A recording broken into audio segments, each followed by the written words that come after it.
baby? Did you get a little nervous? What up, Ariel? Good day to you. How you feeling? I'm feeling good, feeling great. Oh, man.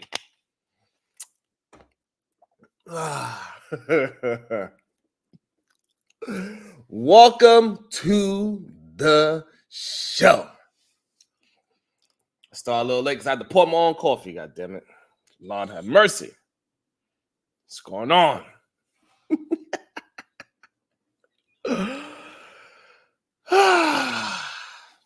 It's so strange, weird, interesting. Future HJ. What it do? I want to welcome everybody because you know over here we got some of the most gorgeous, beautiful, intelligent minds in YouTube. Sugar, what's up, Genesis? What up, Jalen? And yesterday was a very interesting day because a lot of people, I guess Shannon Sharp, I don't know. It's a lot of things that came out the woodworks yesterday. A lot of strange things. We see it was a lot of male flirting going on yesterday. I don't know what that was about. Apparently, JX and Team Fatty have a little thing going on. They have a thing going on. Oh, man. Clearly, Vic. God damn it, Vic.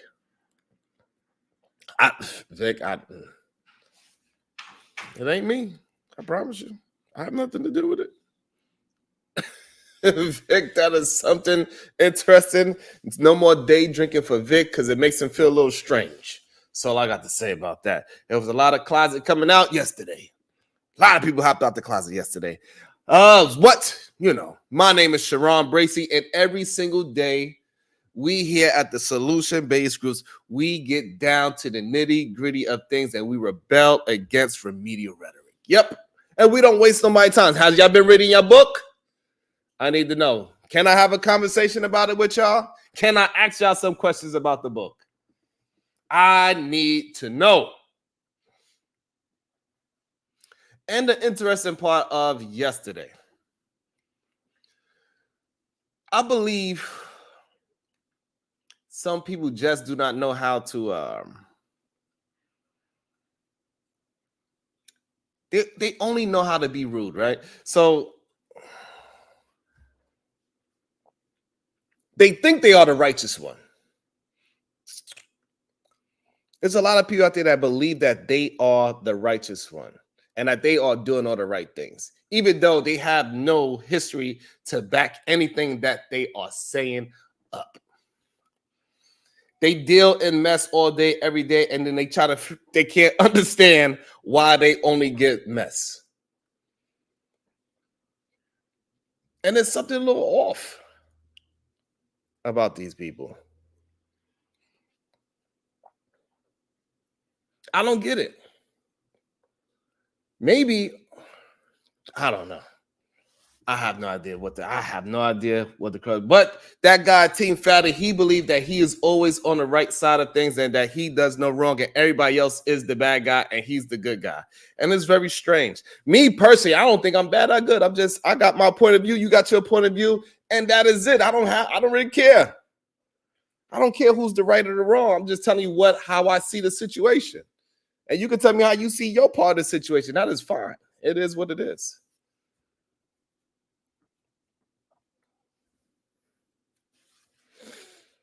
It is what it is, Butterfly Jones. You feel what I'm saying?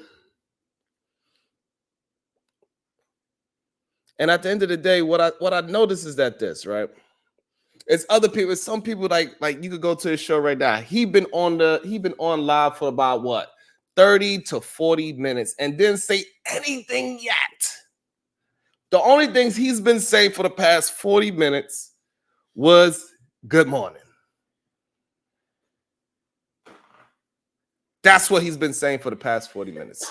Bless you, baby girl. Thank you. You're welcome. For the first 40 minutes of the show, all he said was good morning.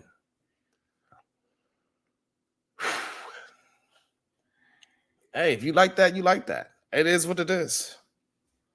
But I peeked in earlier because I see that I was on the thumbnail. Me and Venus was on thumbnail. Even though we had the conversation yesterday, which said he was willing to have the conversation yesterday. That's why he canceled this. Fine, we had the conversation. So why have it again today? Because what? Because you couldn't win in your eyes the argument, because it wasn't really an argument. It was a point of view versus a different point of view. That is it. It's nothing more, nothing less. But somehow, for some reason, some people, I don't know, maybe it's the buildup of estrogen inside their body because they are so chemically imbalanced that we know what chemically unbalanced, unstable creatures are called. Maybe y'all can write it.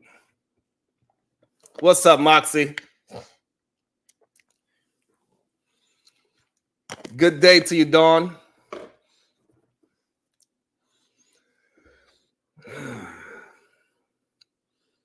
And it's so weird to me, though. Even though we had the conversation, exactly, Ariel, these Rim brothers is ridiculous.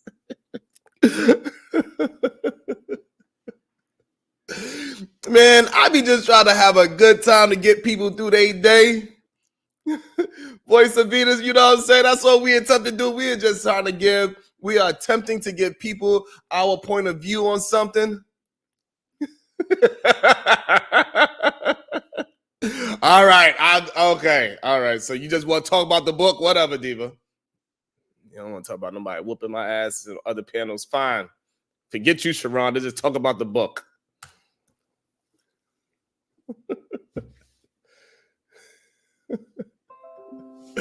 Fine, Diva. Let people talk about me. I would not defend myself. We'll just talk about the book. How many of y'all read the book? Let's see how many people read the book. I didn't even do this part. God damn, I still got to set this part up. Sometimes I'll be forgetting. My bad. Hold on one second. Let me do this. I don't even like my own video. Did y'all like the video yet? Huh. So the book. Yeah, we'll get to the book. We got time. God damn it, Diva. We got time. Rushing me and all that. I don't know why Diva rushing me. Putting me in a rush. Got me all going in a frantic. All right. Diva want to rush me. Diva wants to rush me.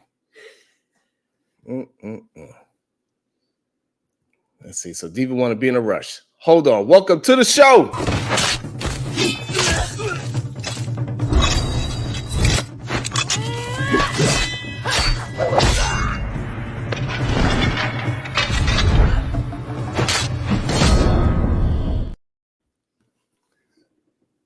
Good day. Good day, Supreme Goddess Pierce Diva. What happened? Okay, so who you got to defend yourself against now? What happened? The whole goddamn YouTube world again. What happened? Fatty, he's doing a show right now. The Shuck guy, he did a show. Some other guy named Truism, he did a show. Another guy, it was about like 5 different, man. About yesterday? Yesterday was wild. It was about like 5, 6 shows yesterday that I got tagged in. At least they tagged me now. At least I don't just see it by accident. People got to send it to me. At least they actually tagging me. I don't be having time to watch them, but I had like 6 different people tagged me in 8 shows talking about my show, how I'm a this and I'm a that. And the title, Pandora Strikes Again. Well, at least they watching. I guess I don't even know no more, to be honest with you, Diva. I don't know what it is. I do not know what it is about these men that get so, like, I don't know why they just don't come out the closet like Vic already. Vic did jump out. That was popped out. Wild. That was so wild to me. Like, why don't y'all just come out the closet? Don't get mad at me because I'm just clearly seeing what y'all offering the world. I ain't say I want it. I just see what you are. I'm just pointing it out. I can see that you have some kind of, it's something going on in your heart that you cannot be yourself. And that's why you got to keep talking about other people and try to rip them apart. Even when we having a live show, having a great conversation, going back for your point of view versus our point of view. And nobody even really got that mad at you. Me and him had a pretty decent conversation about our point of views. You believe yours. I didn't sway you any differently from yours. You ain't sway me any differently from mine. We just got two different points of view of the same situation. That's all. Why is that so difficult for you just to go home, take your ball, and go home? Well, because people have put him in a position to kind of be like the arbiter of truth, right and wrong. Right. It is crazy to me. I think a lot of these people are sick because there's no way in hell somebody who from all the way across the pond, a whole other continent. and it's not just that. See, I always look at people like, okay, if you're coming to share in my culture, what are you bringing from your culture? This man don't never say nothing about where he from, what they got going on, his background. And to me, that just raises a red flag. But a lot of these people are apparently idiots. Damn. Yeah. So you say you think that he's running yo, Diva. I peeked in because he got me and Venus on the thumbnail. Mm-hmm. So I look in, I peek in. I was like, okay. He's just saying good morning. I come back 40 minutes later. Guess what he's saying? What? Good morning. Right. And look. I was like, I don't understand. Maybe I don't get how somebody could just say good morning for 40 minutes. Every super chat. Let me try it out. The voice of Venus. Good day. Moxie. Good day. Oh, I got Ariel CH in here. Good day. Oh, man. We got to talk about another one. Oh, man. When I tell you, when I talk about fat today, it's going to be interesting, y'all. Oh, good day, PH Diva. Oh, man. That's all he did for 40 minutes. Well, if they stupid enough. I don't get it. I don't understand it. Like, hey, to each his own. But if you want to pick me apart, don't get mad if I pick you apart. And I do not understand it for the life of me. Why do you act like you are? Because he said, I did catch this part. He said he came over to my show because he felt like giving to the needy. So he wanted to make sure I make some money and get some views. Because without him being here, I cannot do it. Okay. When my show wasn't about him at all. Right. You made the show about a situation.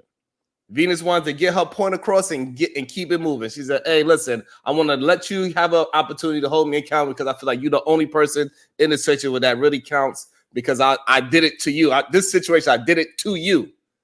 And it is her choice. This is the whole problem is that these men, sometimes they just don't want to they really don't believe that a woman have any autonomy. That they are the ones that control what a woman feel and how they should think.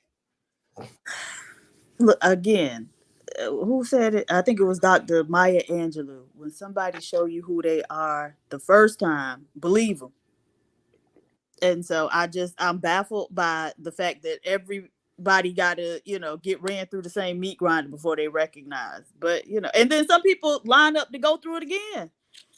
So, but do you think? All right. So now, yeah, okay. So we understand that with him. That's his game plan. He'll pull you in. He'll be nice. He'll act like he's helping you out and promoting your content because he told me I don't promote nobody that's good. That's what he said. Right? He's the one that's always promoting everybody, all the great content creators, even though it's haven't been any great content creators come after him. Like, where is your proof that you created something that is even close to what you are doing in numbers? Where is it? Right. Who are you promoting? Who are you promoting is a forward mover in this community?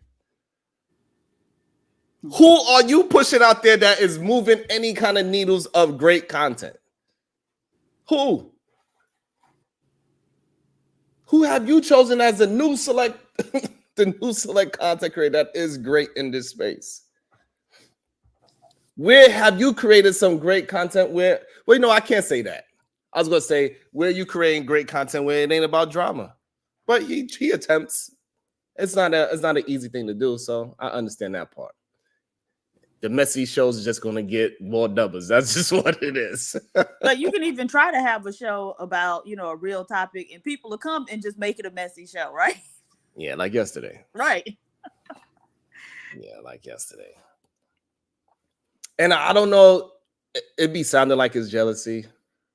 It be sounding like it's other things, but I don't know if it's actually jealousy, because that don't make no sense for it to be jealousy. But I mean, anything's possible. Anything is possible. But Pepper, baby, can you hit the air? Anything is possible. But I really believe is that they just really want to control women. They want to control other people's narratives. They want to control other people's shows by pushing their own narratives on other shows and say, this is what they're doing. They are attempting to do this. They're attempting to trick you. I'm the only honest person. I don't know how people don't understand. If somebody's always telling you that everybody else is one way and they are the, how do you not see that as a problem? How you the only one that can see and everybody else is tricking somebody? It's only you? I don't get. It's weird for me, to be honest. Shout out to about to be a situation. Hey, hey, hey. All right. Bounce Back Jack, Return of the Dust Bandit with the 100 ball. Can stay because I can't read. I was never here. I'll be watching for the fuckery and degeneracy. Shout out to my fellow hate watchers. I'm going to take my idiot brain somewhere else. This is PhD fault and Moxie fault. I'm going to go home. I'm broke, dusty, and gets no cheeks. Next one. Bounce Back Jack. I'm just here to cyber stalk. Insert name.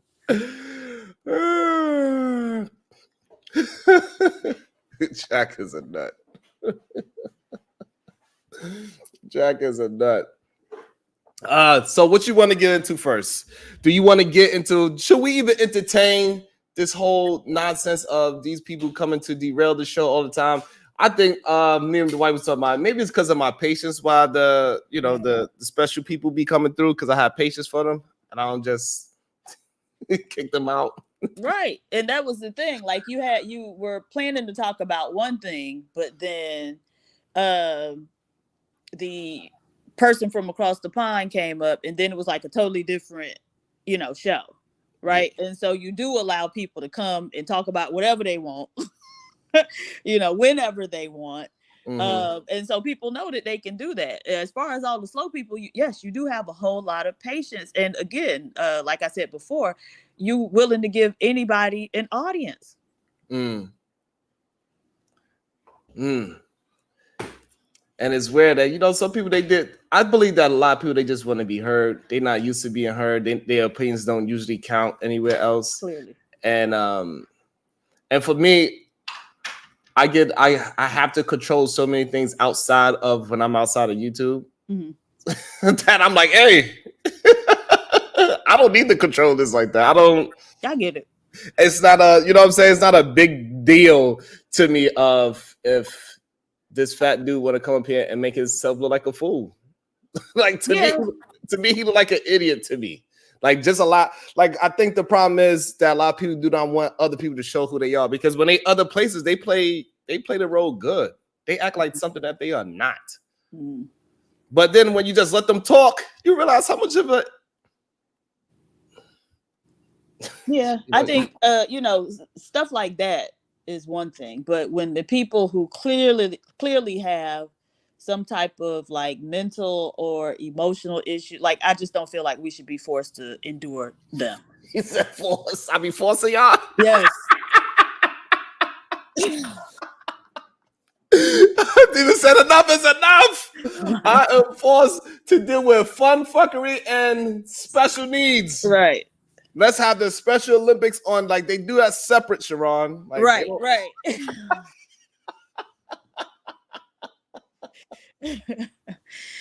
Look.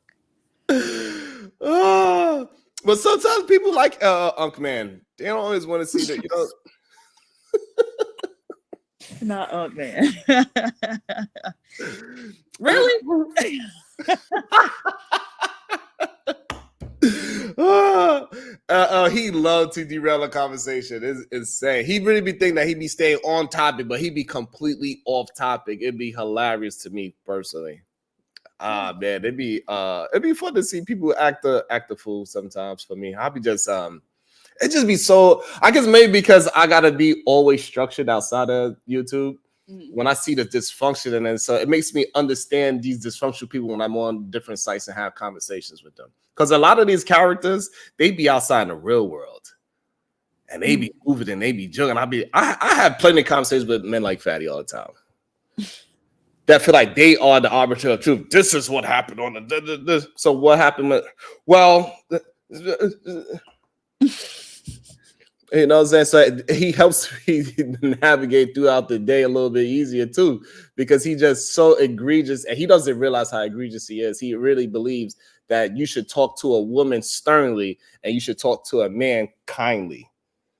And he thinks that's the way how it's supposed to move. And I think that's the weirdest part to me. He said, when I spoke to him, I told him that he was, I was empathetic. But when I spoke to her, I didn't lie to her. She came in, I said, you ugly bitch.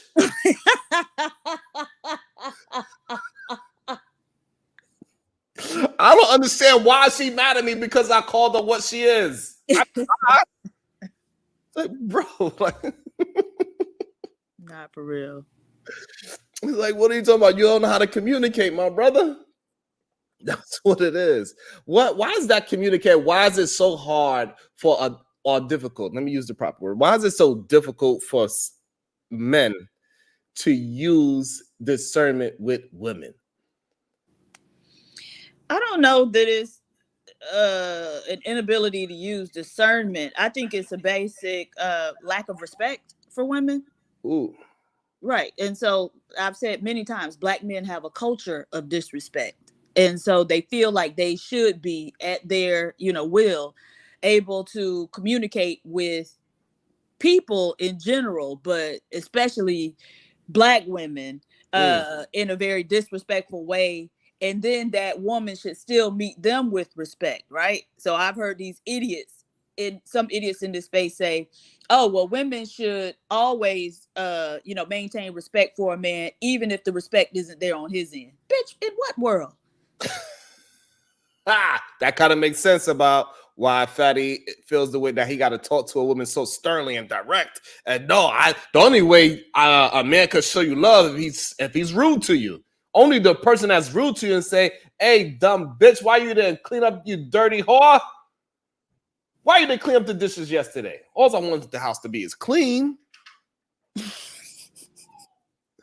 Not you dirty whore. All right. Fighter complex number 7. What happened to 1 through 6? PhD was PhD is only valid in the state of Mississippi. Lord. Right on cue of disrespecting women, right? Well, okay. We'll circle back and get into the story of Fighter Complex Mama. Bounce Back Jack, Return of the Dust Bandit. Shout out to my fellow slow brains. We gonna make it one day. If Trump can be prezi, keep y'all head up. Wear your special gear and stay off the internet. I agree with that. Donald Trump could be the president. Yes. I'm surprised people haven't been talking more about his son, the young one. Oh, what's that with his son?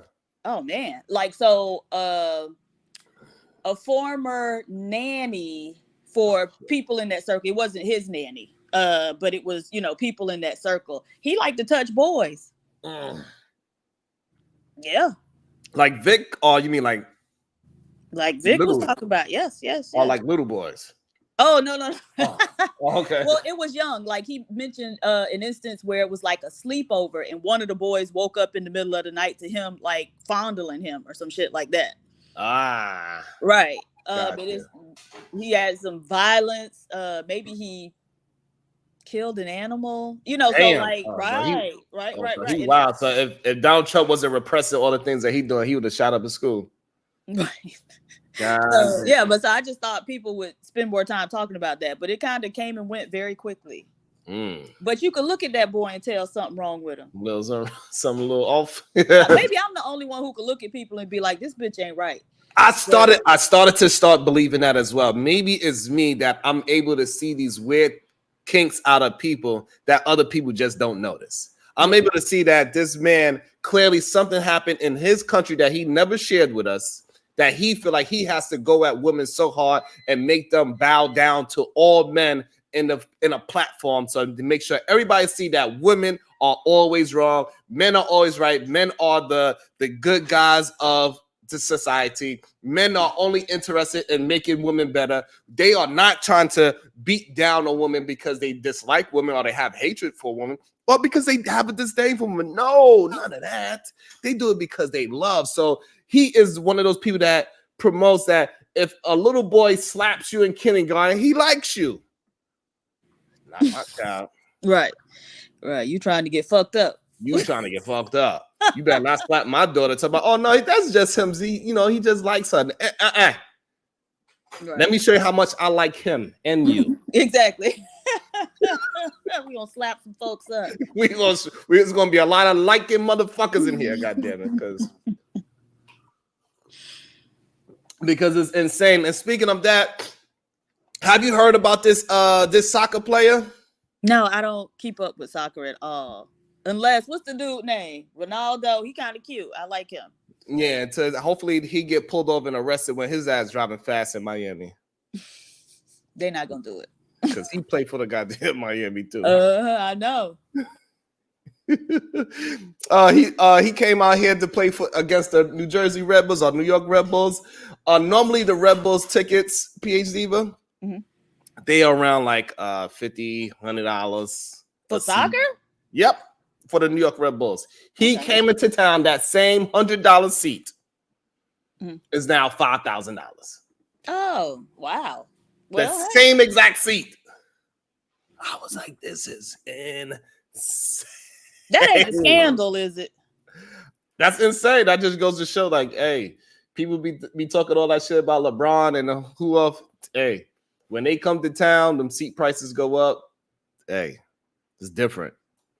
People want to see certain people. It is what it is. It doesn't matter how much I could talk shit about Team Fatty and how much of a snooze that I if I was watching, I would fall asleep because I cannot watch somebody for 40 minutes saying good morning to everybody else. It's just not me. I can't do that. I cannot sit there for an hour before the show starts and watch them. I can't do it. Other people can. It is what it is. I don't know how they do it. Yeah, me either. I don't know how they have a show where the first 2 hours of the show is not about the show. It's about saying hello to everybody. How do you do that? How do you do that? But this soccer player, right? He's one of those men that they always talk about. He making money. He's supposedly possibly worth $20 to $40 million. How old is he? He's young. Okay. He's young 30s, late 20s. Oh, okay. I thought he was younger than that. Okay. Yeah, he's young. So what are you doing? Diva. First of all, he's a you're gonna love where he come from. So James, right? That's an interesting name as well, right? Something with these Jamesons putting hands on women as well. I don't know. You heard about that? You know what? maybe we should stop naming our black men James, and maybe that would keep the hands off of women. I don't know. So James, he's a former Jamaican soccer player. Okay. Yeah, I know you're gonna like that. You're like, yeah, that makes sense why he want to whoop people ass already, right? Well, they do have a lot of violence against women in their culture. I don't make the rules. Oh man, I was like, God damn, people gonna just love this. She gonna be like, I told you. Y'all better watch which Ross said he came from. His mama. Right.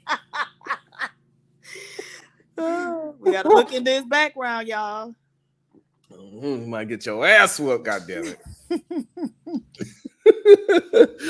And I think it's kind of crazy. This is a successful young man, healthy, nice looking, tall. He got all the attributes that they would say that they would use as a way that this is the type of man that you women want. You want him over 6 foot. You want him to make money. He's a millionaire, clearly. At least they said like 620 to 40. So we got at least say he got $1 million. Right. Right, because it should be skewed when they say 20 to 40. That's just, we could at least say $1 million out of 20 mil, hopefully. And hopefully he ain't that far off. That would be crazy, right? If you only worth 100,000. That's a soccer player. I can believe the 20 to 40 just because they get paid. They getting paid, and he played for the Jamaican Olympic soccer team and everything. So he should definitely be a millionaire. And he played for the Houston Dynamics. I think that's the name of the soccer team in Houston. And originally, he was on what's it called? Protective custody for family charges of putting his hands and strangling his goddamn wife all the way in March of 2024. Okay. March of 2024, he strangled her. Yeah. And felony charges too. And then so he got let out, and then so he came back and he met up with his goddamn wife at the daycare center while she was putting her daughter in daycare so she could go on with her day. You know what he did? I wish I could play the fucking video for you, BHD, but it is so violent. I can't even play it. What did he do? He walked up on her and she was like, oh shit, she's seen him. So now she on the phone calling most likely the cops or whatever. And so she trying to walk away from him while the daughter is about to walk in school. So it's right at it's the front door and then the door to actually get into the school. So they in between that. Mm-hmm. And he grabbed her, smacked the phone out her hand. Wow. 8 times in a row until she finally fell down. The only reason he even stopped punching her is because she said, I decided to fall on the floor because I thought he was going to I think he would have kept on hitting me if I didn't fall on the floor. Wow. So an animal. Straight animal. I can't even show it. It's so violent. With his little 3-year-old daughter witnessing the whole thing. Yeah. At the daycare. This shit is wild. They think that, a lot of these men don't believe that these things are going on in real life. This is a man that supposedly to them that would never do anything like this. He's rich, successful, young, traveling the world. What's his name? Jorginho James. Oh, Lord. Jorginho James. Yeah, I hadn't heard anything about that. Well, I'm going to start with my great-grandmother, who always told us, you got to watch the dark ones. And so y'all think I'm playing?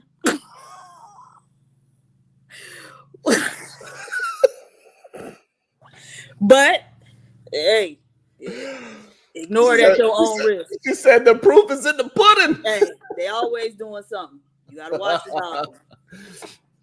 And so the only reason why it's starting to I want to put some light to it because it shows how much it affects the little girl too. So the little girl to this day, she still have nightmares about the situation. She can't sleep at night now because everything was done right in front of her.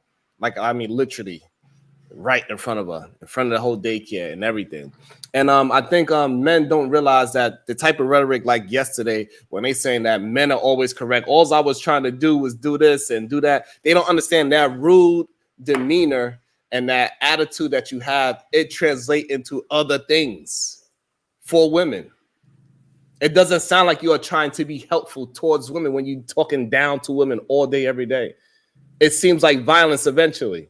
Because guess what? She didn't think, I'm pretty sure the first 2 years or whatever it was before he started this violent act for whatever reason, it was good. I was just calling you a dirty whore because you had a couple of slippers on the floor. And you like me to call you bitch when we in the bedroom, right? So why I can't call you bitch when we just walking around? When I call you a dirty bitch in the bedroom in a sexual manner, you don't never say nothing. You love it. And now the person get confused. They don't understand. So that's why I think it's always weird when I hear them say, you submit in the bedroom, why not submit everywhere else? Oh, you don't understand that those are two different things. Mm-hmm. Okay. So I've been trying to look into this because, like I said, I hadn't heard anything about it. So they arrested him and charged him with violation of a protective order. Right. And so women, because I watch, it's a channel I watch, and they talk about a lot of these types of cases. Usually the women don't live to tell the story though. Yeah. But a lot of the women get protective orders. And after the fact, you'll see the family saying like, "Oh, it didn't protect her." And so I need women to understand that a protective order is just a piece of paper, and what that piece of paper is a license for you to blow that motherfucker's head off the next time you see him. Right? And so you need to get you a protective order, but also get you a fucking gun and get to the range and practice. And so the next time he roll up on you with that fuck shit, you can blow his fucking head off. There's no rehabilitating these idiots. You just need to get them off the earth. Because once you got to do a protective order, there ain't no coming back. Ain't no we gonna remediate. Ain't no you went to therapy for 2 days and now you cured. Nah. But they'll try it. They'll drop the protective order, get back with him. I saw one woman, the man had deleted she had broken up with him and was with another man. He came, deleted that man, tried to delete her. She still got back with him. He ended up deleting her later. But yeah, so a lot of these women ain't got right good sense. And I think a lot of women, they do not have the correct support team around them neither, right? To say, hey, so when you see somebody that is moving and see, I think this is the problem, right? Human beings like Fat Dad would probably never put his hands on a woman. Don't realize that he is influencing men that have violent behaviors to talk like him, and it's going to easily escalate into a physical situation. And it shows even with the person that he came up under with, right? He came up under with who? Oh.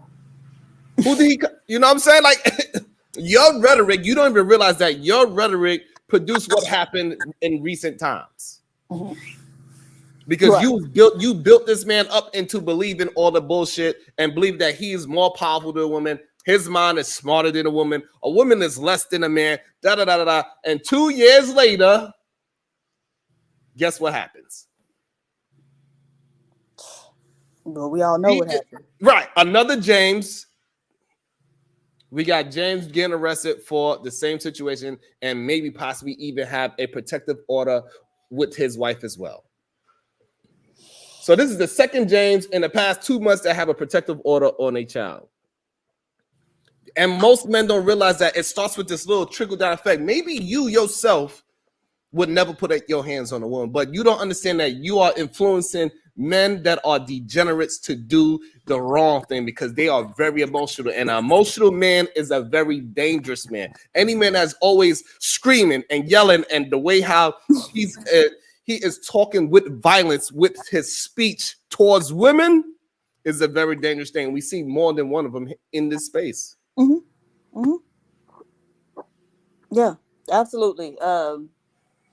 You can look at the way they communicate.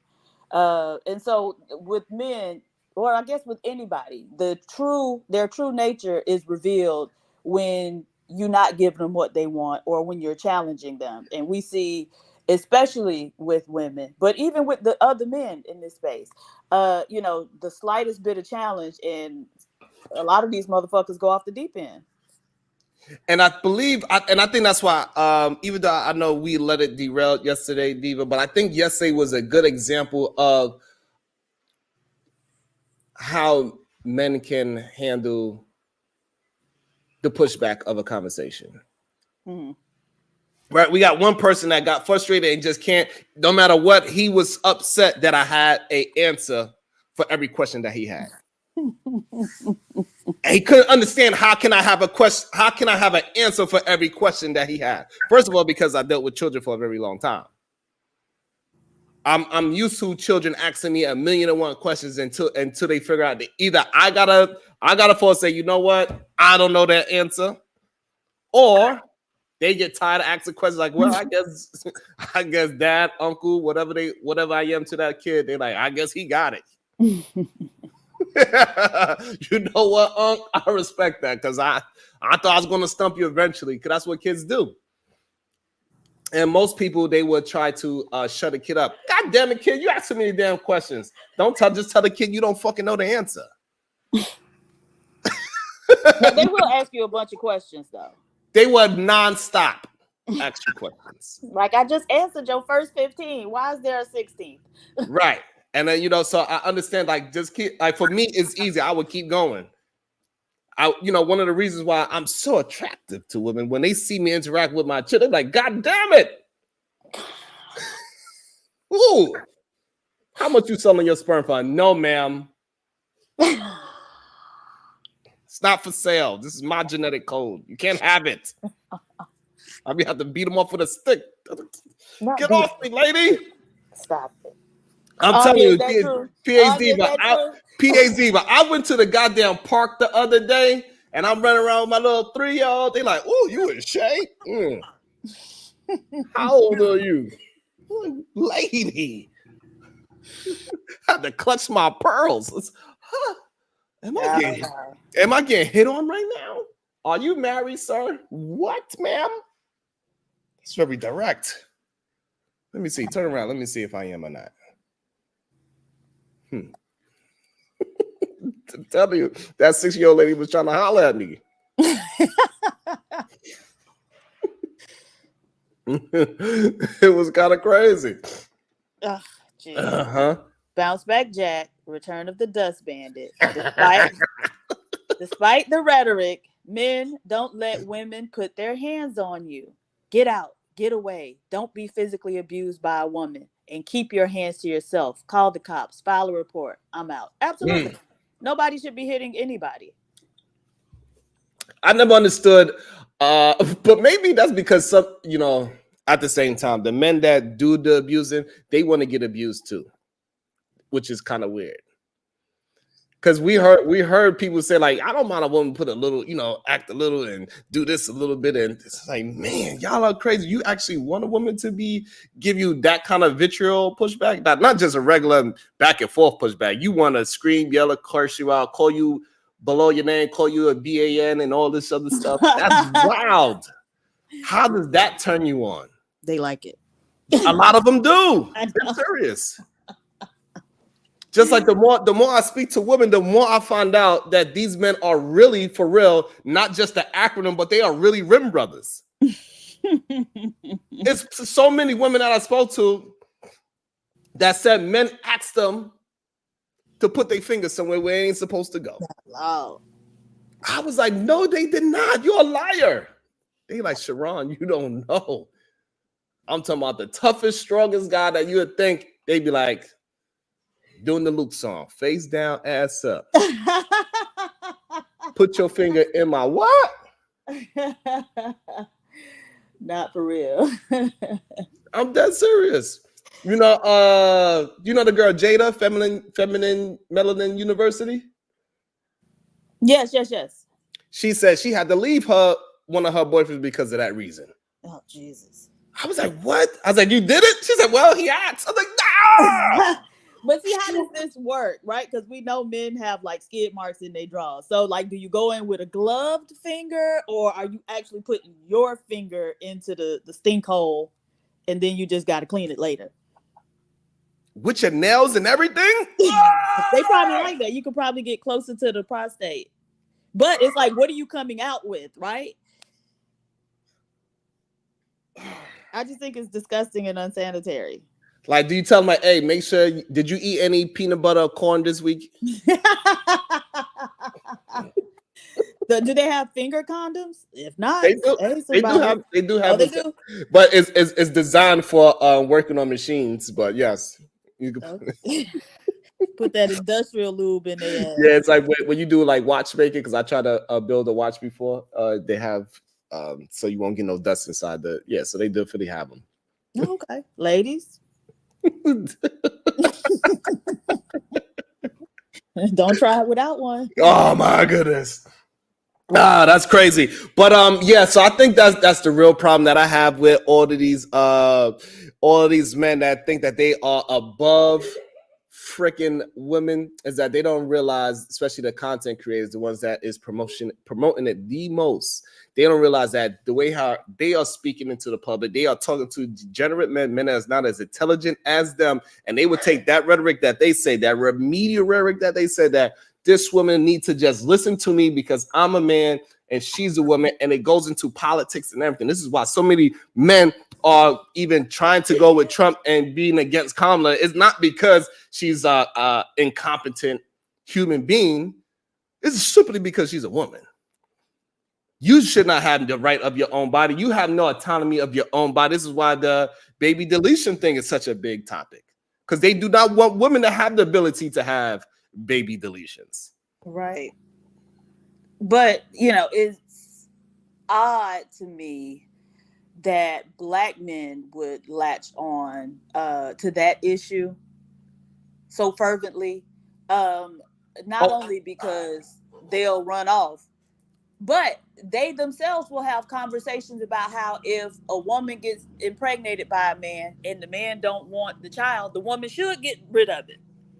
Right? So on one hand, they're advocating for this, but then they want to try to weaponize it against the women. At the same time, and say that women are the leaders of sex and take themselves out of almost every response. Any red pill person, they would take themselves out of responsibility of a relationship. It is women's fault why we are in the state that we in. It is women's fault the way how women dress. It is women's fault why they are hoes. It is women's fault why they go out to do this. It's women's fault why they do. The issue goes on and forever.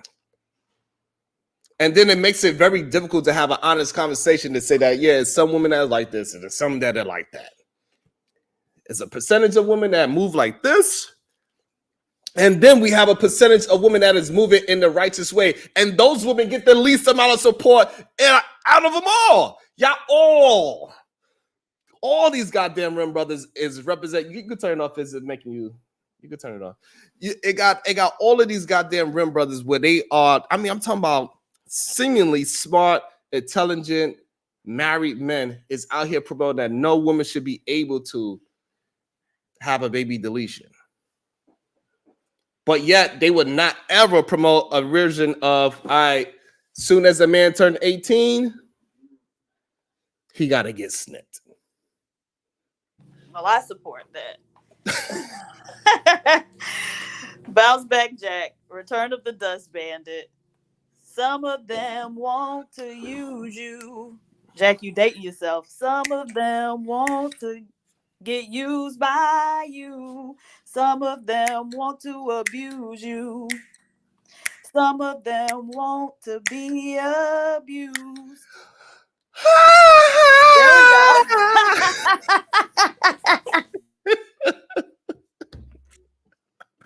All right, Bounce Back Jack. Anya, I delete my super chats because there are pocket watchers in this space. I'm broke. That's it. Nothing more. That is very true. The pocket watching was very serious as well yesterday. Besides of all the males sizing each other up and making sure that other males is on their side to show that they are better than everybody else, that they are the ones that everybody needs to be following and listen to because they the only ones that are the arbiters of the truth. It was a lot of pocket watching yesterday. Folks, I can't remember who said it.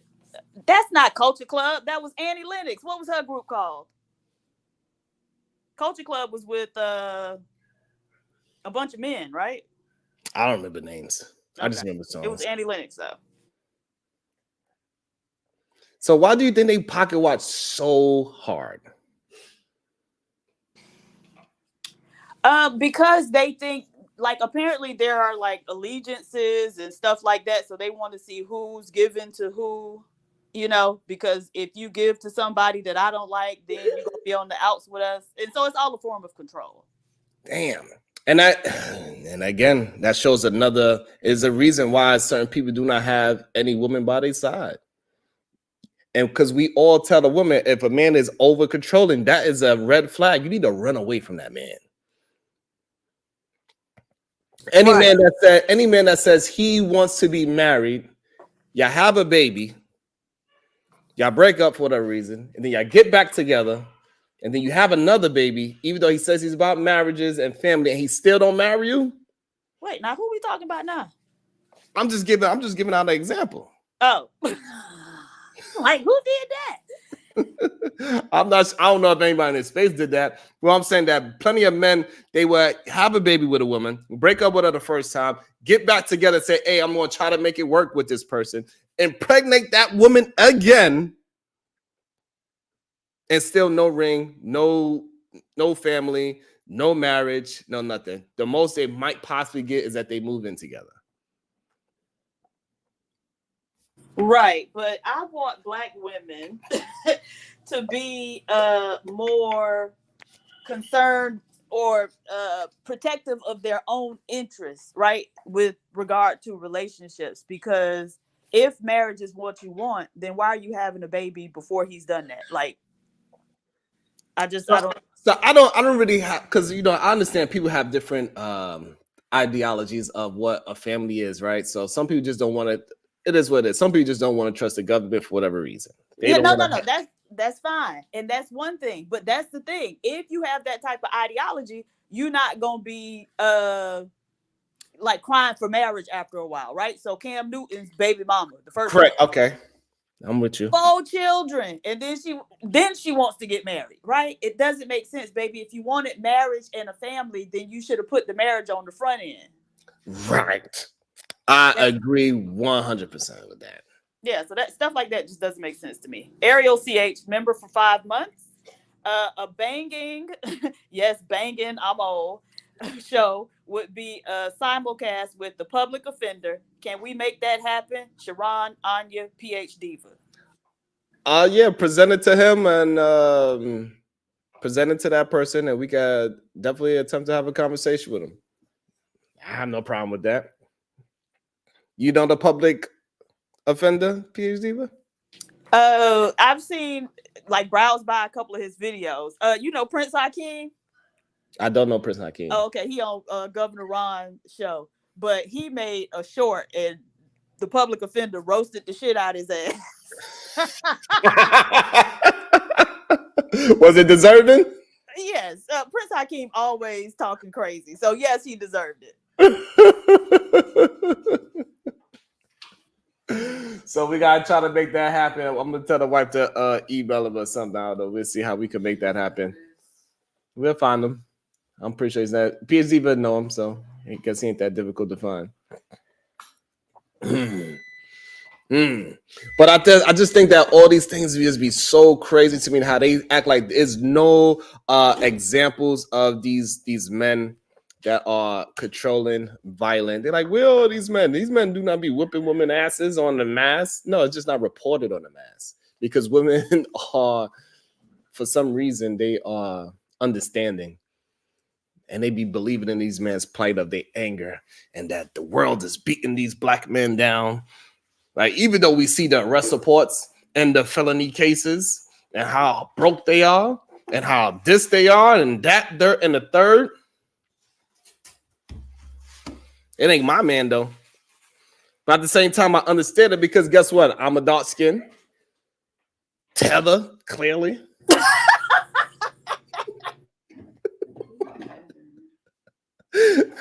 And I don't whoop nobody's ass. Now, I ain't gonna lie to you neither, though. If a woman was to slap me, I'm definitely slapping her back. What? What did you do for her to slap you? No, I'm just playing. Right. So, but that is a fair, to me, I think that is a fair question. I don't think it's a fair question because sometimes people can absolutely push the right buttons to make you slap them. They can't make you do nothing. Stop it. Oh, absolutely. I could definitely make if I wanted to, I could absolutely make people angry. You can make them angry, but slapping people isn't the natural response to anger, right? Shit. And anger is a masking emotion, right? It's always something underneath that emotion, right? If it's fear, if they hurt your feelings, if it, something else underneath the anger. Most people can grasp on the anger or access anger quicker and more easily than other emotions. But no, I don't believe that.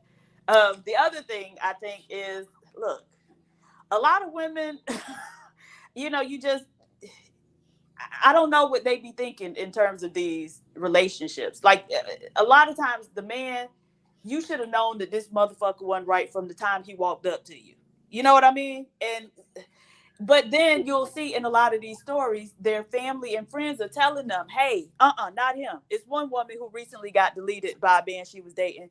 Her Damn. baby daddy was telling her, hey, baby, something ain't right about him. And it ain't because, I don't want a man around my kids because you done dated other men. I didn't have a problem, but something ain't right with this dude. And she keyed it off and, oh, I know how to deal with him. Okay, well, she knew how to deal with him until he took her life. And now she got 2 little girls with no mama. All right. Primitive Jack. Rude, dusty, uncultured, broke with the 50 ball. I'm taking a break from panels. I derail and deteriorate the quality of the show. Ever since Venus booted me and banned me, Damn. I've had to do some deep introspection. I go where I want. I support who I want. I'm just here so I won't be fined. PH Diva. But absolutely, Diva, I got invited many a times to different states for men to put their hands on me. I could absolutely push somebody to wanting to slap me. These men are lacking in emotional control to begin with, right? And so if you are an idiot and don't really have a lot of conflict resolution skills, then yeah, you're going to want to hit people. But that, I don't think it's about the other person making you want to do that, because I'm pretty sure those men resort to violence very quickly in their interactions with anybody. So what I think is this. I think I must look stupid to most men. That's what I think it is. I think when men see me, they like, man, he gotta be dumber than me. And then when we start having a conversation, they think they can navigate like, oh yeah, I got him with this one. And then I have an answer. And I have not just an answer to a yes or no, but I also have a full thought pattern of why I don't believe that, right? And then we keep going and we keep going. They're like, Sharon, you just being disingenuous and you just want to so much out. If you was here, I swear to God, you won't be able to say that in my face. That's how they think. Yeah, but they're just idiots. So I don't think that has anything to do with you making them, want to be violent. I make them want to be violent. Yo, Diva, when I play basketball, because anybody that see me, they don't look at me and see me as a basketball player and none of that stuff, right? Mm-hmm. And I'm really mad nice. Not the mad nice. Okay. I'm mad nice. And people, and I'm always, because I'm not 6'8" and all that. Right. So I'm on almost playing like semi-professional. I got close but no cigar type situation, right? Mm-hmm. Do you even know where that term come from? Close but no cigar? No, where does it come from? It comes all the way from 1912. And what is like? It was actually in carnival games they used to play, and then if you hit that thing, that power thing, bing, mm-hmm. If it hits the bell, you would get a cigar. That's where it originally started. So you could get close, but no cigar. But so I never look like, and I talk the same way how I talk shit here. I talk it 10 times worse on the basketball court. And so many times I got into fights on the basketball court because they look like they could whoop my ass because he's 6'5", he's 6'8", he got a jump shot, he could dunk, he's stronger, he's bigger, and I bust their ass.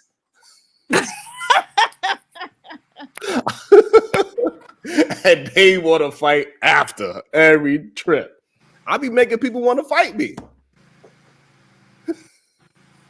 But they probably like to solve problems through violence anyway, is what I'm saying. Speaking, listen, PNZ, but this person right here, we played 1-on-1. I had to let this person win. They was gonna try to kill me on the basketball court one time. I had to turn back around. I said, "Do you love me? I thought you loved me. We grew up with. I knew you since you came out the womb. Why did you slap me so hard in my face? What happened?" He said, "That was just a regular foul." No, it wasn't, sir. If you were somebody else, we would be in fisticuffs. He almost killed me. Okay, so you got a jumper too? Diva, when I tell you, like, I'm mad nice, I could dribble, I could cross, I could jump, and I would shoot somebody's eyes out. Okay.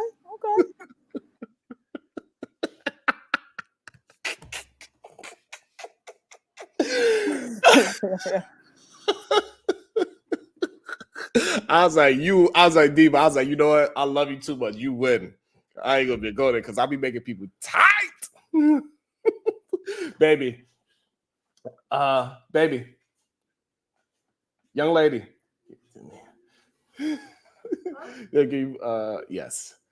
Yes, please. Thank you. I'll be cooking on that goddamn client. Man, and I talk so much shit, just the same way I talk here. Man. And so I definitely, in my lifetime, I say I produce people to always want to fight me. I mean, I got kicked out of job sites just because I'm talking the way how I be talking. If you don't get out of here, what do it then, motherfucker? For some reason, I don't know. I guess I don't know, something about the way how I look, the way how I speak. People just do not expect that. And I think when men deal with somebody that they can't beat and they thought they can, it makes them violent. And so what I'm saying is this. So men, they look at women, no matter what the woman is or who the woman is, they look at her that they can beat her in every aspect. They could beat her in intellect, they could beat her physically, and so on and so forth. So when they cannot deal with this woman mentally, verbally, and all these things, it pushes these type of men to physical nature, even the so-called intelligent ones, rich ones. Right. Yeah, you know how many times I've been threatened by men just because they couldn't, beat me verbally. So yeah, I definitely think that's the case. But again, I think, where relationships are concerned, that's one of the red flags on the front end, right? And so I think a lot of women don't pay attention to that. I had a younger girl. She used to braid my hair. And so I heard a phone call between her and the dude she was messing with, and he was calling her a bitch, and they keying. So when she got off the phone, I said, "Hey, baby, that's not how you're supposed to interact with a man that you involved with. Like, don't let him do that. Oh no, we just play like that, because you can't tell black women, especially. I don't know. I wouldn't even try to tell no white bitch nothing about no man, but you can't tell black women nothing about no man. Okay, I let it go. I think I, took a break from the braids for a minute, but by the time I went back, we were talking or whatever, and she was like, "Oh, I asked, you still mess with that dude?" And she was like, "No, you was right about him." Of So course, she was braiding your hair with one eye. Right. And it's just like, why somebody got to escalate on you? Like, the first sign of disrespect, that lets you know that this is a disrespectful motherfucker, and so you got to leave. Absolutely. So how do we change? So you think, so you think that's just that person's nature? But the thing is that a lot of times, no, it's just that person's nature. No, I think I don't know what it is about women. And again, my relationships be with black women to where they could have a glowing, flashing red light and they'll still say, "Oh no, I got to get to know him first." And it's just like, you shouldn't need to know any more than you already do to know that this isn't somebody that's worth you even trying to form a relationship with. No, Love C, we was just talking about some other things before, but we are going to get down into some of the nitty-gritty of what we was able to read. Did you start reading yet? Oh, hey, Love C. So shout out to Love C. And I want to know, everybody, let me know what pages are y'all up to so I know how far I can even talk about in the book. I'll be right back. You're going to have to just talk your talk for a second, Diva. Oh, okay, great. Now, let's get into Diva's top 10 red flags for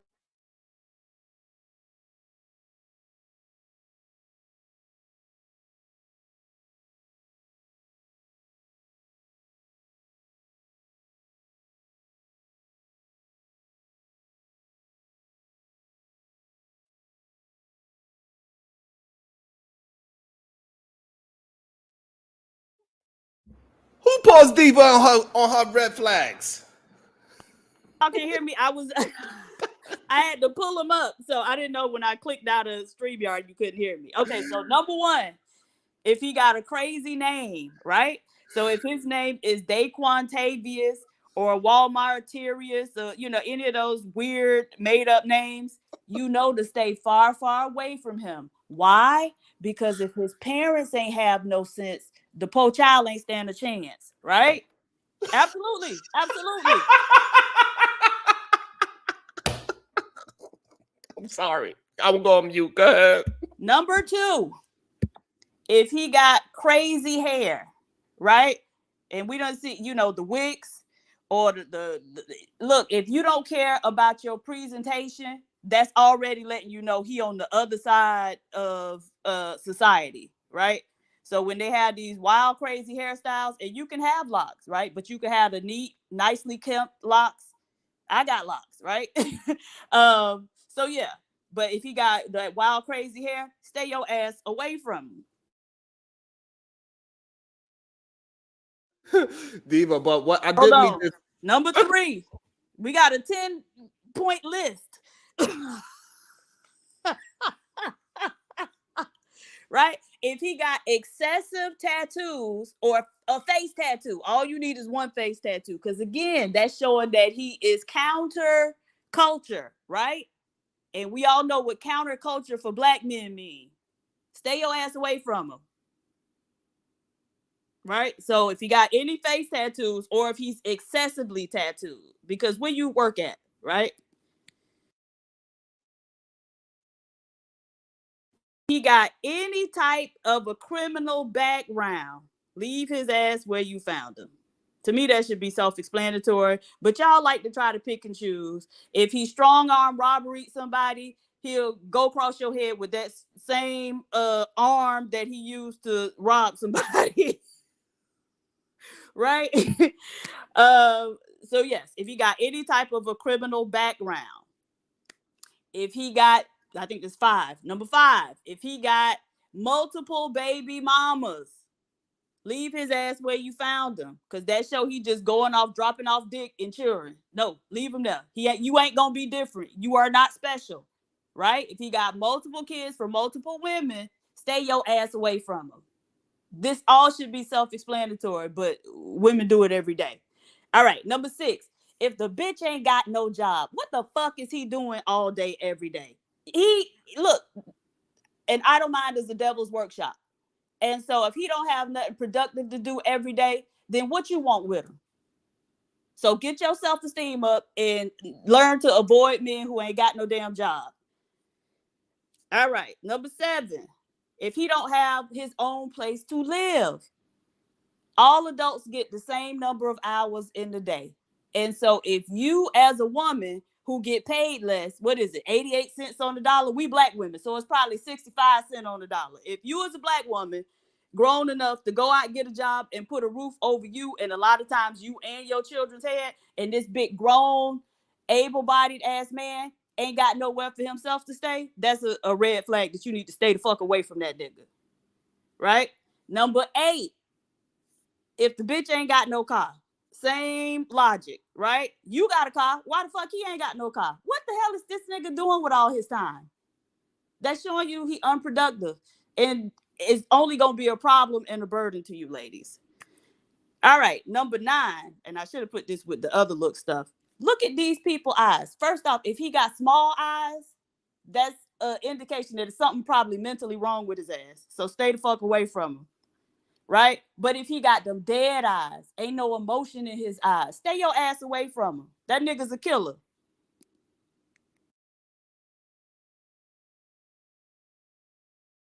And last but not least, if this bitch can't form a coherent sentence, look, that tell you his fucking mind don't work right. Stay your ass away from him. There's nothing to be gained from any type of association or relationship with this man. And speaking of that, what was the last one again?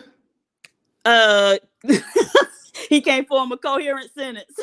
Welcome to the show, GBGville.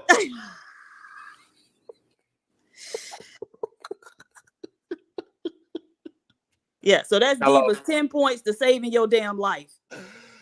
Woo! That is a very interesting list because, you know, Granda do got some small eyes. Yeah, you got to watch the small-eyed people. There's something wrong with them. He definitely has a strange and difficult name. Mm-hmm. He definitely has some wild-ass hair. But I do know this girl that have a nice, beautiful butt and nice shape Diva. No waist or nothing. And her name is Glockiana. I like her. But Sharon, I also have something y'all don't have. Oh shit! I'm not a bastard. I'm not a bastard. God damn. Who is that's a pretty big thing. I'm not talking to you, Diva. I don't want to argue. By the way, I am okay. not a bastard, sir. I was born in wedlock. He left on the plug 1 year later, but I was not a bastard. Not ran off on the plug. Primitive Jack, rude, dusty, uncultured, and broke. Well, at least you know, and knowing is half the battle. All right. Walmart Tavius. I'm fucking dead. Get them, PhD Diva. So far, your list is what I tell my female cohorts, but it's gonna fall on deaf ears because these type of men eat box and slurp groceries. All men eat box and slurp groceries. Absolutely not. Absolutely. Absolutely not. Absolutely. Granville. Yeah. Are you eating box and slurping on the groceries? I'm damn that virgin again, so I would have to say no. Tell the truth, Granville. Okay, so you said again, but before, in your past time, when you was in your whole phase or whatever. Never had a whole phase. All right, but was you ever in a position when your face was down, your ass is up inside, and you was eating the girl's box of groceries? I'm gonna ignore that question. That's why. That is not why. That's why I don't really. That's why it's a little weird. That's why it's a little weird for me. I just don't like my ass up in the air.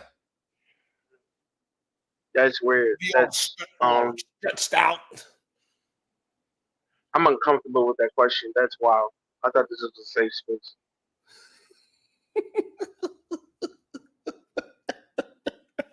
Maybe I made the wrong choice in coming up here today. Oh shit. Oh shit. Oh shit. Diva, hold your tongue for at least 20 minutes. For at least 20 minutes, Diva. No promises. Okay. Welcome to the show. Bento, Hey. aka Abel. Hey, thanks, Sharon. I had a rough time last time I was on here. Absolutely. I got booted. Hey, so now out of that list, Ben, I got a question. Yeah. How many of those you actually have on that list? I'm pretty sure you have about 8. Really? Benjamin? That's pretty like normal. Okay, that's the only one. I Okay, have criminal never been record. You got that one? I've never been convicted of a crime. That's a touche, I guess. Have you been arrested more than 30 times? More than how many? 30. No. Close. I've been arrested 4 times. Okay. I said a criminal background, not a criminal record. Record, right. So you got a background of it. All right, so Arrested is the background. What was another one, Diva? Dead eyes or small eyes. I guess No job. I guess his eyes is regular. Are they? Well, maybe we should put. What's up, Ben? What's your thoughts? What's your crazy thought? Because I know you got some crazy thoughts. So I'm not here to be like, don't take this the wrong way, but I'm saying like, are black women really in a position to sit there with their arms folded, judging black men? Do you know the percentage chance of a black woman being married ever, even for like a month in her entire life? It's like 27%. That's absolutely not the case. And yeah, see, this is the thing when you get true this idiot up yes, here who can't interpret statistics, right? Because what that statistic says is that, and I think it's 29% now per the last census. Okay, maybe it's 29%. But that's the percentage of black women who are currently married, right? And so you do realize that you can get married and get a divorce.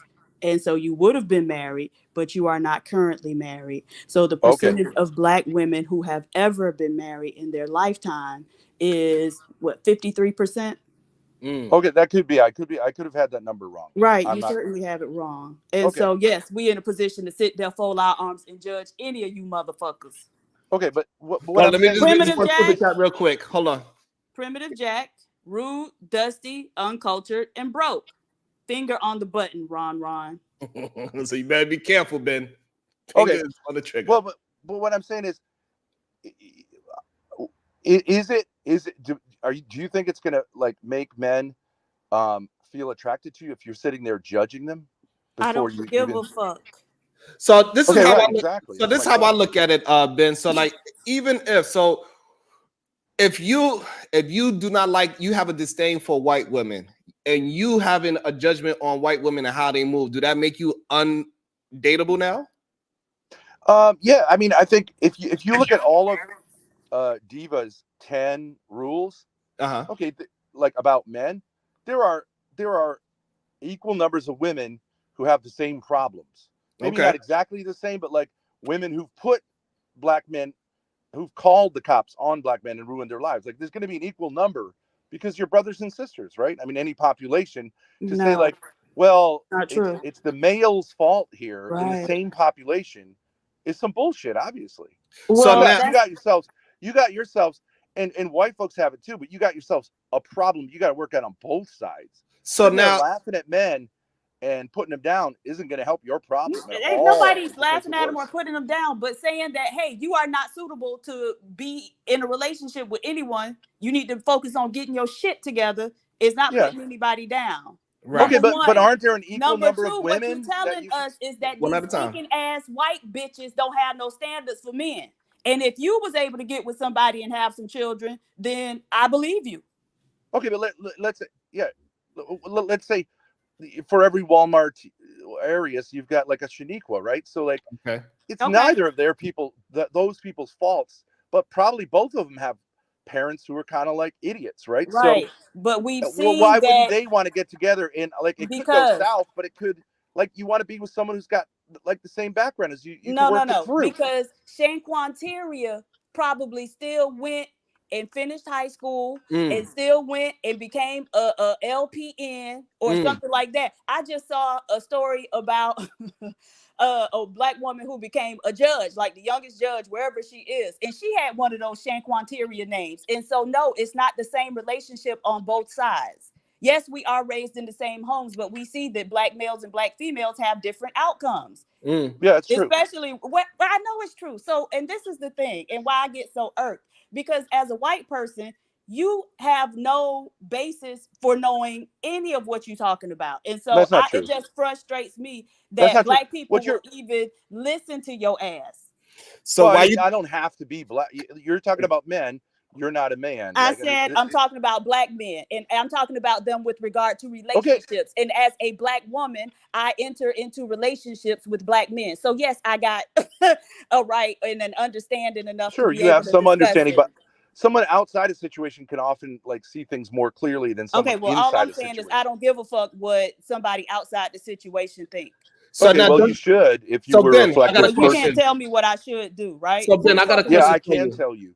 So But I got. here's the Hold thing. on. You're All making right, hold on. elements, Before it like, gets too, Crystal, you're making wild. Right. Before it gets too I'm about wild. to Hold drop on, this Ben. bitch Hold and on. subscribe. I don't want it to get I'll too look wild. I want to keep it as a conversation. Sure, yeah. Let's keep it as a conversation before it gets too wild. So now the problem is that women, they are the ones dating men.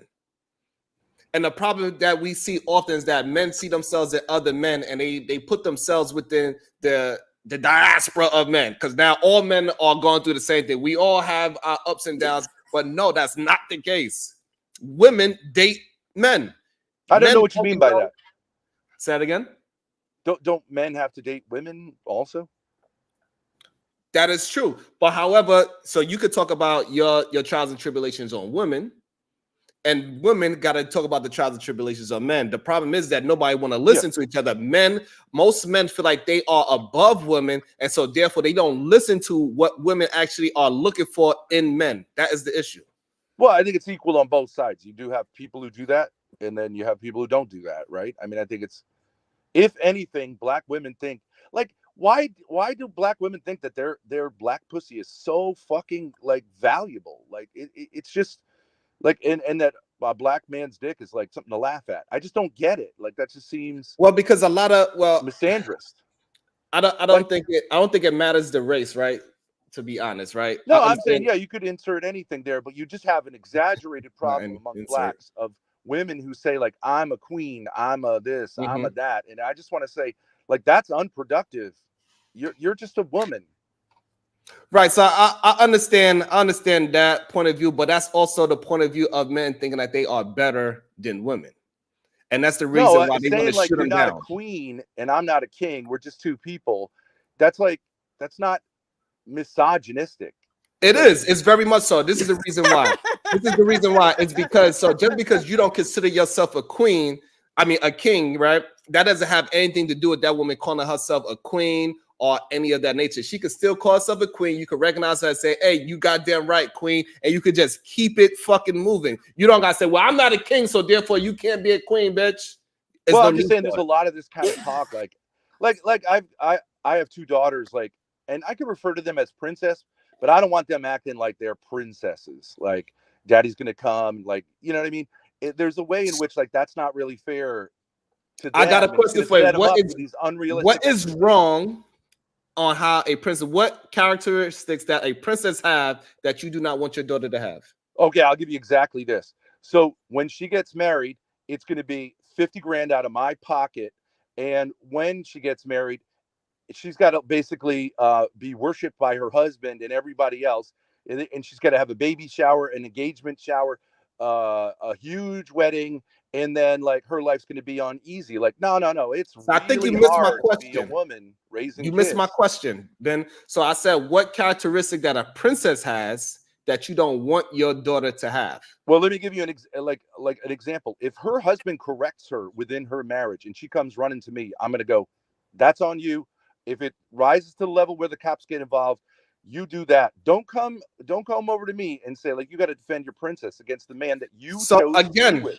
see, I asked you what characteristics a princess have, and you went to the man is saying that the woman is wrong. What characteristics that a princess have that you do not want women to have? That she's immature, that she's Okay, let's start lazy. with that. That's one. So immature. So you believe that princesses are immature.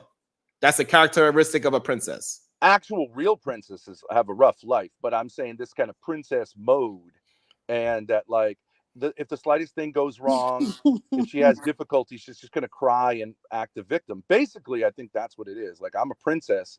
I got status because I have a pussy. Like, no.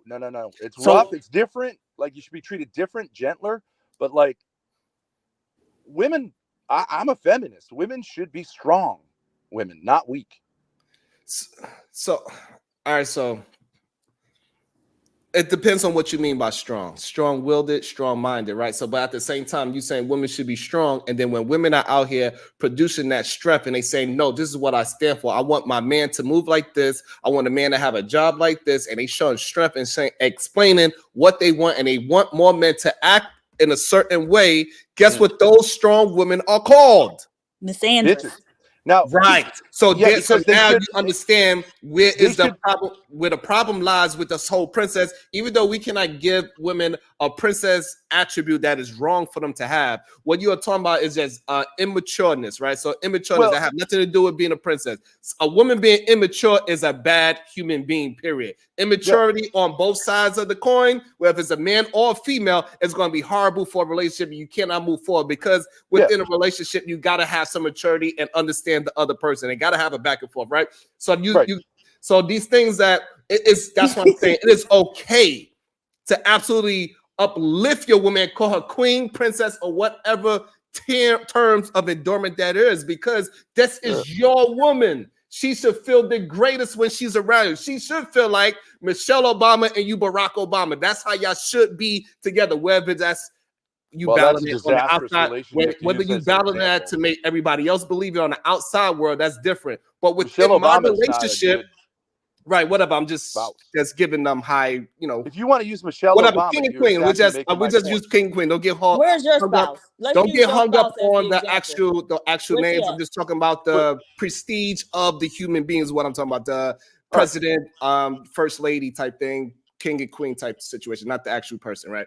So what I'm saying is that so you create your own planet, your own world, and y'all should be the highest level of your own world, and so you should have no problem calling your woman a queen. I understand, but when you talk about strength, you automatically assume because you're in Black culture that it means a woman like making demands of her man. I think a woman can want those things: success, wealth, happiness, strong family. But there's a feminine way to do that, and then there's a masculine way to do that. And a lot of Black women make these kind of demands and are annoying and alienate men. And I think that's counterproductive. It's not unique to Black women, but like it's exaggerated among Black women. And you see the statistics that reflect this. And You I'm didn't not even saying know that what the Black men don't have statistics their were. problems, but this, You don't even know the statistics. You can't even interpret the statistics. So what are you talking about? so the statistics of, for example, you were talking about like bastard children, like the Mhm. statistics are extreme. Something like 78% of Black children are born out of wedlock. The abortion Right. statistics are No, very high. no. So stop right there. But see, the thing is, like I said, you don't really understand the statistics because you know that out of wedlock just means that they aren't married on paper, right? So Right. the percentage of children who have both their mom and their father in the home living with them is actually a lot higher Not than that. higher. Yeah. Okay, here's a question: is it helpful to like bullshit around what is obvious? Like there are massive problems in the family structure of Black families that There's massive problems in the pale family in comparison. structure of y'all, right? I just Well, watched a okay, story of a teenage white boy who murdered his father, and then a year and a half later murdered his mother, and said, I'm not "If saying. I go Look, live with my grandmother and she get on my nerves, she'll be next." Right. And so we okay, know that y'all kids like to shoot up You school. got it, So Ben. y'all family structure is nothing to be put on a pedestal, sir. I So understand fix there's your different own problems. problems before you come over here and try There's to tell us about there's different ours. problems. But like let's say if we compare what's called BWA with like what is typical among Asian women, which is much more subservient. So we'll leave whites out of it. I think that Asian women are not subservient. That's traditional a Asian women stereotype. are more They are not. Have you successful been to Asia? than Which angry Asian Black countries women have like you you. been to? No. Which Asian countries have you been to look at Asian women As a in person? totality. Okay, but so you're gonna do this thing of like Answer the question. Which ones have you been to? which Asian countries have I Uh-huh. been to? Yes. Yeah. No, I haven't been to any Right. Asian And so you countries. getting that from a stereotype which came from freaking movies where the Asian woman was, No, I need love you I'll give you long a time. statistic. It's a I'll give you a statistic. stereotype. Anyone I'll who give you a knows statistic. anything about Asian All women right, yeah, knows yeah. You're that just gonna yell, and that makes you win your argument. they are This is not the No, you problem got it. submissive. with You, Black That's you folks. why got it, they Ben. Just call have them No one patience. tiger ever tells moms. Hold on, Ben. Because You got it. tiger shut the Just have mom fucking is not patience. mouth. going All to right, be hold on, Shut hold up. on, submissive. y'all. Hold on before it gets Shut too up. wild. Hold on before it gets too wild. Just everybody have patience for each other. We are going to get this. It's not an easy conversation, but we will get through it. Don't worry, we don't have to throw insults at each other. Let's get through the conversation I because didn't throw an clearly, insult. I said I I was know, talking I'm just okay. saying. I want the conversation to keep going because it is a solid conversation. And when these conversations get heated, it can get wild for no reason. Let's try to maintain. All right, so can I just So, give a No, because I counter was we're statistic? speaking gonna and let you tried what to we're gonna speak do is over this. me. So now let me say We're what I gonna was let gonna Diva say. finish it off, and then Ben, you're gonna get a chance to respond. All right, sure. Okay. So if you Fair. know anything about Asian women, and I've been to several Asian countries to see them for myself, but even in this country, right, you know that that's a gross stereotype of them being submissive. If submissive women don't have the concept of being a tiger mom, right, which is this mom who own their child's ass, making sure that they're doing everything that they need them to do and willing to fight other people on behalf of their child, right? And so Yes. submissive women, if you submissive, then you submissive all the way around. It's not No. just when yes, it is. No. And again, I Let's have let her Asian women finish. are Let her not finish. hey, submissive god to their damn Let, it, can I children. finish what I'm just let her saying? finish. You'll be Okay, able to rebuttal. I I'm promise you. All You'll be able right. to rebuttal. You'll be able to rebuttal. You'll Why be does able she to got to rebuttal. scream if I just because point you something keep out? speaking over people. That's disrespectful. Well, Nothing talking you too have to long is say is more disrespectful important too. than anything You made your anybody Hold, else point. hold on, has to young. Let me Hold say. on, make young. my Let them have it point. Fucking real quick, asshole. young. Hold on. Let them And have it real quick. so, even if you look at the images that they put out themselves, so there's a genre on on YouTube. I think it's Koreans. where like the woman will, have food and she'll, her and the man will sit down at the table, but then she forgot something in the kitchen and she goes and leaves, and then he eat up all the food, and she comes back seeing that he ate up all the food, and she kicks him out the chair or beat the hell out of him. Submissive, you wouldn't even have that type of imagery if those women were really submissive. And so no, you have no idea and no way of knowing, because you haven't been there to see them for yourself. All you know is what you've seen in American media, which stereotypes all groups, right? And right, pushes out You got it. Hold propaganda on. She almost on done. all groups. there's such Okay. a thing as stereotypes. I Hold on, understand young. Go ahead, Ben. We're gonna let you get it uninterrupted. Go ahead. that. There's such a thing Oh as no, we stereotypes. interrupted now. Oh, now she's gonna interrupt me. Okay. You interrupted me. Oh, now she's gonna. Hold on. interrupt me. Let's I have was the telling her, back and shut forth. up, Let's shut up, have the shut back up. and Okay. forth. Shut your Hold fucking mouth. on. Right, and you can't tell me Now, any of that. There is You such a thing shrivel as dick bitch. Listen to her go. You shrivel dick Sharon, bitch. you've got to be a man and Right, tell this and you're bitch not to a shut man. her Nothing mouth. about you says man. She won't stop. Right, nothing She about will you not says stop. man. Look All at right, you. go This is ahead, what I see Ben. black men do. They put their head in their hands because they can't tell Right, a exactly. bitch to So let shut them the put it fuck in up. there.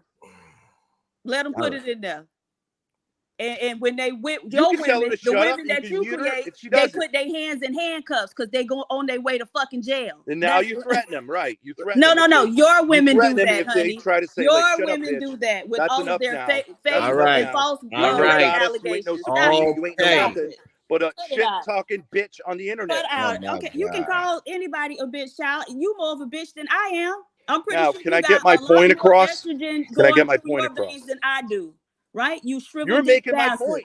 You You're shrivel making my dick point. bastard. There is no stopping Right. this type of It woman. ain't. And you ain't And man black enough to women do it. have this problem Right. You ain't more man than enough to do anybody it, else. nigga. So when you grow at least 2 more inches on your dick, then maybe I'll think about shutting up. But until then, it's on and popping. Why don't you be And so now respectful what? to No, I'm not being respectful Sharon? because you're disrespectful. Well, he said I No, would no, have a no, chance to no. Well, he respond, told you that, but and you you won't weren't let me. respectful. He told you that, and you didn't do it. And so now what? Okay, I interrupted you a Right, couple and of now I'm times, gonna but you're interrupt your just ass the it entire never time. stops. Right? It never No, stops. I'm gonna interrupt you. Anything you say that I want to talk over, I'm talking over. So she changed the rules. Right? No, This no, is the no, because supreme you did goddess. not stop. He had to stop She you just several makes my times, point and for you me. kept So just sit talking here and make my over point me. for me. So here we are. You created the rules, sir, and now I'm finna play by them hoes. The rules don't apply to you; they only apply to me, right? They do not. Oh, not over here, bitch. Not over here, bitch. Okay, so you're in charge. You're over No, here. I'm not You're in charge of over here. But anybody You who don't watched even cam Sharon's up, show but you're in know that he charge. let people You talk. got no respect for the Sharon black lets man people running talk. this He let channel. them say whatever they want to say. And so that's what Right? we Just finna say do. it. Just We say, finna Sharon, say I have whatever no the fucking fuck we respect want for to you say. whatsoever. So you can, try to I have make no all respect these for you whatsoever. assertions or whatever, Because but it I'm don't an matter. angry bitch. Okay, and you can call it what you want, but I'm talking over your bitch ass. And so Right. now what? Well, it's up to Right. Sharon whether he wants to It's up to you. facilitate a Shut conversation your ass or up. just let All right, me all right. So this is make what we're my gonna point do. This is for what we're gonna do. Y'all, okay, both parties. We're gonna let Young Riaz talk for a second. Hopefully, There we we get go. back to a conversation. Again, Young Riaz, what is that you want to say? So I don't get to respond. Okay, Yes, I you will. wanted Yes, to you say will. this. You will. Okay, Esran. Okay, what up? Salute to you. Salute to PhD. But she right though about Asian women. Trust me, I'm South Asian, right? And my mother, she's submissive, but at the same time, she's very outspoken, man. Pakistani ladies literally are fussy though. They're literally fussed though, man. No disrespect to him, got love for him, but I'm being real, man. They are submissive, but they're not the stereotype that you think they are. They're literally outspoken and fussy. They're Perfect. fussed constantly. Okay. Perfect. And I think So, so, I agree. so my point is, I'm agreeing with Diva though, because what she's saying is correct. okay. I So know. okay, so we all agree that Ben, you're talking towards a stereotype and not what actually is, because we know Asian people, they have one of the most aggressive languages. Chinese women, they have some of the most aggressive language. The way how they talk to you, how they tell you to hurry up. Aggressive and buy. language. Yes, they don't have a school. They're like, I'm sorry, you're right. So they talk very, they communicate and they vocal and the way how they speak is very aggressive. So the women do not have this soft tone, submissive, like how they try to push it out in the world. We all know that a Japanese woman, she will feed you and curse you out at the same time. Here's your goddamn meal, you stupid ass. Let me rub your back, dumbass. So we know that Japanese men and Chinese men will tell you that they women are not as submissive because that's why they have a problem with even getting women to marry them in the first place. They push this term out over whatever the term is of women at this point. Yes. Leftover women. Yes, leftover women is what I'm saying. Sure. Go ahead. Ben. So what we saying is that don't use the stereotypes that attempt to use as is. Go ahead. Okay. Ben. But if we say like we can't Once make again, it's on. because generalizations. Oh, here she goes again. If we say we can't make generalizations because there's absolutely not. She's just totally disrespectful. I am not. I am. I'm gonna be disrespectful to you the entire show. I'll wait until you take your ass home. I'll wait. Yeah, and I wait too. We gonna wait together. Lord have mercy. If you say that stereotypes, no, problematic. Absolutely not. We gonna wait together. So you're not gonna ask her to stop? No. I tried.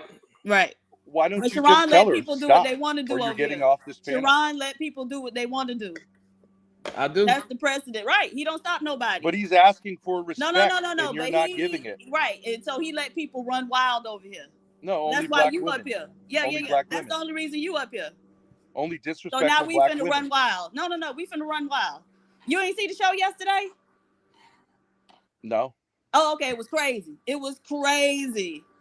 And so we finna have another crazy too, one. because you we finna have another crazy one. claim that you're in charge of his channel. Day 2, nigga. All right, hold on. Day 2. Let's read some super chats. How about that? God. All right.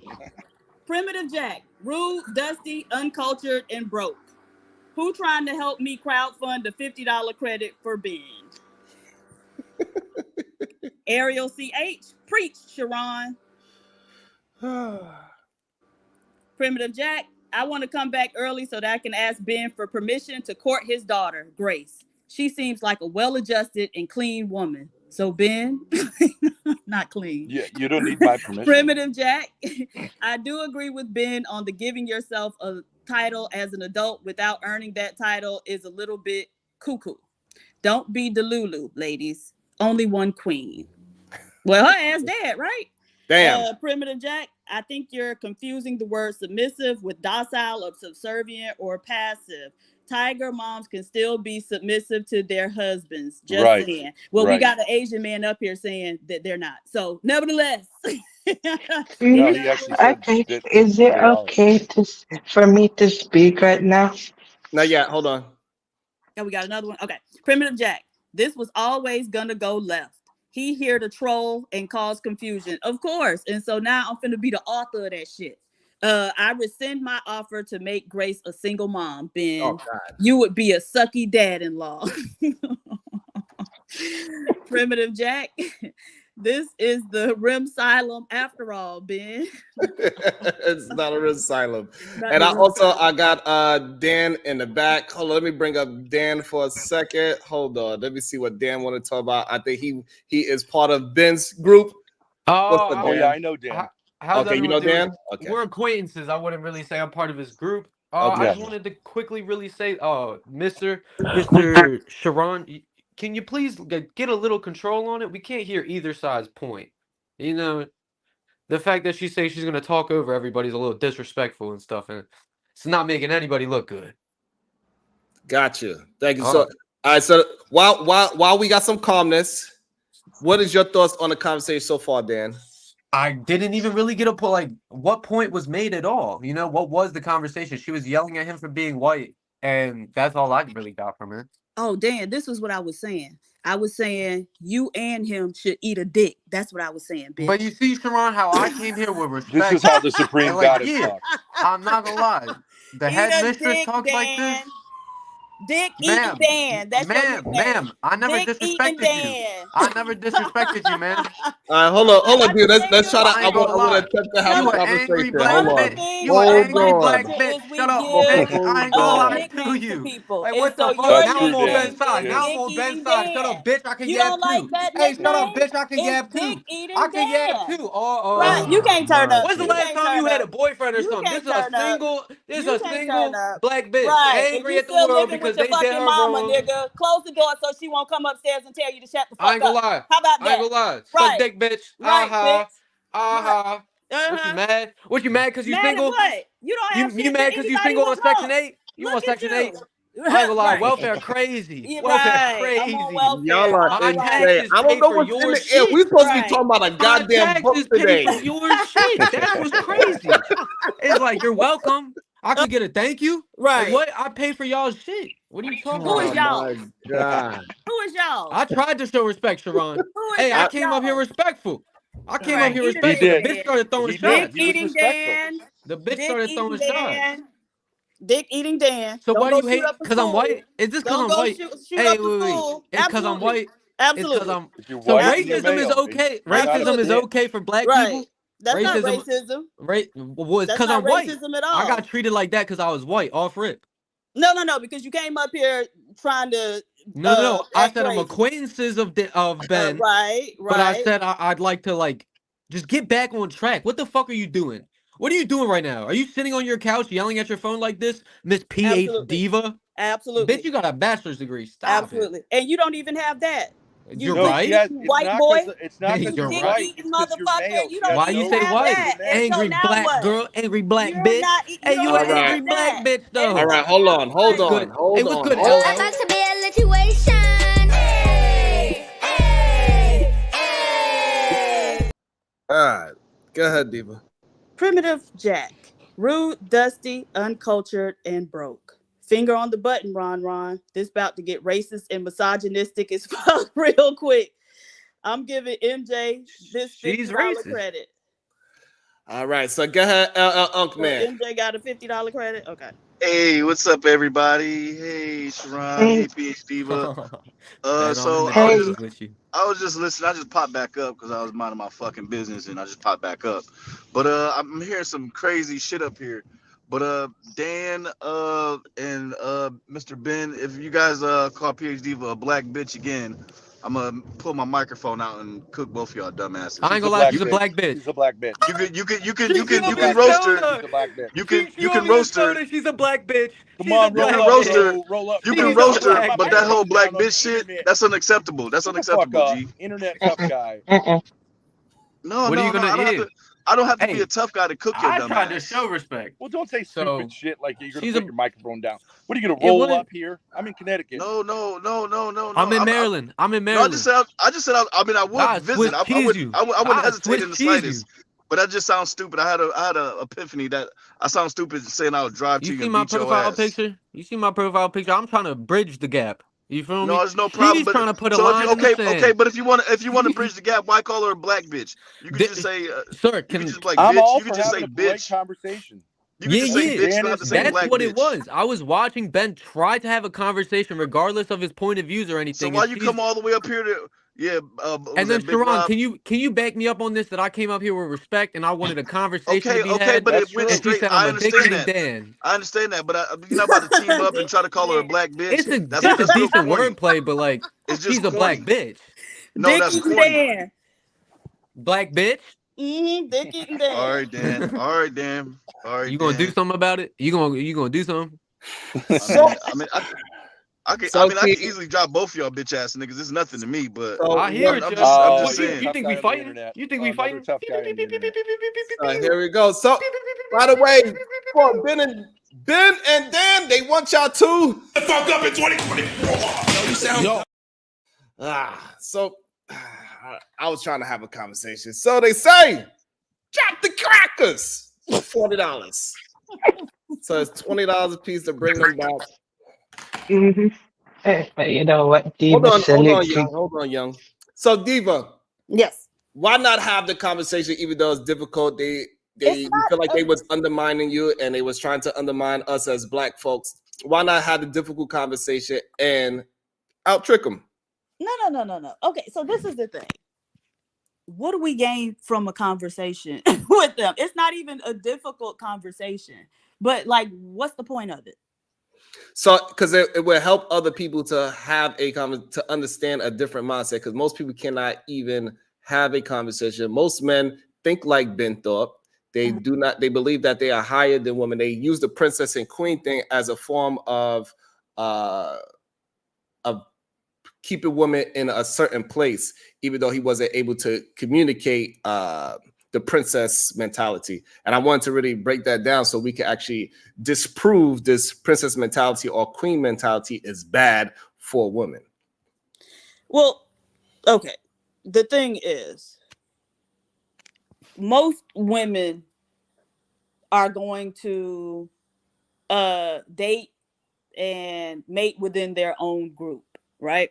Mm-hmm. And so having some white boys who really just trying to denigrate black women, talk about black women dating black men, I really just don't think that adds anything or provides any useful insight.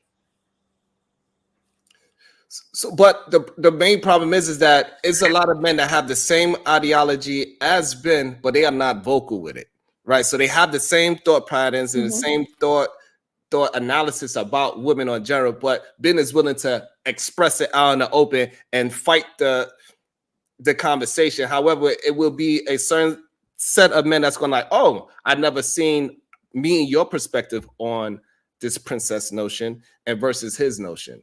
And so we need more men to understand that it ain't just barbershop talk that men believe that princesses mean such and such and such and such, because it doesn't mean that. And that's why I want him to articulate what it means to have this princess mentality versus any other different version of a mentality. Don't provoke me to anger, or else you'll be in danger. Hey, thanks for having me. Hold on. Let's read it first. Go ahead, Diva. All right, Jamar Rashid, for letting me win that basketball game. That's funny. Brownsville, New York. What the fuck is going on today? Hey, Sharon, are you hosting a clan meeting? Shaking my head. Renee, why these snow roaches up here? Oh, shit. Primitive Jack, rude, dusty, uncultured, and broke. For Ben, I want to hear the princess point as well. Okay. Let's attempt to have it. We're gonna reset. Diva, let's reset. Nobody interrupt each other. We're gonna reset and we leave the past in the past. No insults. Let's have the conversation. I'm not having shit with this Neanderthal. Y'all have a good day. I wanna ask him a question. What makes you think you can speak up on how black men feel, what black men think? What makes you think you can speak up on black men in general? Myself. I Excuse identify me? as a black man myself. You what? He said he's identified as a black man. Yeah, and I can prove it. I'm blacker than all you. No, we're not going to let you prove it today. We're going to get before he's trolling. Okay, I get it. He's trolling. Before you prove that you're black, from an outside perspective. Hold on, Ben. Before you prove that you are a black man by using stereotypes, can you please let's get back to the whole? I was going to sing a beautiful song from the black tradition. But absolutely not. I'll sing it better than all y'all. Absolutely not. No. So now let's talk about the princess treatment and why you don't believe that we should uplift women and let them believe that they are princesses, that they are the best human beings that they could possibly be. Yes, they're not princesses of the world. However, we can also give women endearment no matter what color they are. It doesn't matter if it's black, white, or indifferent. It doesn't really matter. As long as you are promoting confidence in a woman, what is the problem with that? It's no problem. And I uplift women of all colors. And I'm actually, I think, probably the only feminist left who actually loves women for being women, not women for trying to be lousy versions of men. But my point is about the stereotypes.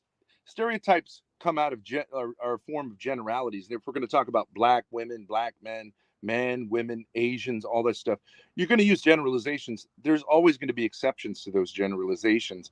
In ways in which, like, there's going to be bad women and bad men in every society. But one thing that is a statistic that maybe comes out of stereotypes, but also it's real. If you look at how people do on Tinder by ethnic demographic background, the highest, most swiped demographic is Asian women. The least swiped demographic is Black women, right? And everybody else fits in the middle. Now, why is that? I've been on Tinder. I've been hit up by loads and loads of young Black women, very attractive. But I know why they swipe left, because a lot of times these Black women come off with this attitude. They literally take a picture of themselves like angry and talk about how they want money and gifts and I'm a queen and all this stuff. It's totally unattractive. I don't know what they think they're doing, but there's no wonder people swipe left. Now, so that statistic is. Do you date Black women? Let me ask him. Do he date Black women? I would. Oh my goodness. Okay. So you can speak up on Black women, but you ain't never dated a Black woman. Black women are very attracted to me, and I know why. Because I'm masculine. And Have you dated a Black woman? That's a yes or no question. Do you date Black women? Yes or no? I'm open to it. I have dated Black women. I didn't ask you that. It was a yes or no question. So you say yes, he dated a Black. So here's the problem. I fuck your mama. How about that? I fuck your mama every night. Shut the fuck up. I'm sure you would like to, you serial killer looking motherfucker. Ass. Yeah, and your dad looks it up. All right, can we You're perverted, child molesting looking motherfucker. Shut up. All right. I'm glad y'all got that out.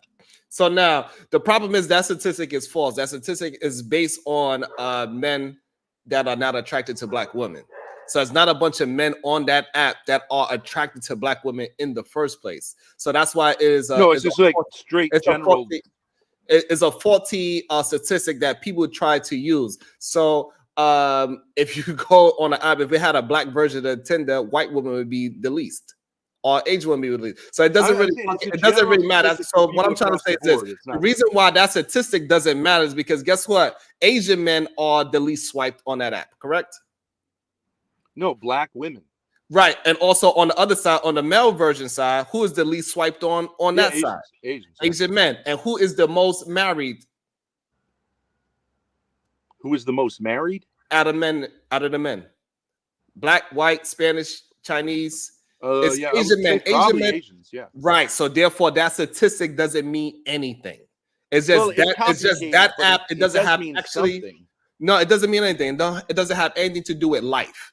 And so most Black people, they just don't want to believe in this whole government situation. This is why most of us, right, we have aunties that have been with the same man, our uncles, for 10, 20, 30 years, and they never physically got married, but they are married. They call themselves husband and wife. It's just that Black people have a trust issue with the government, everything with the government. So that's why the marriage rates, it looks so low when it comes to Black human beings, not because we are not actually getting married. So you're not telling me that there's like a real problem with young Black children who grow up fatherless that's more exacerbated in the Black community than it is among whites and Asians? You're telling me that's made up? So no, I'm not saying that that's made up. Having fathers not in the home is a problem worldwide. Yeah. That is not a issue that is just subjected to us. The real problem that Black people have with that situation is poverty, not the fathers. Yeah, but it is a problem that is there's a higher rate of that in the what you call it the Black community, among Black people. Also, right, so that is a good statistic that people attempt to use. However, we also, out of Black people, we are being educated the most, right? We also moving the needle with pay the most. We moving the needle, yes. So we are at a rate of percentage-wise, Black men are moving in the right direction more than white men. Okay, but Black men are being more educated than Black men are earning more money from where they started to where y'all started. Y'all have a tremendous head start in the race, and we I'm not doing a racial. So what I'm saying is that we cannot. All I'm saying is that you cannot just focus on the negative statistics and not talk about the positive ones as well. So yes, all those things do affect our community. However, it affects everybody's community when you don't have a father within the system. Right, I agree, but like if you can't have a conversation if you just say like no statistics or no realities bear here. I think from what I've seen, Black men and women have a really hard time getting along, and I think it has historical roots in black men being humiliated by Why slavery, does it and cares that to we have a you? Who matriarchal gives a culture. damn what you think? Why does it cares to you? That's our Okay. issues. Our issues. That's that's nothing to do with you. It's our issues. No, Let no, us it's a deal with human that. issue. It's a It ain't human no human issue. issue, brother. That's our Yeah, it issues. is. It Yeah, is. no, Okay. no. You should be worrying about looking at that child pornography, and you should be worrying about going and do something with your little man. Let's just shut the So fuck black up and just people get off can't here. talk to What? white I people don't about care. I anything don't ever. care. I don't care, bro. It's nothing. All right. All right, so then what are you It's doing here your talking to a issues white is your man? issues. If you Stay got out of nothing black to folks' say to me and I got issues. nothing to say to you, then All get right. lost, Stay dude. Hold out on, of black Dante. folks' Get issues. All lost. right. Hold on, Dante. So now, Ben. So now, why is it not a? So the problem is that you are focusing on that it is more of a black issue than a human issue. Is the issue that most people are going to have? Sure, yeah, we can take it out of that. We can take it out of the realm of race and say, like, I think there's a general problem in our culture, in American culture, white and black, with women who don't respect the proper role of men in relationships and in a family. And it manifests itself in these, often in these domestic violence laws, which are ridiculous and which affect black and Hispanic men disproportionately. And so I think it's somewhere we can unite all Americans. But I do think that, like, black culture is more, let's say, understanding that a man sometimes you need to lay the smack down, right? With kids, like, for example, yes, like the switch and all that stuff. Like your Corporal drunk daddy punishment did to is your mama. generally Jesus Christ, on Dante. paper, like, blacks support it more than whites and more than Asians, but in actual fact, they end up in jail because of it way more than whites and Asians. And I think, like, there's a way in which we can unite there. We can like, as men, we can say it's not a good society that doesn't uphold men as the proper authorities within a family. Let me ask Um, this serial so killer now, something. Do you think we got different struggles between blacks and whites and other races? You think we got two different struggles? Yes or no? What? Do hold you on, Dante. think Hold on, between Dante. black and white? Dante, hold on. Dante, hold on. I'm trying to have a conversation, not have an insult match and all that, right? No, I didn't insult that man. I asked him a I simple understand, question. but Do you think we got? I don't want You to think turn we got into two that. different Hold on. struggles though? So Dante, this is what I want to say. I think in some way we I have do two not want different to have struggles. it In some into. I ways do we not want to turn all this have the into same whose struggle. struggle is harder or more and all that bullshit. Because none of that shit actually really fucking matters. We could use the statistics to beat down on whatever race that we want to fucking do. Like, that is a very easy way to have a conversation. Say that statistic wise, black people are the lowest and lowest and lowest and lowest and lowest. Fine, we understand statistically wise, we can have that conversation. I'm However, not trying to have that conversation. right. So that's what I'm saying. So we can have a I bigger have a lot of respect for conversation. black people. That's why I identify as one. We are two different fucking man. We have two different issues. Y'all have y'all issues, and we have ours. Jesus You can Christ, come. Dante, Why the what's the fuck are you purpose? But come we're over Okay, all here? human Dante, beings, and we what all I'm live in saying the is, same Dante, what I'm society. saying So is this: maybe is no purpose of bringing that up. We understand that everybody is unique in this country, right? And so we understand that black people had white people have a head start in certain aspects, and we are trying to even out, right? Black men, income, we done caught up to the white man statistically, right? We only about like 7,000 below statistically. Because see, that's the problem. You don't want to use statistics. White men average how much a year? well, 53,000. you said caught up, and then you said $7,000. I don't know So about all that. I seen a bunch of broke ass white man homeless. I tell you that. it's not helpful to just have fantasies. Like, but if you want to Yeah. fantasize, I just don't know what the point of it is. Right. It's So like, so I don't there want are to have positive trends, and then there are things that remain. Like, what's the big deal? Everyone knows that. right. So what I'm saying is that it's not that far off. So like white men not being in their households versus black men not being in a household, it is not good for families in general for men not to be in a household. The problem is that most men are not recognizing that they need to have a proven track record of who they are for a woman to follow. Women get scared very easily, right? That's So great. That's a great point. I would say that men, just by nature of being men, have a certain place in a household. You say they've got to earn it and prove to black or whatever women that they deserve that place, which means you're saying, like, it's up to the women to decide whether the men who are the fathers have the authority that God gave them. And so, like, I think that's a huge problem. It doesn't matter what color your skin is. I do think you should respect. I think women should respect men, and I think that children should respect parents, and I think that wives should, as the Bible says, respect their husbands in a different way, because it's not easy to be a leader, but it's impossible to be a leader if you both have to be a leader and prove yourself constantly that you're worthy of being a leader. You can't do it, and that's why a lot of men can't, you know, and this isn't, but a lot of black men just say, like, F it, I can't do it. I can't do it. You won't. There you go, speaking up on black Jesus man again. Christ, Dante, stop. Stop. Don't just blurt things out just to blurt them out. If you don't have a point, just leave it. So this is where I disagree with you, Ben. So the problem is a lot of men, they attempt to use these Bible verses where they are not, first of all, holy, right? So the man being above the woman, right? He also got to have God above him. And so therefore, when he is leading that woman, he is not leading that woman off of his own will. He's actually leading that woman and his family off of God's will. So therefore, he will be going against himself already, right? So he's not leading actually the family himself. God is leading that family. And that's the problem that most men have. They'll use that verse, right? And they will forget the part that God is above the man. And they say, hey, listen, woman, you need to respect me because I'm a man. You my wife. Shut the fuck up. Because that's what the Bible says. No, but the Bible does not say that. No, it does basically say that. So, but it doesn't say that, because that's the problem. It does. So. It does. It does specifically say that. So no, it specifically said God is above the man.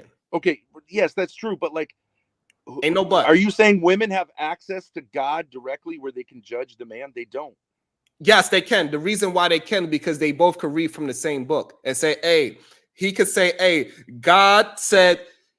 The problem is this. This is what most men do not understand. God said that the man's supposed to treat the woman like they are one. So why would you do something to your right hand that you don't want to do to your left hand? You are not going to put your right hand on the stove and leave your left hand good. So no, you want both your hands to be safe. So therefore, the man is not going to beat down on his woman for her to listen, because he affected her, affects him. So over here, what we preach over here is that it got the woman on this side, the man on this side, and the relationship in the middle. So there's nothing you could do to that woman that is not going to affect the relationship in the middle. You cannot go through the relationship to get through her. So men need to understand that it is all one thing. This is why it's very similar to the Holy Trinity of the situation, right? So you cannot just only be focused on you and not give a fuck about the other part. But Sharon, in every situation, in any social group, there are leaders, and then there are people whose job it is to follow the leaders. And you can say there are bad leaders. That's true. But if the people who are in the position to follow the leaders are constantly telling the leaders that they have to prove to them that they're worthy of leadership, then you have a fundamental problem. It's going to always be chaotic. If that's beautiful. The case. So that the problem is this, right? So when we use in the book, right, because that's the kind of the gist of it, it has a standard operation of procedure, and most men do not want to have no kind of operating procedures whatsoever. They just want to go off the whim. It is very true, because when you ask them, what is it that you're looking for to move your relationship forward? What's your 1 year, 2 year, 5 year, and 10-year plan for your family? Most men don't have it. I'm just going to go to work and come home and not cheat. That is their plan. That is not a plan to move anybody forward. You need to actually do that sounds things. Like a good plan. That sounds like a good plan.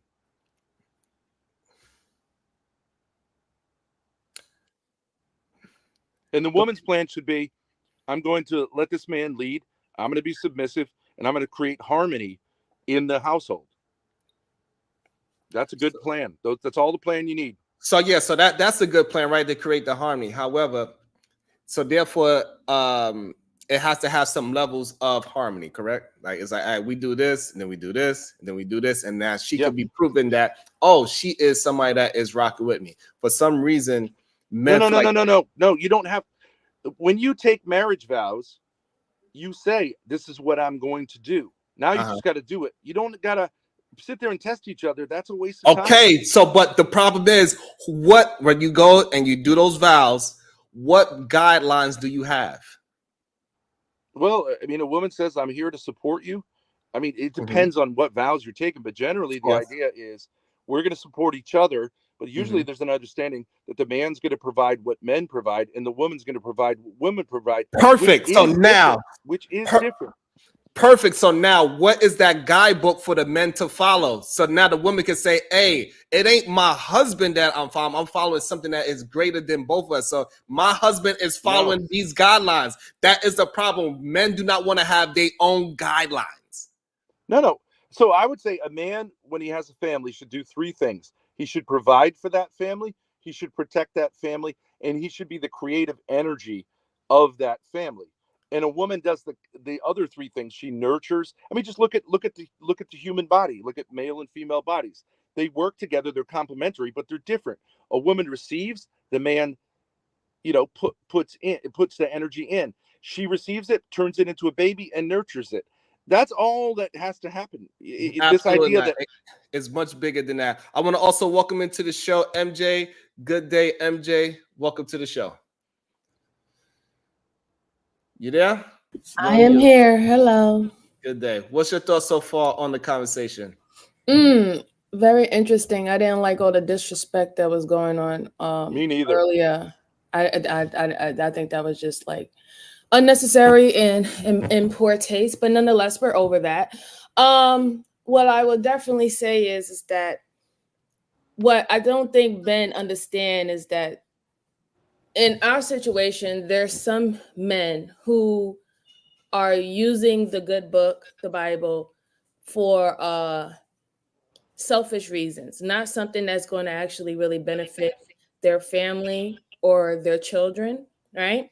And this is something that when it comes down to women, they're kind of quite scared, or they have their guard up or their wall up.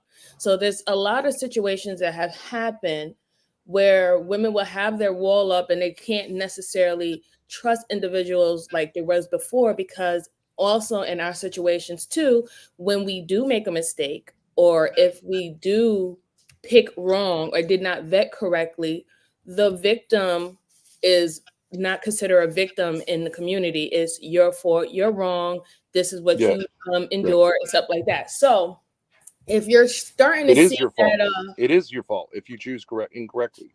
Well, I mean, choosing wrong and choosing right will be anybody's fault. We all know that we all have some responsibility for those things, right?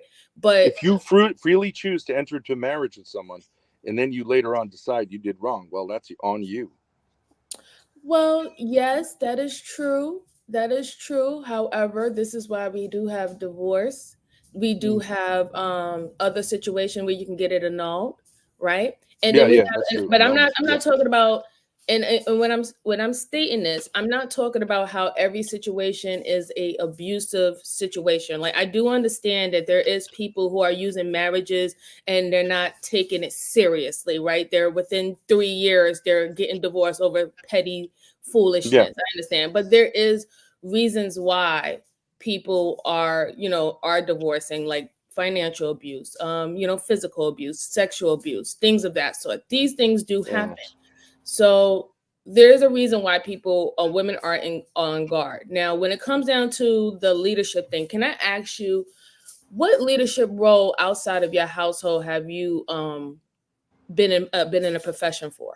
I've been in charge of like kids in all kinds of educational settings. I was a teacher in a Catholic school for over the course of 2 decades. So yeah, I know what authority is like. Okay, so you was like an authoritative figure for children. Yeah, mostly, yeah. Mostly, right. All right. So have you ever been in a authoritative position for adults, like a supervisor? Yeah, I ran a restaurant for 5 years. Oh, so you was a restaurant owner or the manager? Okay. All right. So do you know the difference between how it is dealing with children and dealing with adults then? Do I know the difference between dealing with children and adults? I'm assuming that you do know the difference, how you have to deal with children and how you have to communicate with adults. Yes. Okay. So you know how sometimes it can be very difficult dealing with adults, especially when they're of a certain age and they have lived a certain life. So again, I understand some things that you're saying, whether if they're triggering and whether it could be like alarming to, you know, women or whoever is listening to. But the simple fact is that when it comes down to the relationship between men and women, right? Yeah. We know that we don't have the same roles. We know that. We know we don't have the same roles. However, there's even in the Bible, there's a certain amount of respect that needs to have happen in that relationship for Oh, it absolutely. to work. Absolutely. Right. Yes. So I'm an advocate for both people being respected, not one feeling trampled on, right? Because Yeah. even if you are a person of the Bible, a man, even though the woman would be submissive, the reason why she is taken care of and she is precious in that way, because it gives a lot for women to give up her autonomy to a man, to trust a man in totality of her life. Do you understand that? It is a lot. Yes, but women never have autonomy. They're always guided by men. And if they're not, they're Not disasters. necessarily. Not necessarily. Women do, because like again, when you even get to the point where you're actually dating someone, you're actually accepting this person into your life. You're actually accepting this person to date you and court you. A woman can always say no, yes or no. Yeah, that's true, but that's true on both sides. Right. So it starts from the beginning. From the beginning, she already had made the choice. So we're not in a situation And the man anymore does where we're too. having The man does shotgun too, right? weddings. It's not. That's not different. It's the same. She always has the choice. She has the choice to remove herself out of any situation. She doesn't have to Well, no, date. she doesn't. But She they doesn't can. have to date or mate anybody that she doesn't want to. Right, and the man too. So what's the point? That's The true of the point man. is that she never gave up her autonomy. That's the whole point. The point she never did. But the simple fact is, if she even What do you mean she never accepted did? you, if she even accepted you, it was her willingly accepting you. And same is true of the man. Yes, exactly. So that's why I said that there's a respect that has to Yes. be maintained between both people. The same respect that you Yes, had in the I agree. beginning of the relationship should still be there. Y'all both wanted to get together. Y'all both thought y'all was both valuable. Y'all both had a plan. And whether within your relationship you decided, hey, you know what? I think that I am the more logical one, and I should be the one that holds more of the brainstorming of the situation. And I think that you're good at managing, so you manage more of the household. That is what y'all are going to agree on with each other, but that Yeah, I doesn't understand make that, her any less. but can I just say that's within the structures of what males and females. Yeah, I understand women can be good at accounting, but there's certain things women can't do, and if they try to do it, then you have a basic breakdown. Oh, what's that? Can you name one, please? Sure. Like say women are the only ones who could breastfeed, right? That is true. Okay. So a man can get bottles from the woman and breastfeed, but women are better at that. Women are better usually at taking care of very little kids because that's their nature to do that. And men are better at like when the kids get to be 14, 15, 16, kind of disciplining them and kind of chiseling them into something like, doing dangerous things with them that make them stronger. Are you talking about for Introducing them to the the adult male world. children? Are you talking more about male children in that, right? Because I don't think you want your daughter to be No. Okay. Women too. Yes, absolutely. But Ben, you're talking about, but when fathers you should introduce their daughters to like the realities of sexuality, so that when they go out into the world, they get it. They're not going to be these like people who don't understand it. Yeah. So okay, I'm sorry, Sharon. So Ben, when she was asking you a question, what can women do that men can't do? Is we wasn't talking about the physicalness part of breastfeeding and a man peeing standing up. We're not talking about those attributes. Right. I gave you non-physical examples. I don't agree. I can agree with some of that, but I agree with MJ mostly though. It's just depending on the person. I feel like it's a person type thing though. You got guys who take care of their kids really good at home, and then you got women who makes a lot of money. It depends on the person as well though, you know. It's not just like not all are like that though, man. You got some who don't really care, you know, at all, man. So I don't really get that. Okay, I want to see Sherelle write her name in the snow, because I can write my name in the snow when it's Sherelle said we could be standing up.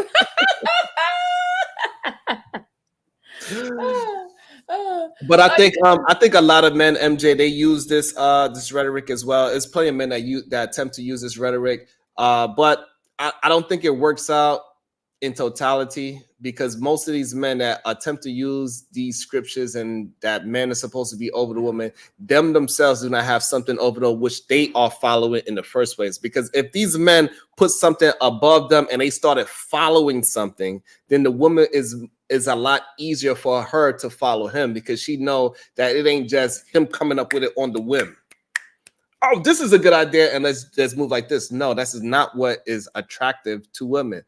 Women want to see that a man actually has a plan that is high to him, and it's going to move everybody forward, not just his own selfish ways and him just being in his emotional state. That is a problem. Yeah, I know. Remember, like I told you, I did that on my channel. I went to the Barnes and Nobles, and I went over that scripture that everybody was talking about that day. You know, Timothy chapter 2, between verses 8 to 15.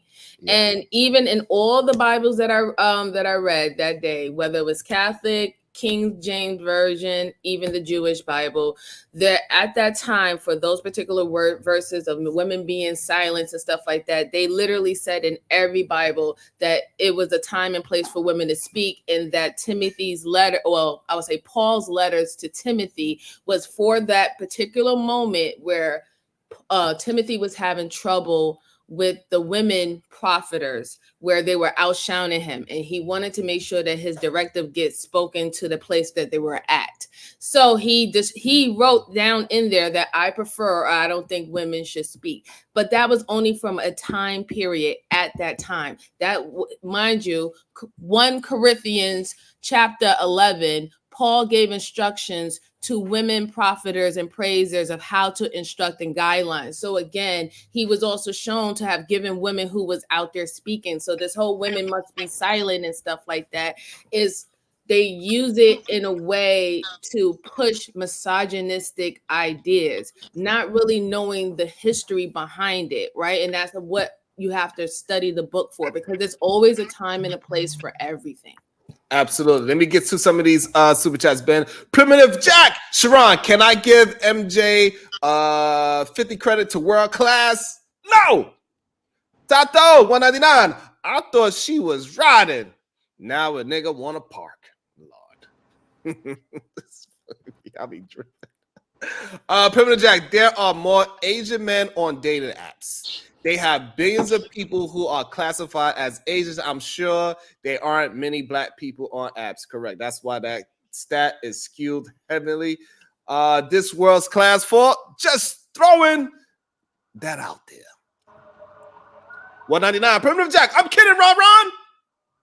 Let's MJ keep the $50 credit. Rickle with the 5 ball. It probably doesn't add to the conversation, but I like to point out that Ben sends women's shadow pornography and regularly says that hard R. Lord have mercy. You can't be using the hard R, Ben. Come on. Black women are the least desired for what? Cooking, cleaning, and taking care of an overgrown child? No thanks. Bye, Ben. Hear that shit? Primitive Jack with the $2. Ben, be respectful to MJ. If that is MJ, behave. That's right, Jack. Primitive Jack with the 50 ball. Credit for Sherelle. Uh-oh. So that's 2 people with, that's a lot of credit going on around here. Primitive Jack with the 5 ball. I disagree. Men should not respect their wives. Men should love their wives. There's a difference. Respect leads to a lack of sexual interest and desire. I don't know about that, because most of the time men always say that if you respect them, that is you showing love for them. So right, but he's saying the other way around. That is a requirement. So he's saying the other way around, MJ. He's saying that men should love their woman and women should respect their man, I'm assuming. Yeah, I think that's true. Yeah, but the thing about it is men love a lot of things. I think respect needs to be involved. Men love their cars. Men love their guns. Men so again, no, I think respect needs to be involved. Great point. MJ, can I ask you a point? Other than physicality, where do you see men having just as men having some strengths that women don't have. Ooh, okay, so that's a good one. Hold on. 1 second. So, I do think that men are more logical in the way where they can detach their emotions quicker Yeah. than women can within a situation, right? Mm-hmm. I do think that men are very witty, right? They can when there's a certain situation, they can, create I guess a distraction or a scenario that they're very witty. Yeah. Also, I think that they, outside of the physical capabilities, I would say that they can definitely bring people together, especially the most charismatic ones. They can definitely Mm-hmm. bring people together when they speak. If they're good speakers, Yeah. they can galvanize people. I think they have Okay. that ability too. So yeah, I Yeah, I mean, when it appreciate comes that. down to the social skills, I do think that men have better social skills than women. I do think that sometimes we can become very awkward. Okay. I agree with all that. Would you also agree that sometimes men could be like more, let's say, fanatical about like a movement or something like that, like, or even their jobs? They can do them like in a way that women like can't even begin to imagine, like working 14 hours 7 days a week. It just be like kind of, which not necessarily, I think for each of these, like, they're not superiority. It's just like men could be ultra focused. I do agree with that, but I'll tell you this, sir. I have met a lot of lazy men. So like me, I work sometimes 12 Sure. hours, sometimes I work 12 hours a day.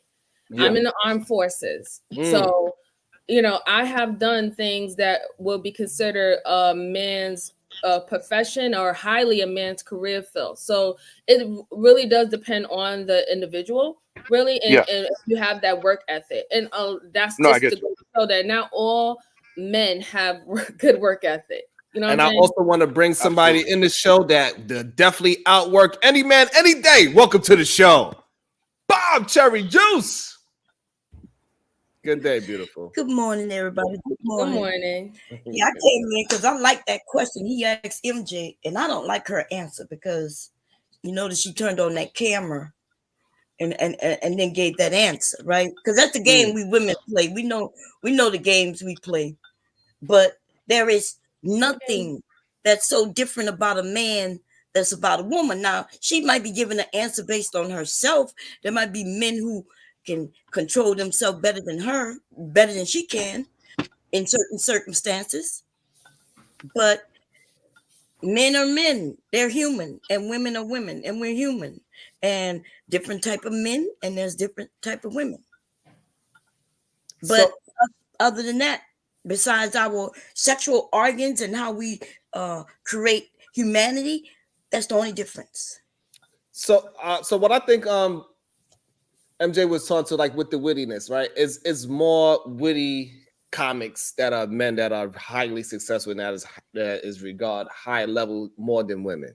And so that's just what it is. Politicians, I understand that they do have a force of patriarchy involved, and women are striving to get better recognition, but we put it on a scale. Men just think differently from women, and that's just what it is. Women has their attributes that is way better than men, and men have their attributes that's way better than women, and that's just what it is.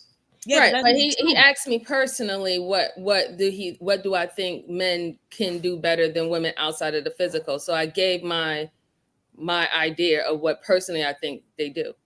That doesn't mean that it's true for not. Good point as well. That's a good point. Yeah. Yes, it's Friday. Right. It doesn't matter. It doesn't mean that it's true or not. That's right. And I also want to shout out to everybody that's here, that's watching. Make sure you're hitting the like button. And shout out to the people that is reviewing my channel live while we are doing it in real time. We are the NFL, we're the NBA, and we have commentators. And I guess it works out nonetheless. It's wild and interesting that they want to talk shit about the show, but they want to review the show while it is live. Oh, you can stop them from doing that. That's insane to me. Report them. You can stop them from doing that. Damn, report them. Yeah, they shouldn't be reviewing you live. Like they could be over here with you live, you know? Yeah, it is kind of crazy though. You're right. Ariel CH with the 2-ball. Browns. Hop on, please. Come and get your cousin. LOL. Primitive Job with the 5, but dang. This was turning into a productive conversation. Now, Bomb Cherry about to get real racist and Miss Sanders as fuck real quick. Well, we tried, y'all. She didn't do anything. Bomb didn't do a damn thing. But I think we was cooking up his point, and I think a lot of men actually believe the same thing as Ben. It is a lot of men that's out there that will use these Bible scriptures that have no idea. They never even open up the good book, but they have this ideology and they follow other men, like how MJ was saying they're very charismatic. So they get other men to follow that same remedial rhetoric that men are above women, and a lot of men in these spaces, they promote and push out that same kind of energy when they having their conversation with women. And that is the real problem. This is why they cannot articulate what is so bad at telling your daughter she's a princess. They have no real answer to that. What is wrong with your daughter thinking that she's pretty, that she got to be proper, she got to eat with a certain way, her back is never supposed to hit the goddamn chair, she's supposed to sit with her legs closed? Is a certain way how princesses are supposed to move, and they're supposed to move with elegance. And for some reason, men want to only harp on the negative version of a princess or a queen. I think sometimes it's like when they do talk about the princess thing, I think they're just talking about the princess complex, right? That's in psychology, which will be the one who is highly codependent. Most of the time, I think that's what they're speaking of, because I don't think they would want their daughters to feel like they're insignificant. But that's not true. Oh, but you hear these men, and they do want their daughters to feel insignificant. They want to give them away and take their autonomy away from them, and they want to find their husbands for them, although they don't want to look for. But can we talk a little bit about autonomous women? Like the idea that women are best off like on their own and independent. Have you looked around society at women who have broken away, who are rebellious, who are not being guided by a man? It's a disaster. Where you see this disaster at? Where is that? Yes. Like go to colleges, and this isn't a white or black thing. Colleges where girls are not like being guided by a man, they're basically acting the hoe. I mean, it's like the 1 in 4 girls in college has an abortion. And I'm not saying that girls shouldn't go to college, but like I think women do. I don't think it's a big deal to say it's good for women to have a guidance from a man who loves them very much. I don't think. And who's that? And that man, where's he getting his guidance from? He's getting his guidance from God. That's right. So the problem is most men do not believe in God in that way. That's not true. Oh, it is true. We see it in these conversations all the time. We see that men do not have nothing higher than them. They are just simply moving off the fact that I'm a man, I'm stronger, I'm smarter, you don't understand, I'm doing the right things, I'm logical, you're emotional, and all these other bullshit. But when we come and we break it down and we having these conversations, we tend to see that the women have more logic than most of these men. It is a lot of that's not true. Unintelligent men having conversation, acting like they are the top-notch men in these spaces, and they are not. They will hear something that what you would say, right? And you say something profound, and you have the charisma to execute it, and they will attempt to say the same exact thing, and they do not have the same mental fortitude. Sharon, if you're going to tell me there are a lot of men who are not real men in on the internet, of course that's true. But I'm saying, generally speaking, men, like, for example, most men want to be good fathers. I think that's more true than, like, women, when they get angry, they don't care about anything. They'll just blow the whole thing up. Most men are like, want to stabilize and keep things like from going sideways. That tends to be true. Women tend to be more volatile than men. So if they're doing great, they're great. But if they get off, and one of the things that causes them to be volatile is becoming disconnected with men. Women are much more reliant on men than men are on women. And I think that's okay. And we should be careful in dealing with women, like not to like, test that. But I do think it's a difference there. Girls who play, like, for example, basketball, girls who play basketball, like, they generally they generally want the approval of the coach, which is very feminine, more than they want to win. Boys don't care if the coach likes them. They want to win the game. That's so you saying that men do not want the approval of other men? Not so much as they want to win the game. And I've talked to coaches who coach. I was a coach myself, but not of girls, but in a boys' school. And coaches will tell you, like, the girls, like, they don't really care about like winning as much as they care about like being nice to each other. It's a problem. You have to tell. How many women can Ben? How many women could just point out a Rolex versus a man? I have no idea. You mean a real Rolex? How many women versus a man could point out which car costs $100,000 and which one costs $50,000? I don't know. Okay, so therefore what I'm saying is this. Most men, when they buy these expensive watches that they say that women are attracted to, no, men are attracted to that thing. They use those watches so they can get some kind of understanding from another man. They buy that fucking 911 Porsche because they know another man that's hopefully as high than them is going to see them with that car, and they can get that. Yeah. Okay, so therefore men absolutely the same as women want respect from higher up men. That's just what it is. That's just life. Yeah, it doesn't have anything to do with gender. It is just the same. And the problem is that there's a lot of men out here that is very feminine. Yeah, that's right. You're very feminine, right? That's right. That are attempting to use masculine talking points and say that, hey, women, you need to act like a certain way, and it's wrong, and we need to start calling out, and those men need to shut the fuck up because they have not put any work in to prove that they are the ones that can say the same thing as me. You have not put the same work as me, so you cannot tell your wife what to do. I'm sorry to tell you that, sir. You got to work to tell your wife what to do? That's how life works, yes. Well, you got to get to a place where you convince her, and that's what dating is, courtship, where you're trustworthy. But once she says, I'm in, then obviously you shouldn't have to tell her what to do, like yelling at her, but it shouldn't even be any friction. But obviously she's going to follow your lead. That's how nature has set it up. And it's tough to be the leader, and it's tough to be the follower. But to say, like, I ain't going to follow or I ain't going to lead is a disaster. It only works one way. It only works one way. Now you get into a better conversation because we go to the primitive, like, so the man, he got to keep on hunting and bringing in food, and then she got to keep on cooking the food, and all that got to work together. It cannot be a time where he's like, you know what? I've been bringing in food for the past 20 years. I ain't bringing in no food no more. And she's supposed to be like, right, but what you have. And the problem is, Ben, so when I said the work, I meant the work as overall as me as a human being to keep the family moving forward. These men are not doing what they got to do to move families forward or move relationships forward or move themselves forward. Let me tell you something. To be a man who's respected by his wife and has to be a leader should be a joy. It's fun to be a father. It's fun to be a husband. It's fun to be a wife. It's fun to be a mother. This idea that it's all this hard work is why people don't get together.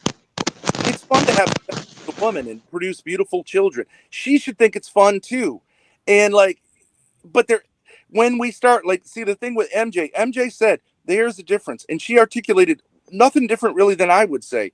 But then Bomb Cherry said, there is no difference. And that's like the two world views here. Like MJ, then she went back and said, like, well, that's just my opinion. Okay, that's your opinion. But you think it's true. There's a difference between men and women, and it doesn't mean one's better than the other. But to say there's no difference, you're out of your mind. There's a difference. Anyone who's had kids, boys and girls, you can see they're very different. Perfect. That's perfect. So now it is a clear, distinct difference. The problem is the difference is that when you say that men stop fucking muting me. Stop fucking muting me. This nigga. So the problem is that when you are saying that men are supposed to automatically just follow women, you are putting that difference as men are better. That is the issue. You said it wrong. Women are supposed to follow men. Regardless. When you put that pedestal on either side, that's when you put one is better than the other, and that is the problem. No, saying someone's a follower and saying other people are leaders is not saying better or worse. Like, people who are handicapped, in a certain sense, they have to trust other people who have more like aren't handicapped to take care of them. It doesn't mean the people who aren't handicapped are better than the people who are handicapped, but you got to recognize like someone who's like got severe like brain damage shouldn't be making decisions. Someone who doesn't have severe brain damage should be making decisions for that person. It doesn't mean better or worse. I'm just using an obvious example that we would all agree with. Kids also, they're beautiful human beings. They're probably better than adults generally, but they shouldn't make certain decisions because they're not fit for it. But you should prepare them to make those decisions. But there are a lot of parents who negotiate with their kids instead of saying like, look, I'm in charge here.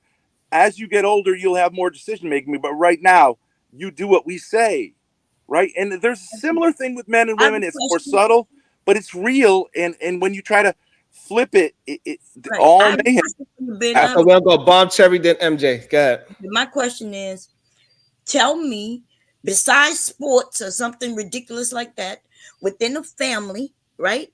Mhm. What is a man offering that's so different that a woman can't offer as well? Go ahead. And we're Sure. not talking about sports and Olympics and muscles. Sure. In the family, how the family work together. Go ahead. Absolutely. Leadership, protection, and providing. Okay, so can't a woman can't lead? She can't provide. If No, she's working, not she's if men providing can. too. If she's the leader in this relationship or have more leadership skills, right? She know how to communicate better and get everything controlled so it can move forward. So I need something of substance, not just giving me those terms that you men do. Are you saying that I can't man go? having like I'm 6'8", I'm extreme, but like having a 6'8" man, I can't fight worth shit. But having me around when there are women and children around gives them automatic layer of protection because very few like criminals are going to step to me just because of my size. That's something that I offer. But also me being a man, other men are much more hesitant because they know if I go off, it's gonna be much more. Yeah, but that's not true now, is it? Many It is. 6'6" men have been harmed, killed, beat up, robbed. Right, I'm but saying, like, it is a determinant. Like somebody 6'8", people are gonna have a second thought about fighting somebody 6'8", right? They are ridiculously tall. They look ridiculous. And what about women? There's a lot of men who won't fight women. That's a deterrent too. That is very true as well. Yeah, but if it goes, they're not very handy to have. All right, so I want to go to MJ. Then I'm gonna bring somebody up. Yeah, I was gonna say on the basis of the height situation, not a lot of people are tall like that anymore. Yes, It's not that, especially when it comes down to men. I mean, men are usually averaging around 5'9", 5'11". So definitely larger than women and more physically sort of.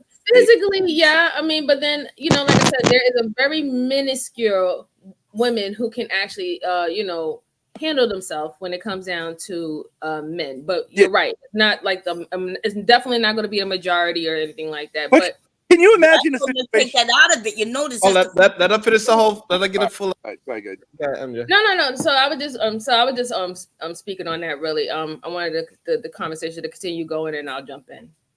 Can you imagine a man who says like, "All right, if it goes down, my woman's going to protect me"? Would anyone respect a man who said that? That's the deal here. Unless if he taught her how to, if they both understand, they both went to gun classes. Yes, if they're going to go down, he takes the back. I had to fight. Come on, look, Ben. To be honest with you, I had to train my wife to not get into it. Hey, babe, no, you need to go that way. If something happens, I understand that. I want to be, but you're not because you want to ride it down. Say no, we are in it together. Most men not even have a conversation if they fight, and most women will absolutely. If she loves him, she is gonna. Her initial instinct is going to protect her man as well. She's going to jump in the fight. And you actually have to train a woman to move away from the fight and get yourself out of danger and explain to her why you want her out of the situation. Most women are going to jump in with a man, and we see it all the time. Women get their ass knocked out along with a man because she's not going to allow her man to. But if someone breaks into your house, like, and you have reason to think, like, this is a violent person, are you going to stay in bed and go, honey, can you take care of what's going on down there? No That's way. That's a no totally way. Ben, but wasn't you just talking about earlier about raising your daughters to know all the arts of war and combat? And why would you do that, right? So when you're at work, your wife and your daughters should at least know how to defend themselves enough so they can get out of harm's way if you can't reach them. Yes or no? Well, mostly with women, Yes or like no, they get into situations where they should get out of the situation. So if my daughter, like, I got to teach her that men, want to, like, you got daughters that some men just want to smash and they'll work you and put you in a situation, right? Okay, so you got to get out of that situation. You got to use your words to get out of that situation. You can't wait until. Let me bring in somebody. I just got somebody in. Welcome to the show.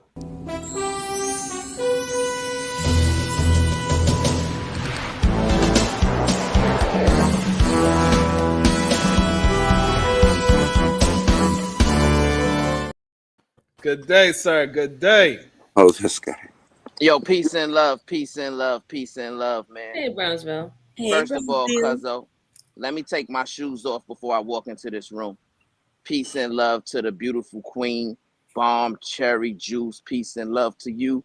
Peace and love to the other beautiful queen, Conversations with MJ. Peace and love to you. And peace and love to all the beautiful queens in the chat, man. Anya Bracy, the SBG First Lady. Robin MDB, Shiesty Bum, the Supreme Goddess, PH Diva, Rogue C, It's Me, Dr. G, Talking to Kinfolk, Champion Feminist, Ariel CH, the Sherelle Show, the Voice of Venus, the Verbal Assassin, all the queens, man.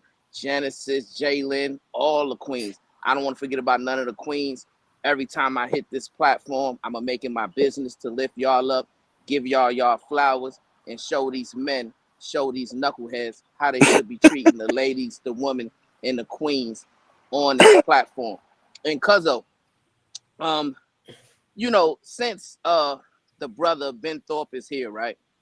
and he wants to have a conversation with the SBG network about the issues that are plaguing our community, the Black community, and it's fair. It's fair for him to have those type of conversations, right? But since he's here, Cuzzo, I want to engage in a conversation with him about the issues that plague his community, right? Because if it's fair for him to conversate about our issues, I think it's only fair for us to conversate about his issues, right? Absolutely. Right. So first and foremost, right? Ben Thorpe, I heard you up here saying that you're a follower of God, right? You believe in God? Love God. I love God, yeah. Right. Do you consider yourself a follower of Christ? Absolutely. Okay. So are you familiar with the scripture coming from the book of Matthew, the 7th chapter, starting at verse number 15? Not offhand, no. Okay. So what Christ is teaching his followers is, he says, beware of false prophets, right? Who will come to you in sheep's clothing, but inwardly they're ravening wolves. Sure. And then he goes on to say that we will know them by the fruits that they bear, right? So when we have certain men who get on a panel, get on a platform, and they'll say that, oh, I believe in God and I'm a good leader and women should follow me, right? Yeah. First and foremost, we got to examine the fruit that you're bearing to show that you're qualified, as Christ said, to be a leader, right? Is there a question here? Yeah, the question is this, right? Yeah. I saw a video of you, Ben Thorpe, kicking your daughter, your adult daughter in the back, right? Wrong. I also saw a video of you sleeping in a bed with your own daughter, who's an adult, right? And because we're homeless. I've heard rumors, right? And you can clear it up. I don't hear about rumors. No, men don't talk about rumors. That you can clear it up. That's why I said you can clear it up. No, I'm not here. I'm not here to be interrogated by you. Don't be a bitch and talk about rumors. I ain't talking about rumors about you. Yeah. I'm not saying wear a scuba suit because you're so far up your mama's ass that you got to wait to breathe. I'm not saying calm. Yeah. Control their emotions. What's happening right now? We know. See, and that's the thing. I'm not upset. Cherry, right? He's walking in his feminine energy right now, right? Because I'm cool, calm, and collective, like strong man should be, right? Now, Ben Thorpe. No, you sat here and worshipped women. Thorpe, you want queen. You're a bitch. You're a bitch. Right. So I thought you wanted to have a conversation with us, though. Yeah. So you want to? I can respond to the actual things that you said. Oh, you got to. No. But you didn't. No, even so let we're me gonna get it out, right? All right, you've done your Because speeches. You got, queen this, listen, queen that, all that bullshit. We heard all that bullshit. Now it's my time to talk. No, it's not your turn to talk. You said we shall know them by their fruits. Legit. Okay, no problem. No. I do think it's that's not your turn to speak yet. Oh, it's okay. not your turn to speak yet, right? You're a bitch. You're a I black didn't ask woman. the question. No, I can never talk, right? Okay. You were doing so well. You were doing so about two situations. He was doing well. Hold on, Ben. Hold it just a little longer, Ben. Let him finish. But you're gonna. You didn't get it, but he does not. He allows other people to respond. You don't have to worry about not being able to respond. Yeah. Okay. Yeah. So there's a thing called stoicism, right? To where I don't have believe the ability. I know, because you're not a real man, right? No. There's a thing called emotional intelligence, right? To where you understand how to maintain self-control, even though you're feeling a type of way about what somebody else may be saying or what somebody else may be doing, right? Sometimes. So if you consider yourself a leader and a strong man, then you should be practicing those characteristic traits, right? Mm-hmm. But here's the thing. Here's the question I want. I mean, you say, wait. Okay, I can't. Can I ever respond? Like, no, but listen, I didn't get to the question. You can respond. You can respond. Just shut up. Just shut up for a second. Just shut up for a second. I'll respond to that. No, you say you're a follower of Christ. You say you're a follower of. You said you're a follower of. You said you're a follower of Christ. Just give me. Once I get to the question, come you can on now, respond. bro. Ben Thorpe. Once I get to the question, your brain, you can respond. Right? Your brain boiling over. Take the hood off. You don't have any self-discipline. You don't have any self-control. You say that men should be stoic. You believe that you should dish it to women and disrespect women and denigrate women, right? And they should be able to take that vitriol coming from you. No, I don't. Right? But when a real man steps up and applies pressure to your remedial rhetoric, right? You can't control yourself. You get all in your feelings and emotions, right? And the female comes out of you because that's what you are. Matter of fact, you're not even a female, right? You are behaving like a cat. Oh my God. Like the cat. You suck so much. A feline. You suck right? so That's much. the way you're behaving. Now listen. It never stops. Oh, come on. This guy. If you want to have a conversation, come on, that's I'm willing enough. to have the conversation, right? Let me talk. But you gotta let me land it. Well, you gotta let me land it. Oh my God. Right. Okay. So I give it one more minute. And I'm out. Ben Thorpe is this, bullshit. Right? You on video physically abusing your daughter. No. Who's an adult. Also on video sleeping in the bed with your daughter. Also, yes. There's been rumors that you are sexually active with your own daughter. Only your mom is incest, right? With. I'll clear that room up. Your mama. My question to you is, right? Do you believe that it's right for men to abuse their daughter physically, sexually, emotionally, in the ways that you've been on video? In the ways that you've been on video. Look at yourself. Here. No wonder up the ass every night. Look at yourself. She just says to me, "Man, that nigga can never take his hood off. What's his problem?" Wait, what did he just say? What? Couldn't do what? Can we have a conversation? Right, we can, but don't use the N-word, please. Thank you. But go ahead, Ben. Now, all right. So you said you're a Christian and you're a Stoic. Okay, I have a master's degree in theology. Okay, Stoicism is the view that emotions are bad. Okay, Christianity rejects that. Okay, right. Okay, so there's a verse in the Bible. It's the shortest verse in the Bible. It's 2 words. You know what it is? Enlighten us.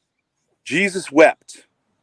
Okay, so he expressed emotions. A lot of other times in the Bible, he expressed anger.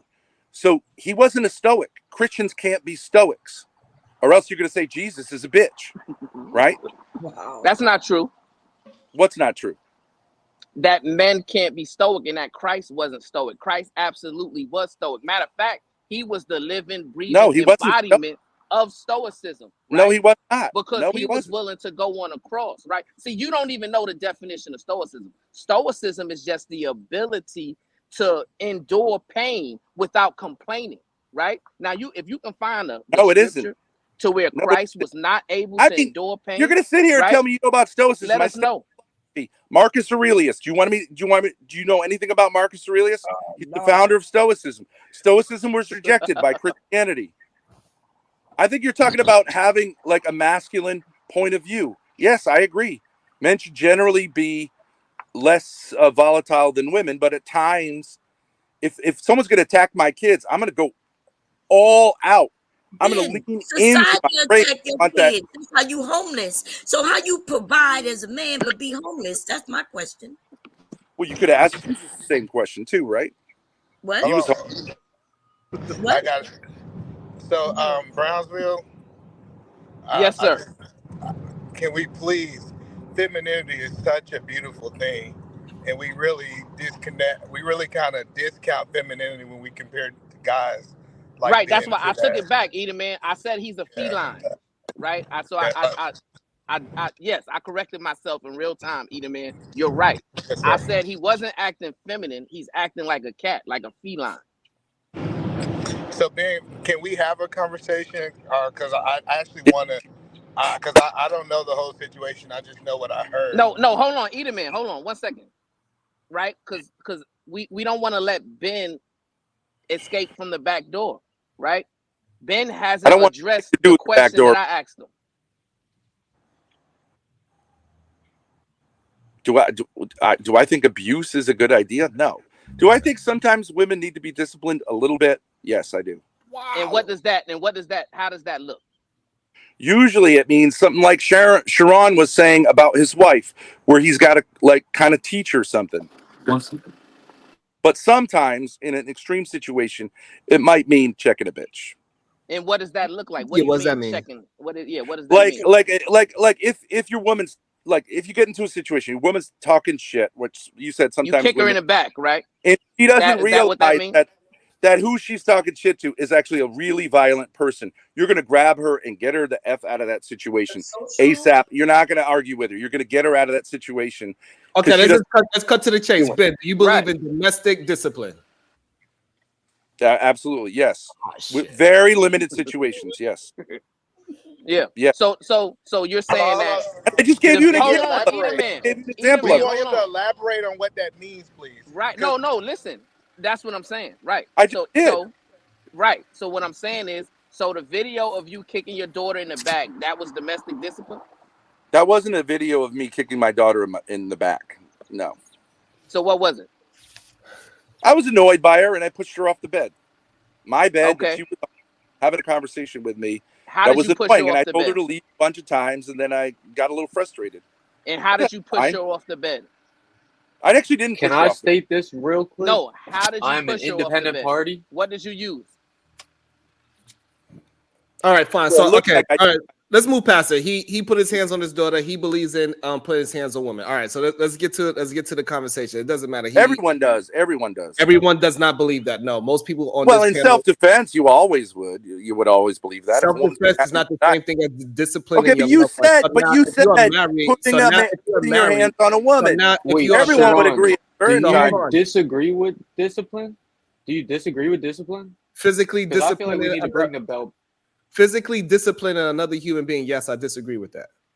Even kids? I feel like we need Especially to children. we need to bring the belt back. Oh, we really? Need to bring the belt back. Physically discipline a child? No, you should not physically discipline a child, because the reason why, because we should not physically discipline somebody for making a mistake. Most of the time when we are angry at our child or our wife or our partner, is because that person made a mistake, and we should not physically reprimand them just because they made a mistake. No, we should encourage mistakes, because that's the only way you could grow as a human being, is by recognizing a mistake and correcting it. You do not correct a mistake by physicality. So do you believe that police should arrest people? We're not talking. Yes. Okay, so You think a man should have Did you guys get belt in his as a home kid? over his own children, but you think the police should have authority over everybody? So no, I think the police should have authority over criminals. Well, they don't know if they're criminals. So most of the time, police are reactive. Okay, but to what's the difference? Usually, what happens when a police a police officer is called because a criminal act is happening. So therefore, they are responding to a criminal activity. That's how it happens. Police are not preventative; they are responsive. Wait.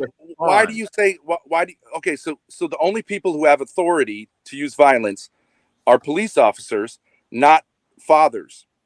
No, what I'm saying is this: police and criminals. Police and criminals have nothing to do with. So police and criminals, I do not look at my household as I'm a cop and my wife is a potential criminal, and I gotta physically discipline her when she gets out of line. No, I don't look at it that way. So what I look at as me as being the leader of my family, that I gotta lead my family through mistakes by teaching them lessons.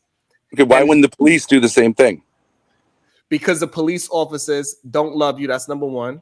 And number two, that person is breaking the law because police are reactive. So children don't break the law of the house. I'm attempting to prevent my young children turn them into adults so they could be prepared for the world. So I want them to have mistakes, but I want to make the mistakes where it's in a space where they are allowed to make mistakes where they don't hurt themselves.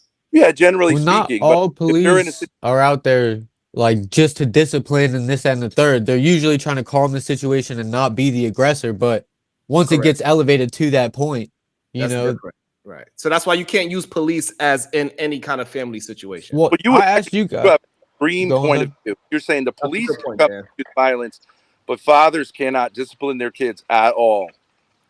I'm saying that it is are in the situation they're in. So what I'm saying is this: and they feel weak in their because of people like you. You're destroying the black family with your philosophy. What I'm saying is this, Ben. Most fathers that have to physically discipline their child, they are lazy and those are weak men. They don't have the mental fortitude to actually teach their children through mistakes. It's not sometimes, it's all the time. Because when you have patience, you'll be able to deal with your child learning how to become an adult. Because children are supposed to make mistakes. Your wife is supposed to make mistakes. You as a man are supposed to make mistakes. That is how you learn that it is a mistake in the first place. People that get stuck in arrested development, they never learned that they made a fucking mistake in the first place. And then therefore, now your ass got to go to jail because somebody else got to teach you what your fucking mistake was. That's the fucking problem. Okay, and so kids never are in that situation where their parents should teach them that? You could get taught without getting beat. There's a difference between abuse and discipline here. Right. Right. So let's stay right there. So let's stay right there, right? There's a distinction and a difference between abuse and discipline, right? Right. Yes. Now, what we watched Ben Thorpe do on video, was it abuse or was it discipline? I wouldn't call it abuse. Mother, that is abuse. What I do with her, unbelievable. Yeah, that was right. Right. And that's what it is. So you are a domestic abuser, right? But yet you think you are entitled to get on an SBG network and tell us what's plaguing the black community. Right? I tell you, when you I wouldn't call that abuse. I've seen the men have no clip that you're referring to, and the police can come and I wouldn't call it abuse. It may be at a problem off with color. black community. I don't think many black people would agree with Sharon, and most people who've been disciplined physically are like, "Yeah, it did me some good." No, the belt did me good. The belt did me good. So the reason and why, but I mean to say you can't ever. So hey Ben, I got a question for you. So a lot of people that get abused, you know what they turn out and do? Abuse other people. Yeah. Okay, so therefore that whole framework of what you said is bullshit. Just because somebody got their ass whipped when they was a kid, and then they don't want to make their mother or their father look like it's some bad guy, and they just move on through. Okay, like but it did me some good. It doesn't actually mean that it did them some good. What it is that was their way of understanding the trauma that they went through. They said, hey, okay, but Sharon, if you love somebody, if you love someone, why would you physically hurt them? Right. Because sometimes they need it. Now, okay, I'm glad Can I that you ask said that. real I want quick, to just ask you everybody one more question. I want to ask individually, one more question. did you Do you guys love get the yourself, belt? Ben? Do you love yourself? Wait, Jimmy, make Do one you point. love yourself? People who go to jail generally Do you love don't yourself? learn Yes anything or no? either. I'm gonna let you jump in there, but I just Yes, want to. yes, Do you love yes. yourself? Yes. So now, when you make a mistake, do you physically hurt yourself?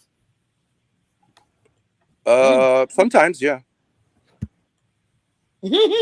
Y'all never had to go pick a switch out and then get Yes, we get had hit with to it a go few do times. that. And do we think that helped us? No. In fact, I think it helped me though. Most I black guess folks that's do think opinionated, it was man. very evil I to guess make that is me walk. opinionated, ma'am. Well, it was very evil to make me walk to pick out my own switch. That's mental abuse. Then I But picked it out and brought it to my grandmother just so she can. yep, and it better be big or you gotta go pick another one. Did you ever deserve? And what you think that? How did that help me or you? Yeah, sure. Did you make the mistake again? Did you make the mistake again? Yes, because I was a kid. I mean, fair enough, I guess, right? But some of the mistakes that I've made once I got the belt, you know, my dad a few times, not even full power, right? But I knew, don't do it again, or you're gonna be in that same situation. And I feel like kids nowadays aren't getting the belt as much, and now they're out here crashing out, you know, ready to lose everything over a goddamn little minor inconvenience. So I do feel like, next time Dan and Ben make a mistake, I want to make sure you go to the nearest one and kick that motherfucker with your shin. Punish yourself, goddammit. Well, Yeah, I sure. said If you not full overeat, power. maybe you're going to punish yourself by not eating. All by smoking weed, all by drinking alcohol. I guess that's your idea of punishing yourself. But That's not punishment. I don't smoke you weed. don't think That it is but we rewards. understand that's what it actually is. But No, I want to also hate the reward. before Ben go, because man, I can't believe. I mean, but I can't believe it. And I think this is a great conversation that we have in two different perspectives. It is awesome. Go ahead, MJ. What is your thoughts? You seem like you have a few of them. Oh no, I mean, I was beaten maybe like once or twice when I was a kid. I wasn't really a bad bad child. And when it comes down to my son, I never hit my son. I never had to. Just the disappointment that my son would have of him was more than enough for him to cry. So I think it depends on children, right? Not every children needed to get a beating. Some needed to be spoken to. Some needed to be shown more love or tell them why what they were doing was wrong for them. You can't treat children under one umbrella, because we have seen children have traumatic responses later on as adulthood because of those things, right? They're not able to I guess navigate the social world. They're not able to even hold real relationships with people anymore. They have a distrust of anybody of any form of authority. And going back to what you said, Ben, if you're dealing with a woman who, or let's say who been through a trauma experience when they were younger, where they can't trust people in their family, how do you expect her to even trust you to be authoritative with her? There's going to be a conflict there. So I just don't want to continue on certain cycles. You know what I'm saying? Because we Can do I ask see the real quick, negative and the ma'am? positive. Yeah. How old is your son? He's 12. All right. I mean, he's, I don't know. I wish the best for your son, but he might make a bigger mistake later on in life because you didn't discipline him. Perfect. Now. Why do you think a mistake should be corrected with physical violence? Some kids, I agree with MJ. Some kids don't need that. I have some kids, they're hard-headed. Some kids, like, very sensitive. To be a good parent is to understand what is appropriate. But I don't think you should take things out of, like, as of the realm of possibility. Some kids are just hard-headed, and a little physical discipline is a better than example. They prefer. So Ben, right now, you will be considered hard-headed. I'm pretty sure you was like that as a child. But see, even though I'm still teaching through, even if I would say, no matter how hard-headed my child is, I gotta figure out a way to break through that hard-headedness. The only reason why they are hard-headed is because they don't understand. Once you break through their communication barrier and they can understand you, they will move in a proper light. But how's that different than criminals with police?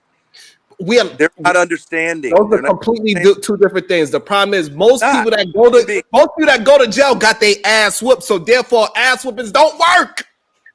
A lot of them didn't. That's why they're in jail. That's a lie. They never learned the limits. They never learned the limits. Yeah, you see these. A lot That's a fact. No, it's not a fact. That is a lie. Are never That's a lie. disciplined by their parents. This man is outside with a shiesty on. Hold in on. school. I want to make and sure they act a fool and they get rounded up.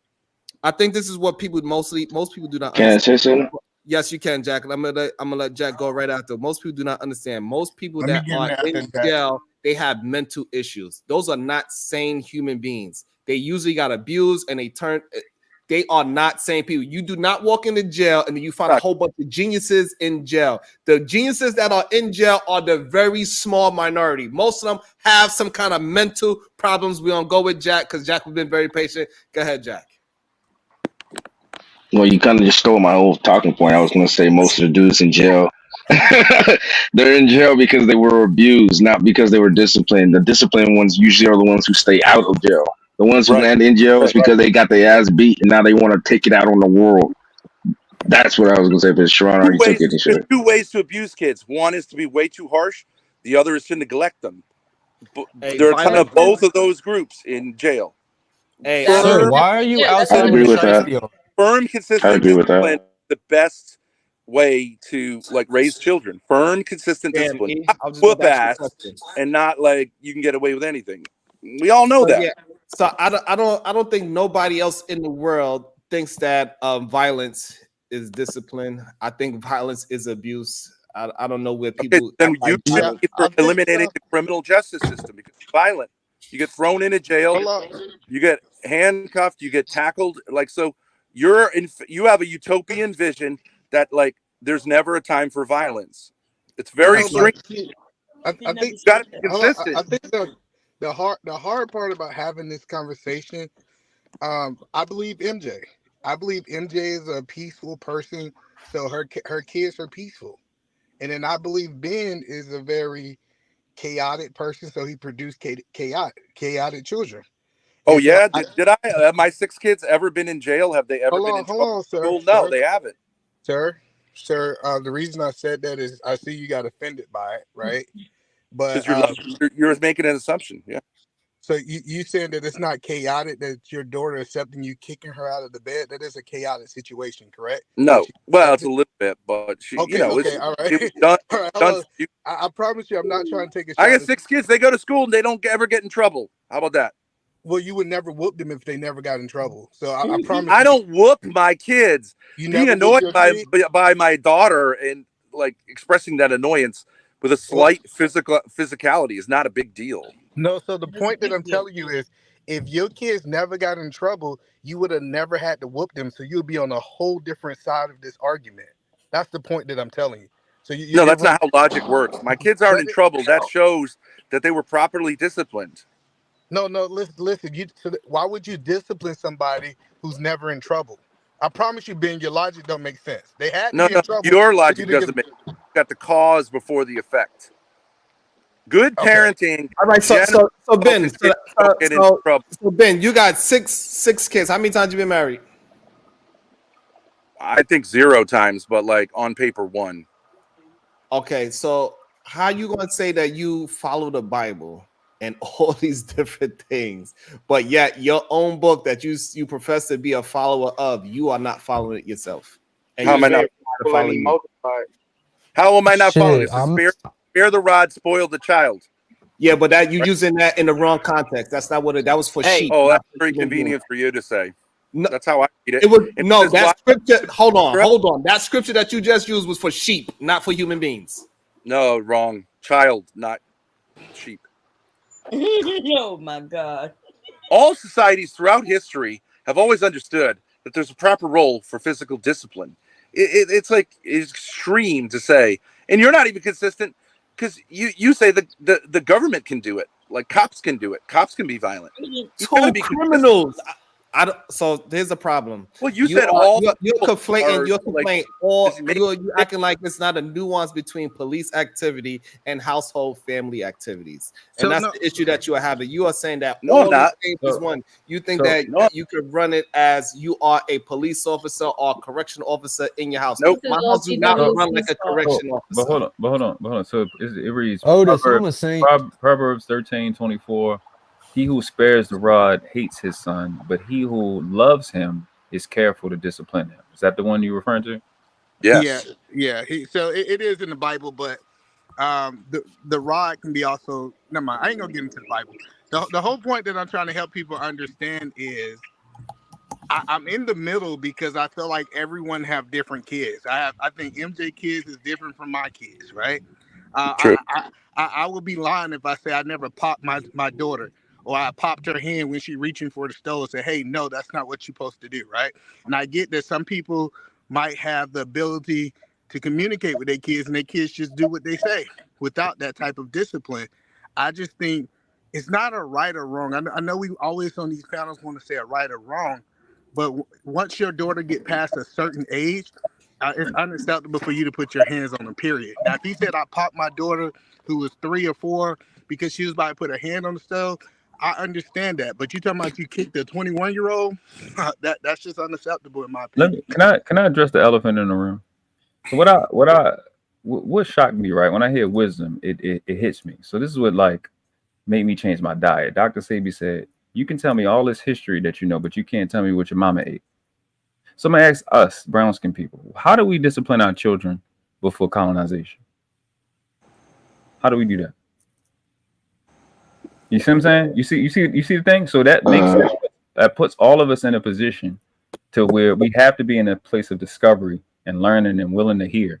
Even those of us like me and Sharon, I made up my mind that beating don't work, but I still have to be in the conversations. And I've seen ridiculously bad children, and I'm like, I probably would yoke that child up. You know what I mean? I probably would grab him by his shirt a little bit, and be like, hey, nigga, you know what I mean? So I think when it comes to us, we have to be, because this is the most important conversation we can ever have, is how to be parents. It's where we're gonna get the most dividends, and how we parent the children and allow them to get, at the end of the day, we want them to be successful and productive, and we also want a great relationship with them. So I think we should be more careful. I don't want to take away from the fact y'all been doing great. So I just want Can I add something to this conversation? That you guys need to stop conflating the police's violence to neutralize an opponent versus if there is physical violence, it's for correction. Could we stop conflating the two? One is to actually kill, the other is actually to correct behavior. That's not the same thing. That's not true. Most police are not neutralizing the situation. When they go make an arrest and they punish someone, it's corrective, just like a parent. You got a warrant out on you. You get picked up. You get sentenced. You go to jail. Punishment. It's not like because there's no other way. It's not like usually at gunpoint. And how is a parent like? I'll agree with that. How I'll is agree a that. parent like the police? They have authority. Okay. Wow. So all right. So if that's the case, so if we're gonna use Ben in their home, and the police actually used to respect parents' authority. So Ben, so in that case, if we are gonna act like parents or police, as long as that child do nothing wrong, you do not need to be a parent. No, parenting is more than that. Parenting exactly, and police is only called on when they do something wrong. So therefore, you cannot compare parents I'm not and police. saying it's called an example. I'm saying they both have authority. And then you're saying, why don't you say next? How come parents don't wear a badge? How come parents don't wear a uniform? What are you, stupid? Yes, that's what I'm saying. It's an analogy. That analogy it's different, but it's similar in some ways. Exactly. That's what I'm saying. That's why you got to stop using that parent police analogy, because they both have authority. It doesn't coincide at all, and it's very idiotic for you to compare police and parenting. Well, the only problem, I'm sorry, either man, I'll let you finish. Only problem I have with that, like Ben, you just told me that you was a Catholic teacher for a certain amount of years. You you had certain restrictions of how you was an authority to children versus what a police officer does. So we all know that people of authority don't have the same type of rules and regulations to follow under, correct? That's right. Yeah. There were some like limitations and I think that's right. I don't think teachers have the same authority as parents do. And I think sometimes situations with kids, they should be brought to the parents and the teacher shouldn't like do certain things. But you do act in loco parentis, which is a little bit like, I'm acting as your parent in the classroom, and I can punish you in certain ways, and your parents should respect that. But yeah, it's limited. Yeah. But it was abuse. You remember when we did have that, right? There was a point of time we had governances and we had teachers and stuff, especially if they went to private school, that they was able to discipline, especially a Catholic school. They were able to discipline children. They had to stop that at a point because it was starting to have abusive cases. Not every case was abuse, but there were enough abusive cases where they had to take that away. Right. So I don't think taking it away. I don't think in actual fact, they didn't take it away. It just doesn't happen anymore. It's legal in the state of Rhode Island to use physical corporal punishment. Many states. It's still legal in Rhode Island to use that. And in most black folks, when you ask them, they're in favor of corporal punishment. I know about what most black folks do. How long? Statistics. No, but hold on. But he also don't hold it on the black part, Dom. Hold on one second. Hold on one second, man. Hold on one second. Hey, cuz, I need to have a quick conversation with you, man. Just a quick conversation. Just go ahead and have it. Do you see this mongrel Ben as adding value to your show? Yes, because he's moving the conversation forward. A lot of men think the way how he thinks, and these type of men need to be spoken out more so we can actually attack the rhetoric hand on. So you think him? Most black men racial. Hold on. I'm not talking to you. Vast majority of black men agree with me. Listen, hold on. You can see what Sharon does. He lets a black woman take over his panel. He's a bitch. Most black men agree with me. He should have told that bitch shut her fucking mouth. You ain't gonna tell a woman to shut the fuck up. Yes, I am. But you got the right one on this panel right now. Good woman will say, "Goddamn right." We were doing so well. It's MJ fault. We all know what you are, trailer trash. Jack, definitely, absolutely. Y'all not gonna sit up here and blame this on me. This is both y'all fault. It's Jack and world class fault because y'all too long quiet. Cuzzo. Yeah. I'm just gonna ask you, just drop him for just a second so we can have this conversation real quick. Oh, come on. Don't then be you can bring him. You can bring him right back up. Don't be such a pussy. Now, you said he was moving the conversation forward, right? But what he was actually doing is cutting people off, interjecting and interrupting, right? Spewing nonsense and racial slurs, right? He did all that here on your show. So do you feel like that's moving the conversation forward? Absolutely. In what way?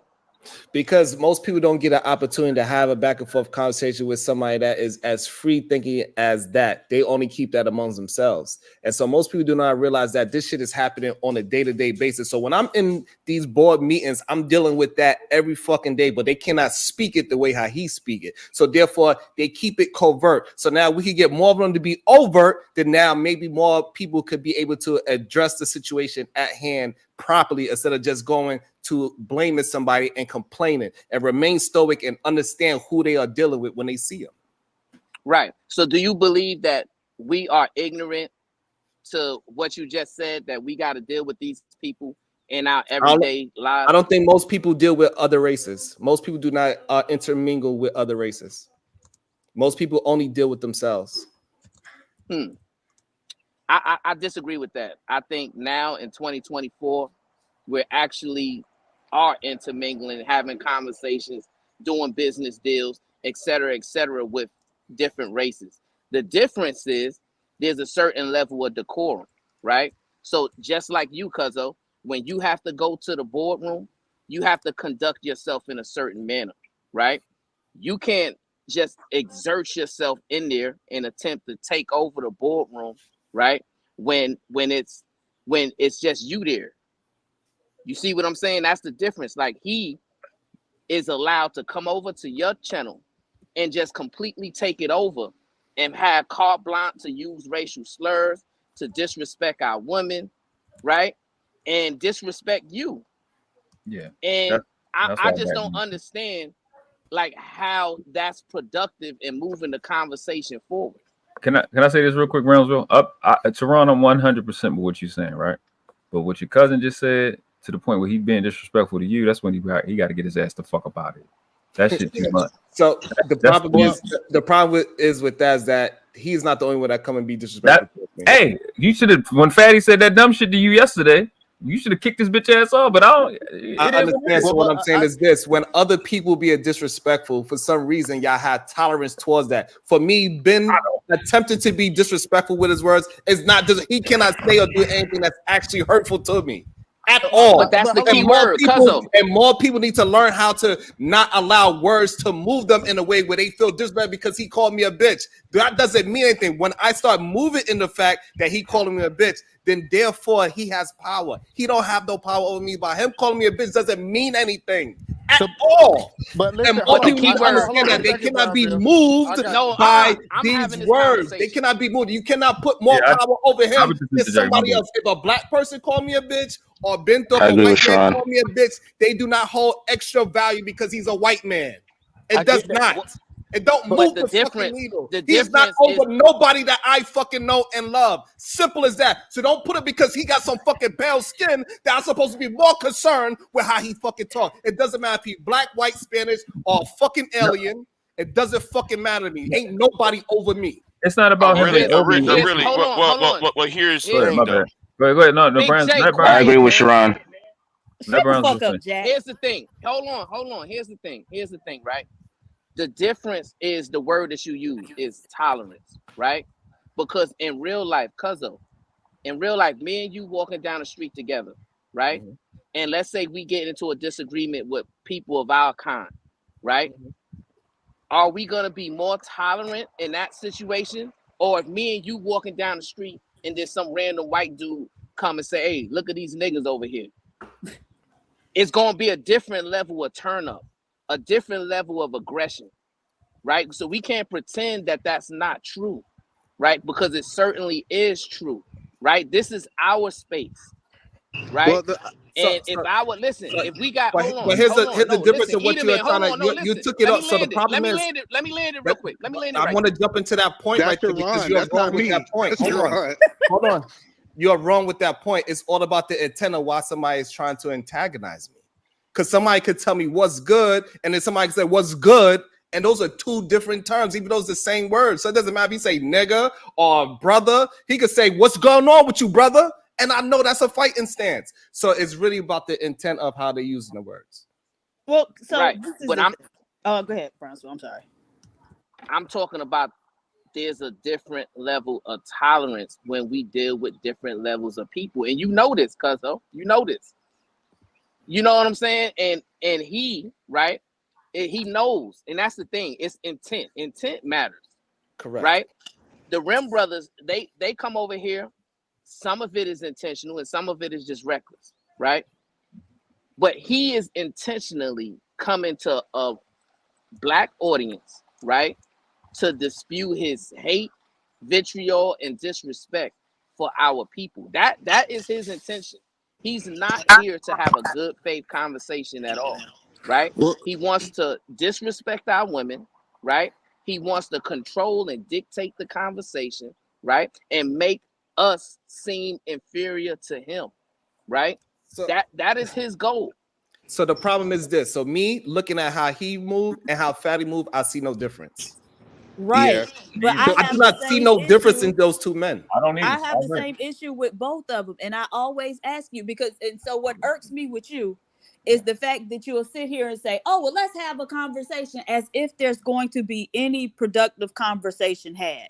We not finna learn nothing from them and they asses ain't finna learn nothing from us. But it might be entertainment or some shit like that, but there's no moving of the needle.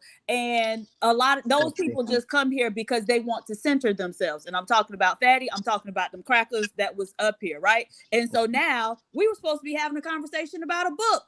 Mm-hmm. Right? And now we sitting here talking about them fucking crackers. Just like yesterday, it was started out as one conversation, and then it ended up everybody was talking about Fatty.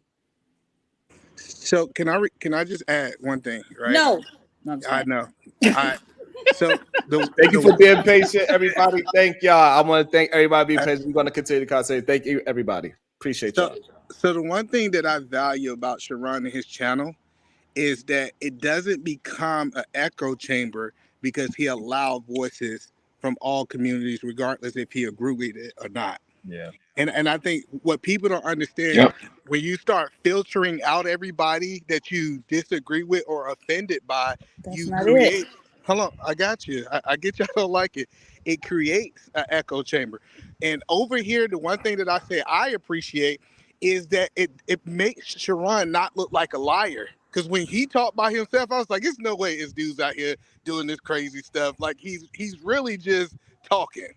And then when I see it in real time, he said, "Hey, I am correcting this behavior that's happening in real time, and here is the person that's doing it." So I actually think that it's good for the conversation. Even we know that y'all guys might not move forward. The average viewer say, "Hey, I see what he said. I see it in real time, and I see why he's on the mission that he's on." So that's just my opinion.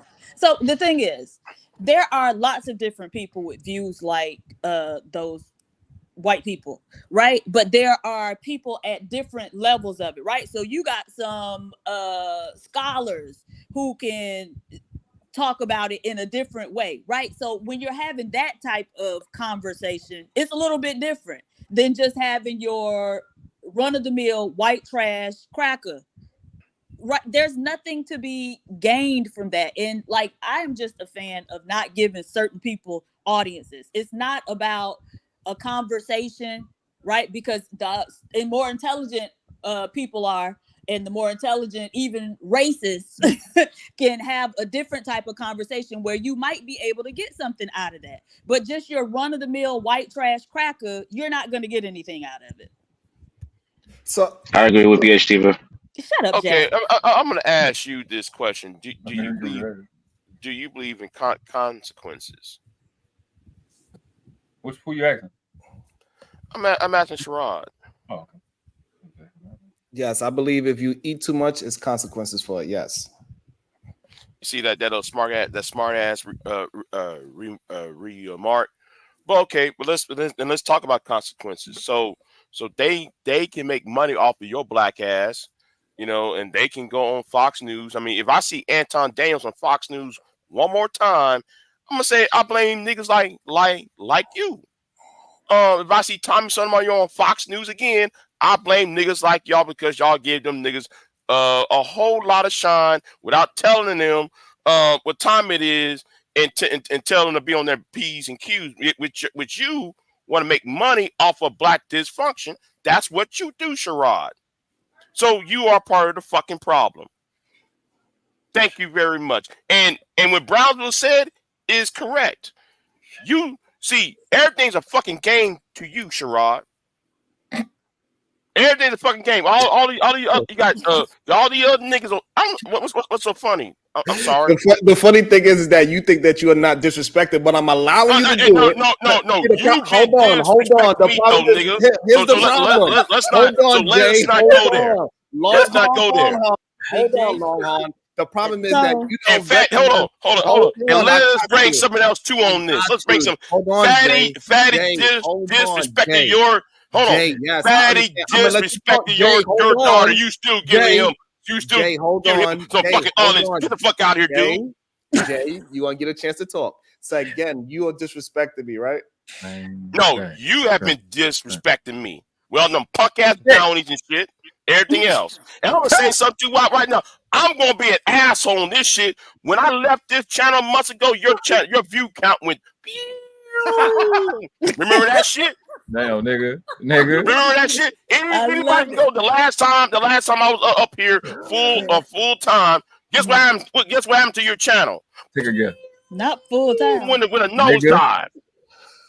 So was you part of my show yesterday? When I said before, when you were doing the morning shows a few months ago, when I left and stopped being a regular over here, your channel went and then on top That's of that, not true. That's not true, Big J. No, I know. I'm being an asshole. I'm being an asshole. I know. Hold on, I'm being an asshole about it. But the thing is, though, when like you brought that white girl over, and that white girl called all you dumb Negroes, you dumb niggas and shit. Your channel went That's actually her father up there to the right. So yeah, that's her father. I know that. That's what we I ain't found talking to out. him. I'm talking to Sherrod. Oh man. So here's the problem. Here's the problem. I don't understand why. Robin M. Deschapelle. I don't understand. But a lot of people feel like that, Fatty said the same thing like you said, JX. He said, I went over to Sharon's show to give charity, to give him some views. That's what he said. No, I ain't giving no views. And you saying the same thing now. So since you stop coming to my show all the time, my views go down. I'm telling you about what the consequences are. Jay, calm down. I'll let you speak. So what I'm saying is this. The difference is this. I do not see the disrespect that you gave and the disrespect that Ben gave any differently.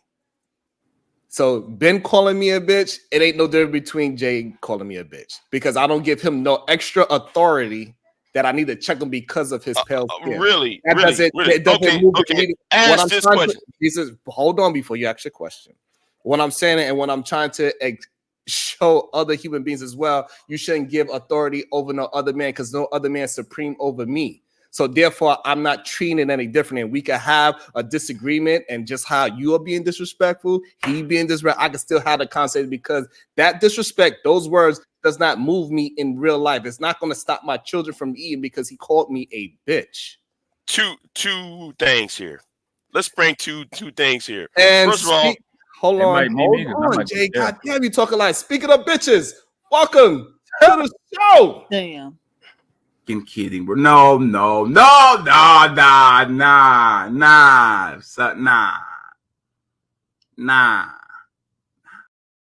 Good day, sir. How you feeling today? That's wild. Hell's game. Crazy. Now, I got 2 points. 2 points on what you say, right?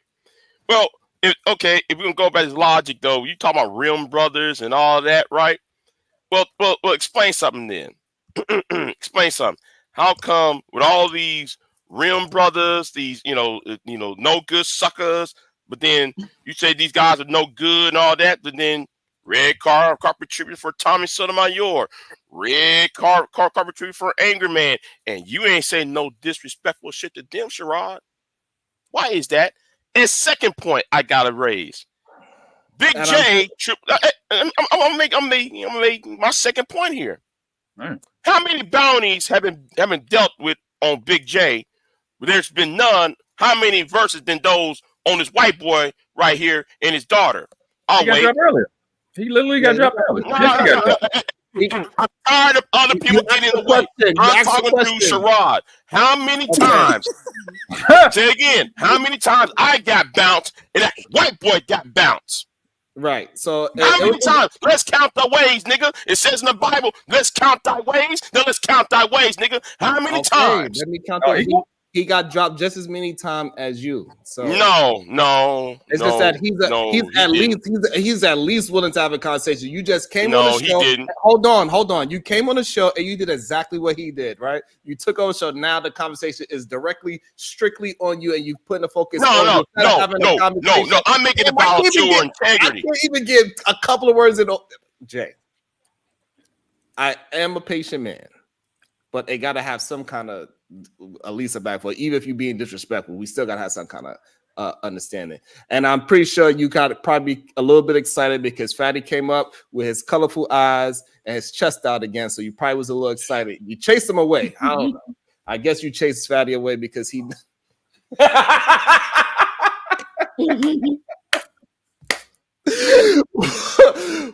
maybe Fatty come back, maybe he having technical difficulties, or maybe he just really that upset at me. I'm not sure. I don't know. It's one or the other, but maybe JX he called you eat ass. Maybe you scared him up because he know you're gonna flirt with him again. Welcome to the show, Sean. What's up, Sean? Hey, Ben. Hey, Ben. So you think it's okay for white boys to say nigga? Who cares? Who, me? You asking me? No, I'm asking Ben. Yes, Ben. Oh, Ben. You on mute. You're on mute, Ben. He know you on mute. You're on mute. You could come off mute, Ben, if you or unless it's loud over there. Ben, don't be scared of a direct question. I'm direct, bro.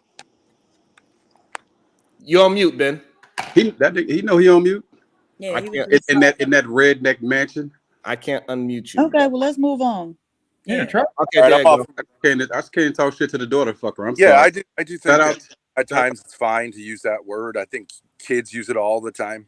Totally fine. But what makes you think you can use it though? What makes me think I can use it? I would say in certain circumstances it's totally fine.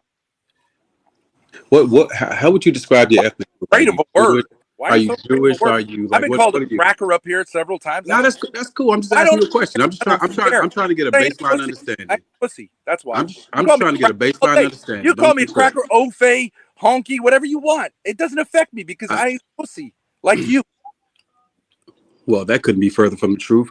What are you? Are you like Irish, Jewish? Like what are you? Like his daughter's pussy. 3/4 Norwegian, 1/4 English.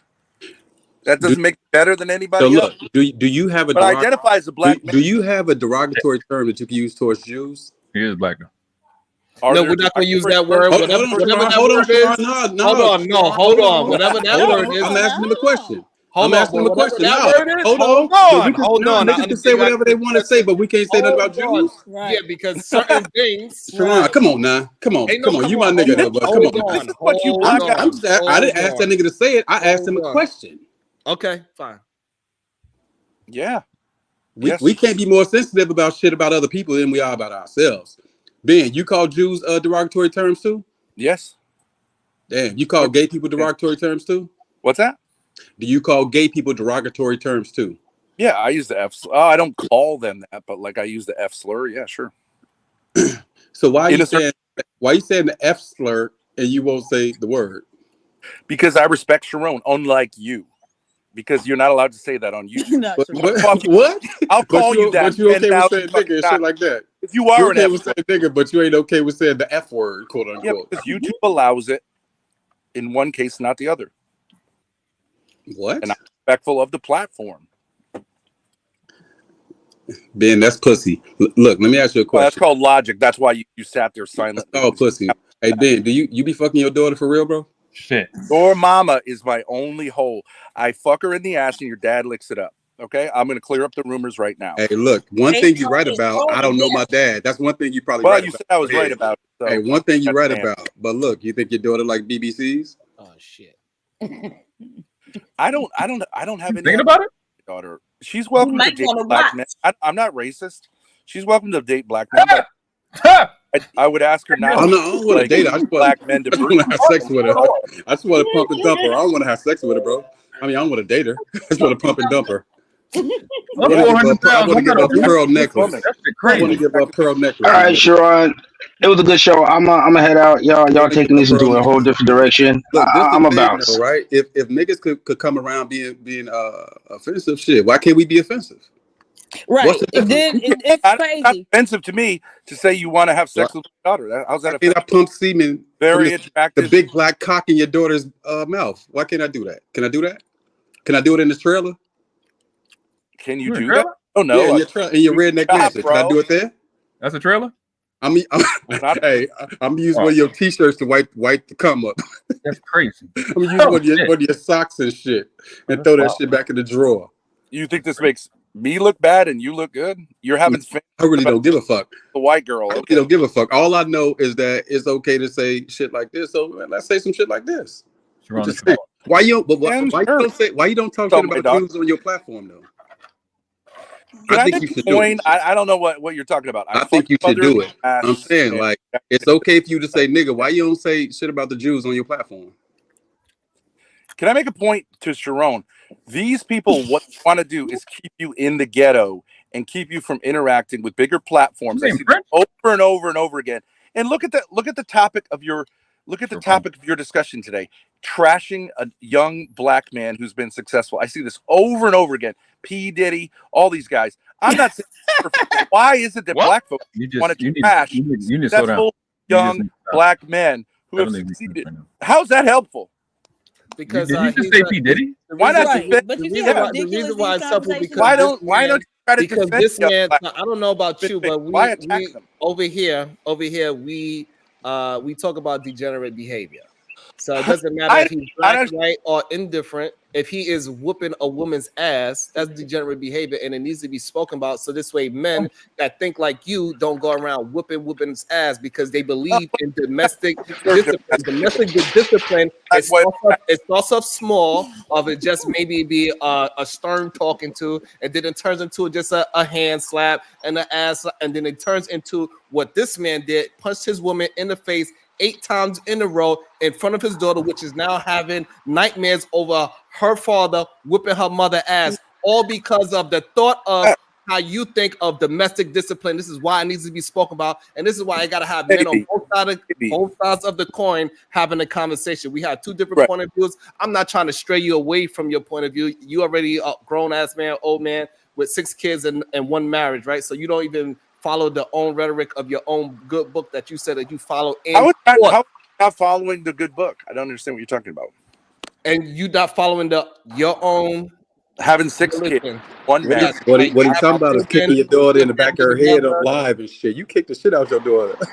No, your mother. Yo, what type of man kick his daughter in her shit on live camera? That's some wild shit. That's some degenerate shit. I didn't actually make contact with her, but a little. No, you did. I saw that shit. Is he on meth? Because he did shit.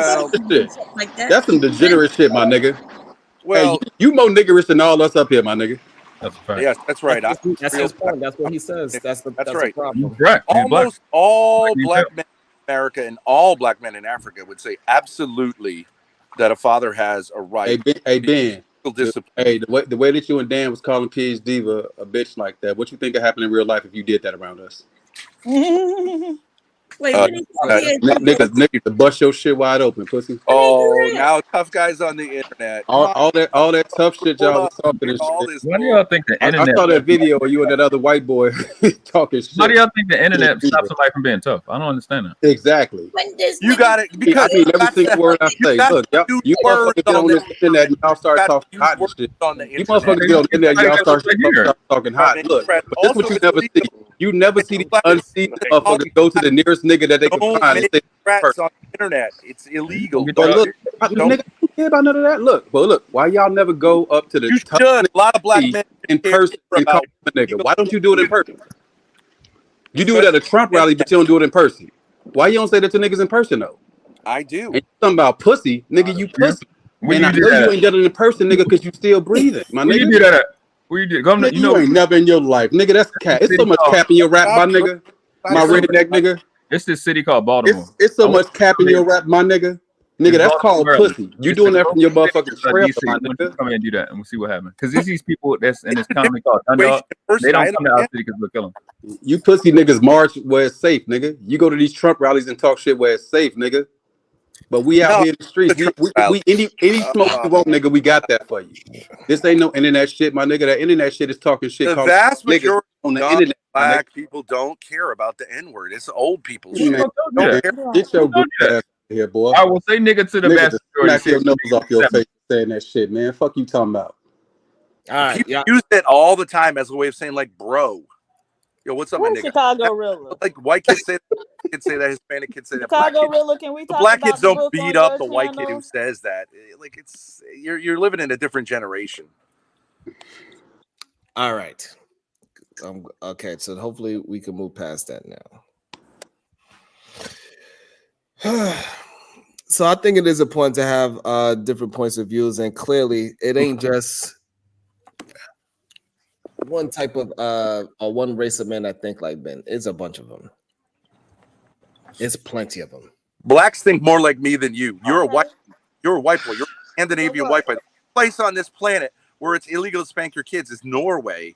That's white people idea. I don't think you can find a single person in Africa who thinks it's always wrong to discipline your kids. I don't think you find one single person in Africa who would agree with that. Are you saying that because I should, hold on, Ben? So I'm asking you a question. So you saying I should move like the people in Africa?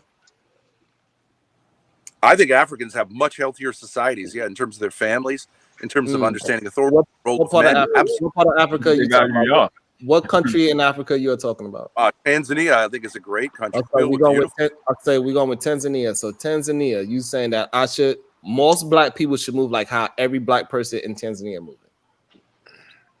No, I think the general ethos of Tanzania is a good one.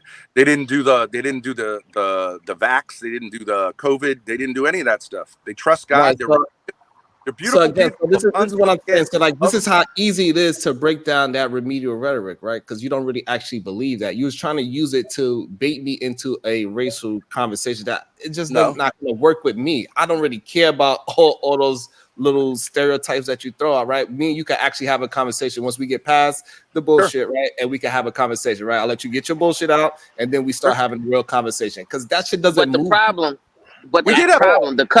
problem is this though, right? This is your platform, right? And a majority of your audience is black, right? So it's not like, yes, I can have a conversation with this idiot, and it doesn't bother me what he says, right? Because he's nothing to me. However, your audience, you seem quite upset. You got to have a private conversation. He's not here. Seems kind of like they find it offensive, right? When you are allowing this guy to come over here and use those racial slurs and disrespect our women in the manner that he's doing. That's what I'm trying to get you to understand. It's not about just us having a conversation up here. It's about people are we get it. You're gonna call they like, yo, conversation. Why are we letting this dude people call? Like, we get it. We get it. He's saying no. Take your black bullshit in your hood and get the fuck out of here. If you don't like it, go somewhere else. There's a million black places where just a white guy showing up and he gets dropped, right? It's called racism, and it sucks a dick. If you don't want to talk to a white man, then get on your bicycle, take your hooded little scuba suit, and go crawl up the ass of another black woman. Good luck, bro. I want y'all to just notice. So you got a problem with black women? And I want y'all to notice something. I want y'all to notice something. I want y'all to notice something. Sherrod, when he disrespected your blood right there, Brownsville is your blood right there, right? A man is supposed to defend his family, right? This is not Brownsville. Brownsville. Hold on. Brownsville is your cousin.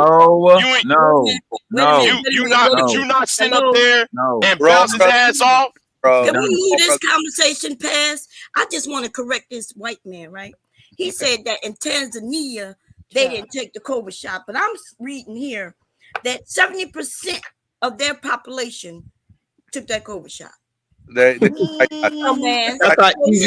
don't think that's the case though, because they were like during the time when it came out, they were adamantly against it. Now the president ended up dying of it, but so I don't know if that changed the white man forced on in real time. They were like adamantly against it, and as a matter of fact, they had an herbal remedy that they were producing for it. Well, I'm reading it now, right? I'm talking about now. So in 2022, you're right, only 15% took it. But as of today, right, 70% has taken it. Yeah, you know why they took it? Well, you said they didn't. That's all that matters. Because the white people forced them to. They used economic incentives and disincentives to force them to. You hear yourself blacks, Africans in general did not want to do you hear yourself talking? Wow. You yourself? Are you speaking? I appreciate that. Good for them. They were right. Okay. Well, I was just proving you wrong. That's all. They were right to what? You was at your I just want to say the whole thing was the vaccination conversation is a minor conversation. Move on. Go ahead. Wait. Why did you use it as an example? If you were right, he was able to use the example. All I did was doesn't make any sense. Yeah, all she did was prove it that right. I think it's like abortion. It's not a good example. We've been disproving his examples all day, and this is why I'm trying to say that like it's other people that's watching the show that doesn't say a word, and they are seeing what side of the coin that they on. It's just what it is. I'm not going to change his point of view. He's not going to change my point of view. That's just what you're it is. You're a white boy. That's right. You're a white boy. And that's what, and to me, that's what makes the conversation unproductive, right? Because he has a certain intent that he's trying to push and a certain agenda that he's trying to push on your show, right? And then you believe that he's not causing harm, right? And I'm just going to be honest. Like, I don't watch Chaotic Truth for this specific reason, right? I'm not interested in listening to white people who So go aren't somewhere else. nowhere near the man Go that I somewhere else. am. Go Are somewhere else. nowhere near the man I am. No one's got a gun to your head. To black No people one's got a gun to your head. as if Go they're somewhere else. entitled to do so, right? So, Cuzzo, I don't think listen, I'm just gonna be honest, man. Like, if this is what you want to do, if this is the go way away. you trying Go to away. push the Go show, away. that's exactly what I'm gonna do. I'm just not gonna participate Bye in bye. these type of conversations no more. Bye bye. Bye bye. So just peace and love to everybody, man. Y'all have it. Love I'm out. all the My queens. son, Goodbye. Brownville, you don't get to go. You're lost, dude. No. Okay. So anyway, we just gonna kick his ass. That's all, Brownville. You ain't got to go nowhere, baby. But I got why a quick even question. expend What the I'm saying, energy? Like, who is he's really defending not people worth like it. T and this athlete and who's I that just don't even bull guy understand who it. got attacked? Who is defending them? Black folks don't defend them. White folks don't defend them. I'm the You only trained one your who daughter. You defends trained your people. daughter to call people niggas. That's what you do. You trained her. What's You that? taught her it was okay. You taught your daughter that it was okay to call people niggas. Not in every situation. No, it's not calling. What's the situation where it's okay? It's using that word context. Yes. Huh? Yes. Say it again.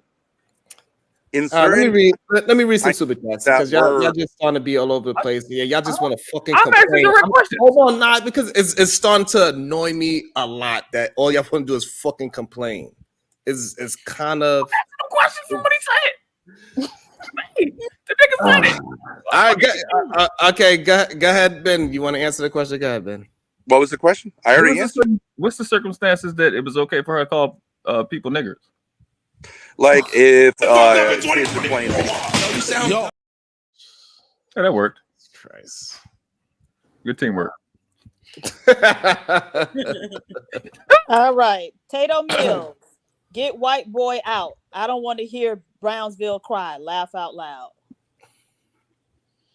Ricky, Ben's actually wrong. Corporal punishment is actually illegal in several African countries, including South Africa, Togo, Kenya, and multiple others. But that's the thing. He just get up here and talk, and somehow it's legit. Ugh.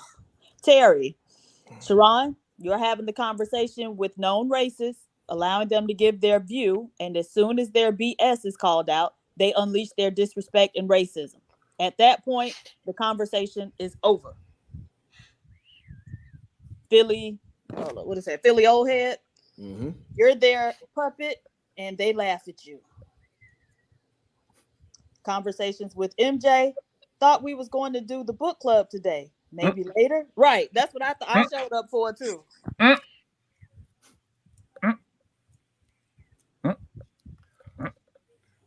Primitive Jack, a stupid, rude, dusty, uncultured, and broke motherfucker. Ain't this bitch Trinidad T? Please don't come up here. I'm really trying to change my image here. I don't want people to keep comparing us up. We are not the same, T. You are a real life derailer. And you're an idiot. Ariel CH, what has been on about? Maury voice. Nature shows that men are not great leaders. Damn. Right. Mr. Spectacular. Alignment. Finna Amazing. use some big words on your ass.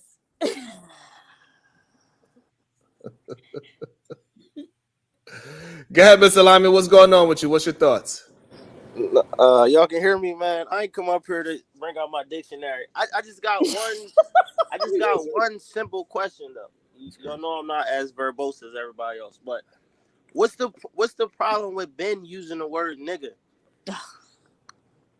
Just because he white. I'm gonna give my context behind it though. I just want to understand like what's the, you know what I mean? But you okay? You can answer Johnny come lately ass nigga. You a Johnny come lately ass. And the problem is he shouldn't be using it. He shouldn't be using it, That's or a we fact. shouldn't be using it as a people. What you when you say people? What you mean? All You blacks. think he's a part of us? All blacks. I'm just saying though, we know the word really came from white people using it during slavery, but we took Oh, it, turned it to so a the term of injury of the endearment. word came from us using it on each other. That's what We you think. turned the word that we hate so much. That's not what I asked you. That's not what I asked Oh you. my That's not what I God, asked man! you. I Here said, we go hold on, again with this. BJ. It's Hold on, not BJ. no. Here we Hold go on, again. I'm BJ. giving Hold on. my Hold on. opinion. Can I expound? Okay, cool. Can I Okay, cool. give my perspective? You showing up, Ken? You're in the perfect place with the perfect person. So you think the injury Yeah, that but I'm came was saying from though, we us, take one word right? that we despise so much, and so Right. much disdain behind it, and we turned it and we use it against our own people. Like, nigga, you the Cool. shit. Nigga this, Right. nigga that, nigga. So it's ignorance Right. all Right. Right. around. Right. So by Don't definition, disregard what I'm saying, world I'm class, not. because you I'm want to not. put your point Absolutely. across. Absolutely. You. And So then by it's gonna become, definition, this whole conversation gonna become desultory, and we're not gonna get our shit across because that's say the gonna word be again. emotional. What was that word? Go ahead, man. Go ahead, man. You said that's the sir. So the issue came from somebody else using it against us. So us using it, what's that? How would that be adding to the injury?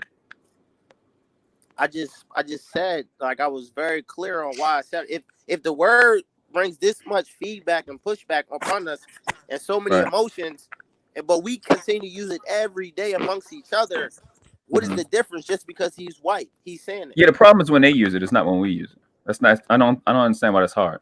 I deal with words I do, very because it's often. contradictory.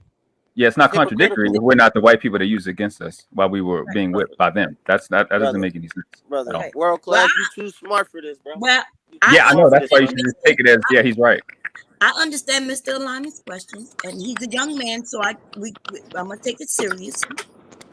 So we started using the word in order to take the power away from the word. Right? That's what was the And I idea. understand that, I Bomb. But disagree. go ahead, And but I ain't gonna cut you off. before you go, Miss. I disagree with that whole ideology of that we took the word back. We didn't never take the word back. Who clicking?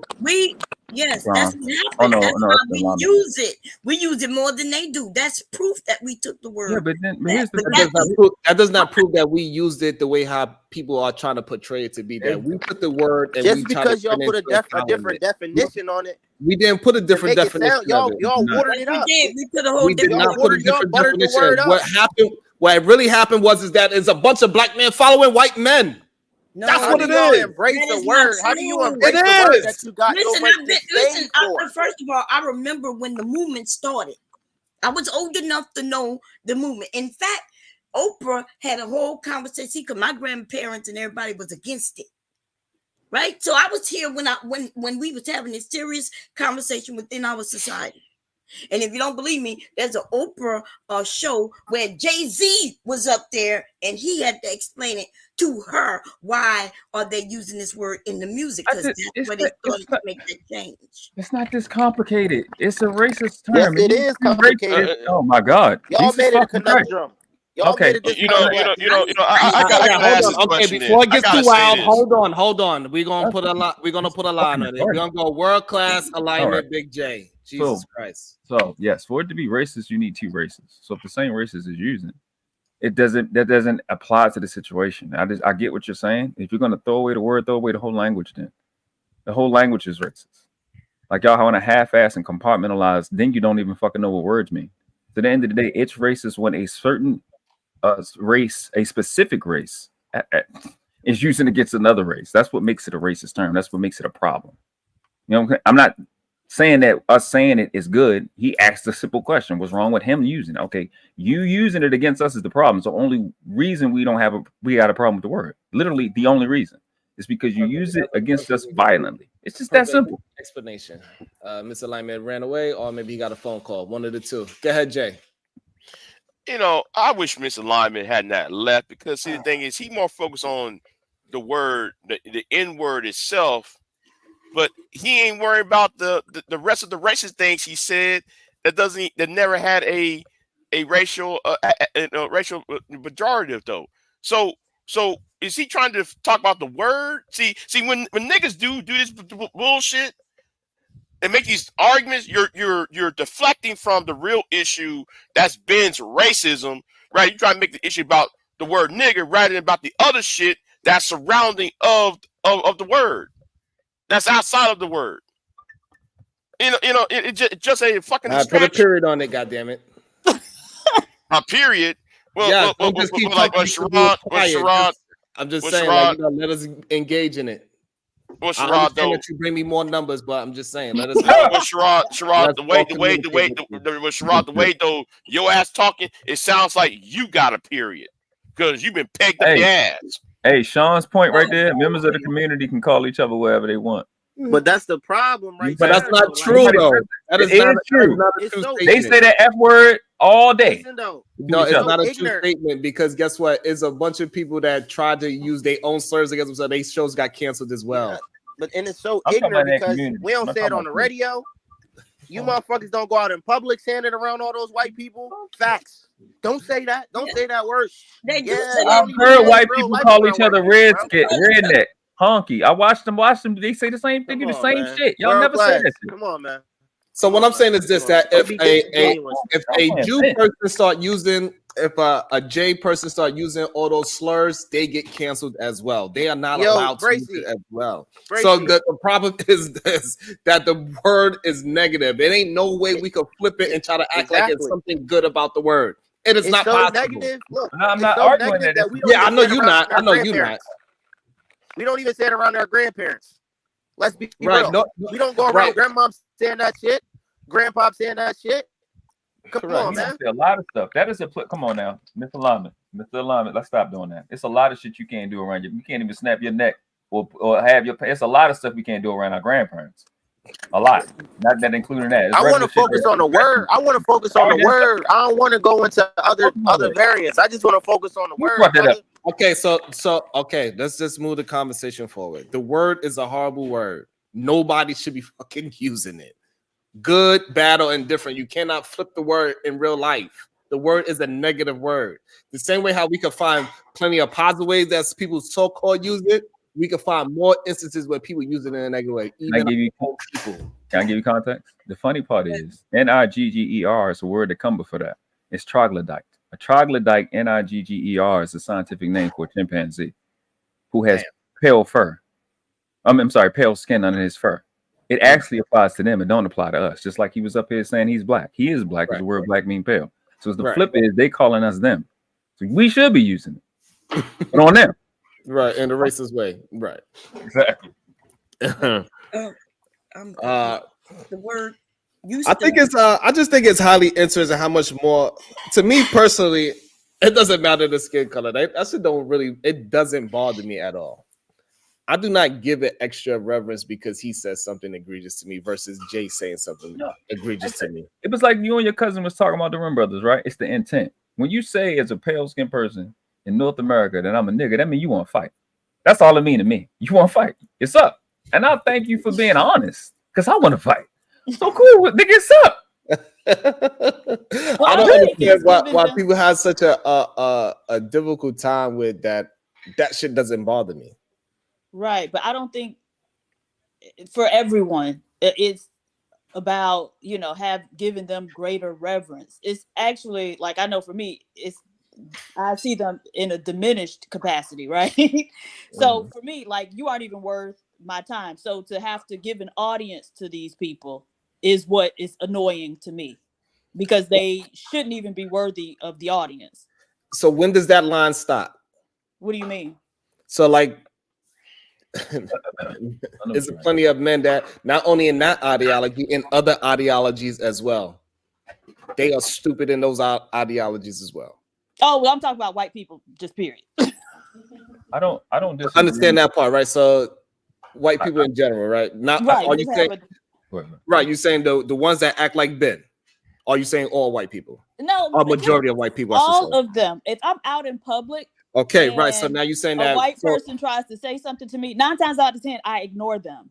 Right. So now we're saying that any white person that comes here, we should not allow any white person. I'm not saying that. I'm not. I mean, because this is your show, but I just don't understand giving an audience to, especially those type of people, because they aren't coming to have a conversation. They're coming to be unruly and disrespectful, and then they end up being the center of the conversation.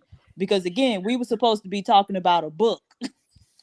Yeah. So what PhD was saying is true, right? But I do understand your perspective, Sharon, of giving people opportunity to see people like this, because from an experience standpoint, a lot of people ain't dealt with people like that. Never. I done beat the shit out of niggas like that. That's when my life, I ain't even playing. Smack the shit out of them. That used to be fun to me, but a lot of you don't know how they would lead up to that. And you shouldn't respond like I respond. They should respond like you respond. Because nobody put me in a position, put myself in position to be locked up at 13, 12 years old when I was put my hands on them. I could have went to jail. Right? Just because, and at the end of the day, somebody that's fucking stupid. But I do understand that aspect of giving the average viewer who haven't seen, because a lot of us like that. A lot of people may not know a person like Sharon exists, or a person like me exists, or Sean, right? We this is what we do, period. We giving people a different perspective of life, but it becomes to a point. I'm about to end it right here, Cherry. Okay. It gets to a point where it gets ridiculous. And that's what we PhD is speaking to. But I do appreciate it from a sense, same thing Either Man was saying. But there's just a point where it got to be like, all right, nigga, it's too much. So it's just finding a line as we go forward. Like you said, be on the plane as we fly. Go ahead. To Sharon's point, though, he was saying a lot of things you niggas be saying over here, right? He was agreeing when it comes to man versus woman. I know now y'all saying that y'all against him because he used the N-word, but all that other shit he was saying is what y'all been saying. The Rim Brothers. That's right. That's right. They was perfectly fine with it when he was on their side. Exactly. They didn't say a word when it says man is over woman. Nobody had a problem with it. Not one person said, not one man in all this fucking rage, not one person said a fucking thing when he said domestic discipline. They was actually, I think it's instances when you can whoop your wife ass. All of a sudden, that's not racist. Oh, that's universal. Hey, I think that women are underneath men. Nobody said a fucking word. Let the record reflect. I'm against all of that. Y'all never heard me say any of that. Right. So we don't say nobody is against. With the woman on top of you, John? Can we? It was agreeing with him in the chat. I didn't say a fucking word, and then I let that go. And everybody's like, "See, Sharon? Yeah. Let Brad talk." Yep. Can we cut the bullshit? And I'm just saying that we gotta be careful with the bullshit. As selective outrage is ridiculous. But Sharon, it's tricky though. It's tricky if you think it is very tricky. Clearly, no, seriously. Like I hear what you're saying. I don't agree, but I hear what you're saying. Yeah. But here's the problem. I may have told this story once, but I was having a conversation at one of my jobs, like maybe 12 years ago, and I was interviewing somebody. Long story short, one of the therapists who was in another part of the office heard me and the guy talking back and forth, and she heard the word nigga, and she reported it to HR. She didn't know the context or anything. The point is that even though it was part of the conversation and it had context and it didn't offend me, and it was just two black men talking, she was offended by it. So even though you're not offended by it, that doesn't mean that the rest of us can't be offended by a white person saying something like that. You know what I'm saying? Just like our white homeboys, like you may have a white homeboy you knew in your hood or something like that who could say nigga, because you're from New York. You know, everybody say nigga up there. So I get that perspective too. You know what I'm saying? But they got to know who to say that around. Just because they can say that around you and your borough, if some of your other friends come around and say that, they're going to have a problem. You know what I'm saying? And so that to me is the point. Just because you don't have a problem with it don't mean that the rest of it have a problem. It's not the fact that I have a problem or I don't have a problem with it. The real understanding, I want people to understand that this shit is not a black problem, because way too many often, especially on my channel, we say, oh, black men think like this. This is not a black man thinking problem. It's not. And every time we have a conversation, we say, oh, black this and black. It's clearly a white man calling himself. It is not a black man's problem. This is a man's fucking problem. You know what I did like? He's a fucking degenerate, and it doesn't fucking matter what race they are. We got to be able to recognize a degenerate person when we fucking see them. Okay. Yeah, but Sherrod, you act like everybody else don't. You know, I don't know how old you are. But you act like everybody else. You act like this is the classroom when we're your students. I ain't talking to you. I'm talking to him. What's now the thing? No, hold on. No, yo, because though I'm there's more than 5 people on this panel. Not there's only one person. Yeah, I gotta be loud and repeat shit. You don't have. And the thing is, okay. I was going to talk to Sherrod, but let me address you, Diva. So when you talked about all white people, were you referring to Sherrod's wife who's in the chat room?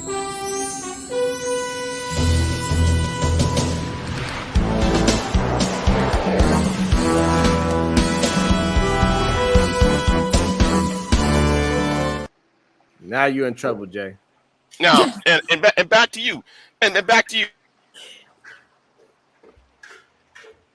Yo, Now, so Sherrod, I think though, you, Sherrod, you just want this shit about views and clicks, and that's what the fuck your ass We've doing had because that you conversation. try.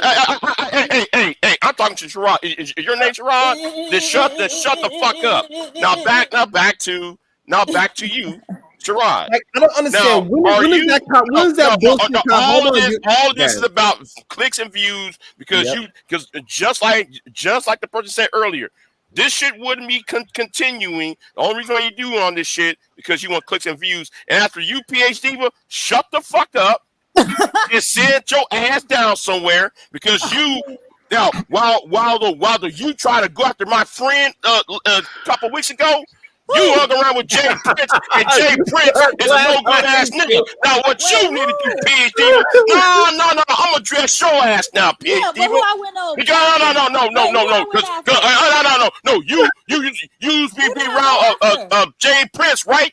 You used to be around Jay Prince, right? No, answer my goddamn question. You used to be around Jay Prince, right? No, you want to call somebody mammies? No, bitch, you a fucking mammy. And yes, so I went down your black ass. Yeah. You don't like that, don't you? No, nigga. You hung around with that piece of shit. You hung around with Jay Prince. Jay Prince disrespect women all the goddamn time. The remedy is you. You are the mammy. You like Marley from the movie Jason Lyrics. That's you. You are that type.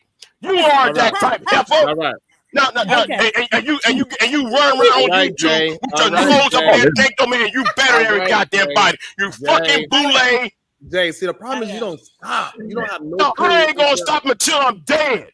I ain't gonna stop until I'm dead. You ain't gonna sit there. You act like no, you better than everybody, PhD. Don't you ever come at my friend like that again. Don't you ever come at my friend like that again. I'm gonna call her mammy again.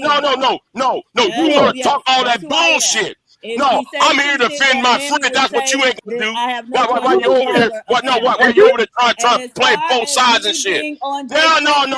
Don't you ever try to come at my friend like that. Anyone who saw me on Jay Prince's channel knows that I used to kick Jay Prince's ass all the time. You hang around with Jay Prince. People said that I was very disrespectful to Jay Prince on his own channel. That was the major complaint over there, right? That he was letting a woman run his channel because I could mute him, I could drop his ass, I would curse him out. And so anybody who saw me over there knows that I was not mammying for Jay Prince.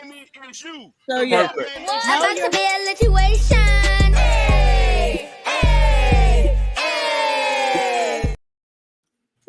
The real mammy is fucking. Hold on, Jay. But he's No, actually, still it's your out. friend. It's your friend. Conversations. No, I'm here to defend my goddamn friend. You can't. There's no defense for it. Unlike Sherrod, at least Can you mute him? You niggas are nerd. He gonna Thank unmute. you. There's no defense for it. Conversations with MJ. He literally said black men should join together with men to advocate for domestic discipline on women. Hypocrisy is real. Sharon gets disrespect by black people every day here, but a battle cry was supposed to happen with visitors. Oh, okay. It should be across the board. Jamar Rashid, poor Sharon. Y'all gonna have my cousin smoking cigarettes when it's all said and done. He brought it on himself. Or eat boogers. He gonna be eating boogers. Right. Here for the tea. Once again, another great show. You know, the fact that people love this type of foolishness shows that everybody is wrong, right? Go ahead. Hold on, we got one more. Hold on. Big Giz composition. Hey, Big Giz. Disrespect is disrespect. If we say not to say it, then that is what it is. You don't get to tell us what disrespect is, Sharon. Straight like that. And I'm gonna tell you, I'm gonna teach your ass. I'm gonna learn you. She gonna learn you. So go ahead. My issue is this, right? Cause when it comes to disrespect, yes, MJ is correct, Big Giz is correct, everybody's correct, right? disrespect is disrespect, and we should have the same tolerance level when it comes to disrespect, right? But that doesn't apply to me, in my opinion, in this situation. And the reason why it doesn't apply is because it's kind of like, well, first and foremost, I believe in community, right? And yes, our community, we got a lot of toxicity, we got love, we got peace, we got all that. We not perfect, right? But I believe that, you know, if we unify, we get it together, that we could push forward as a community, right? And I have tolerance for, you know, brothers who need to get it together and sisters who need to get it together, right? And it's kind of like when you have a family member, right? Let's say we got a crackhead auntie, right? And me and you, cuzzo, we could talk about our auntie being a crackhead, right? But we not gonna allow somebody who's not in our family talk to us about our crackhead auntie, right? We not gonna tolerate that. You know what I'm saying? And that's the way I feel about our community by and large, right? Yes, we got issues that we got to deal with. We got a lot of drama. We got a lot of toxicity, and we got a lot of peace and love, right? And all of it might display itself in one day. But somebody from outside of the community, to me, it's beyond insulting to allow them in the conversation and allow them the platform to, you know, just say, oh yeah, look how messed up y'all are. Look how toxic y'all are. You know what I'm saying? And I'm here to, you know, throw it in your face. And I'm here to antagonize you and disrespect you. All of those different things. To me, it doesn't bother me personally, right? But I care about my people, and I understand that, you know, our people, we came a long way. Is that me? We Your can't hear you. microphone. We can't hear you. Your microphone. Am I back now? Yeah, you're back now. Yeah, we can hear you. Yeah, man, I guess it was some type of power surge. I don't know. But what I'm saying is we came a long way as a community dealing with racial oppression, segregation, all those different kind of things, right? And I feel like, yes, we need to do better as a people, but we shouldn't be platforming those degenerates, right? And that's the thing, right? Those guys, Ben is a degenerate. All those people, Angel, he got like mental problems. All the people who come over here to try to participate in a conversation, right? They're not doing it in good faith. They're doing it to antagonize and be disrespectful and be, you know, racist. And then they intend to subject us and our audience to their racial bigotry, right? And I think that's kind of, you know, we have to have some type of a line, to me. And we all have boundaries. Like even in my job, I work with predominantly white people, right?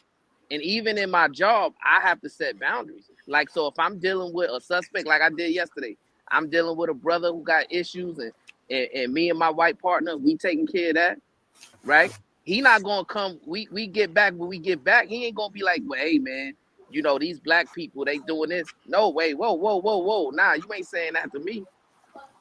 You know what I'm saying? That sounds like some kitchen table talk. You can take it to your kitchen table while I'm around. I'm not tolerating that. I don't care who it is. Even though he toxic, even though he a criminal, that's still my brother. So that's how I look at it. I don't give anybody no extra reverence at all. I think so. If we are all going to agree that we don't want nobody on the panel that is going to be a degenerate, then we got to exclude all of it. Every last person that come and disagree with how we move as men, then they're not allowed here neither. It doesn't matter what color they are. I think he's saying it's a boundary though, Sharon. He's not just saying All right, so the boundary is what? And then the boundary is going to keep on changing. So, you know what? We can have a disagreement. Then as soon as one person get angry, that's the boundary. Anger, we don't want you here no more. We don't want angry people. The problem is that people keep pushing other people away. We never get down to anything solid at all. When you do construction, it's showing how to fucking run away from conversations. Okay, so what solid did y'all get down to with him? So that man that came up here today, he did not prove any of his points. But what it proves is that he is not above any fucking black man in this. We knew that coming in. Yeah, you didn't know that. So same thing with the fucking Rim Brothers. What I'm saying is this: I would stop doing the fucking shows if y'all want to have a show, but and we just be kumbaya. We could do that shit. We could just have kumbaya conversations. We'll never have difficult conversations ever again, because that's the only thing that pushes those type of people here when we have conversations. That's not what I'm saying. When you do construction, y'all build a perimeter. Everybody can work within that perimeter. Once you get outside of that perimeter, for whatever reason, it's set to where it's set. We saying set a perimeter. There's a boundary where it gets ridiculous. So it's like, I get you. You're not affected by him calling you a bitch, but you still have to have a level of decorum that's required. You go into a bank, you can be as hood as you want. You can be as country as you want, but use your mind. You getting the fuck up out of there. The club, same thing. The hospital, same thing. So I'm gonna put a poll. So we all don't ever want to talk to somebody that has. That's literally not what I'm saying. That's what you're saying. I'm saying a boundary, a perimeter, a standard. There's a line you cross. Where if you're a habitual line stepper, we're not fucking with it. I'm just saying establish the line. I agree with you in terms of having a person like here having a conversation, but once they get too ridiculous, because a lot of your viewers are saying, "Look, this shit triggering me." Don't bother me. Sean, is right. it true? You know what, y'all? All right, and then guess what's gonna happen? You know what's gonna happen? The same thing that happened last time. Everybody that's fucking they're gonna go and act. You know they're gonna do it. Everybody that's so fucking offended is having this bullshit argument saying, "Oh, Saran, you did this and did that." You know what they're gonna fucking do? I know what they're gonna do. They're gonna act like Fatty do when you're on the white panels. This shit is fucking crazy to me. Like I don't. You know what? Y'all got it. I'll listen to y'all. Y'all got it. It is what it is. I believe y'all. I mean, you gotta run your show the way you see fit. No, I don't. It's your show. Y'all got I don't. Y'all got it. Y'all got it. Y'all win. Y'all don't want nobody to fight for conversations. Y'all got it. We move the conversation. Go ahead. Everybody read the first chapter of the book. Go ahead. What's your thoughts on the book? Let's go. Now you finna cop an attitude with us. Absolutely not. No, I'm agreeing with y'all. I'm moving forward. I'm allowing the correction and I'm moving it forward in real time. This is the thing, right away. I'm moving the conversation forward right away. I don't need tomorrow. I believe y'all. Y'all want to have a conversation about. You know, move the conversation forward. I want to know. First question about the book. What motivated Beryl Sada to write Family Problems? How does she introduce her father's role in the story? Go ahead, PH Diva. No, I want to say this. If you want to have those difficult conversations, then make that the topic of the show, right? That way the people who don't want to dignify those people can opt out. But to allow them to come and derail and totally change the topic, that's what I got an issue with, right? So if you want to have that, that's fine, because then I just know, oh, okay, I ain't coming up there today, right? But to let them center themselves and then have everybody fighting over them, that's what I dislike. Nevertheless, okay, you can act like that if you want to. And PH Diva, I got a question, man, and this is a serious question. Certainly. Show me the white show that me and you are allowed to just come over there and just be, outlandish with them. Show me that show where they allow that. I'll do you one better. There have been several Twitter spaces where it was a bunch of white supremacists, and Myron Gaines tried to take his stupid coon ass over there. And even though he was trying to agree with them, they got his ass up out the paint and was like, he's an N-word. Fine. Right? Hey, So, I'm gonna bring up my aunt too. Right. I'm gonna bring up somebody. I'm gonna bring up somebody that could give us the answer to that. Welcome to the show. Ugh. Oh my God, this keep getting worse. It's gonna be like yesterday. I don't see as though Ben, Grace, myself are degenerates, Bronzeville. You just saying that because you think this is your guys' channel, world class, Bon Cherry, PhD. You think this is your guys' channel, but whose channel is it really? No, you're a degenerate Sharon because listen to how you owns the talk. channel, then it is. But who owns the channel at the end of the day? You guys don't. He does. He could like prohibit bounties from any guest on the panel if he wanted to. He is the channel creator. If he wants Ben Thorpe or myself up here, who I don't see as though we're degenerates, including Imperius, the other white man that y'all have a problem with. If Sharon has no problem with us being up here, then really it's you having a problem towards us. Like I could say Jerry Rice is a degenerate in the NFL, but yet you'll say that's racist in a negative light, like you always do. But yet, I just see as though those at the radio conversation are too degenerate. Put a period on it. All right, cool. We shouldn't have to be Put a period on it. Yeah, conversing put a with period slow on it. people. Thank you, Andrew. Thank you. So now we are going to move forward. Y'all don't want to. One in I there. apologize. This is Sharon's fault. I would say it's crazy. Yo. I would say it ain't no space bar, no break.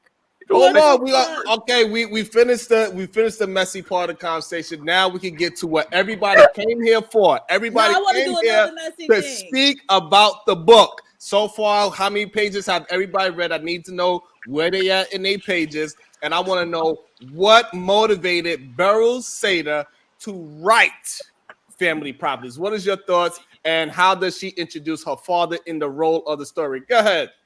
All right. Well, I want to be messy a little bit more. Somebody said Sean Antonio was showing pictures of beautiful black women on IG on his channel, and all of them was biracial. None of them was black. Is that true, Sean Antonio? You don't think the monoracial, uncut black woman is beautiful, Sean Antonio?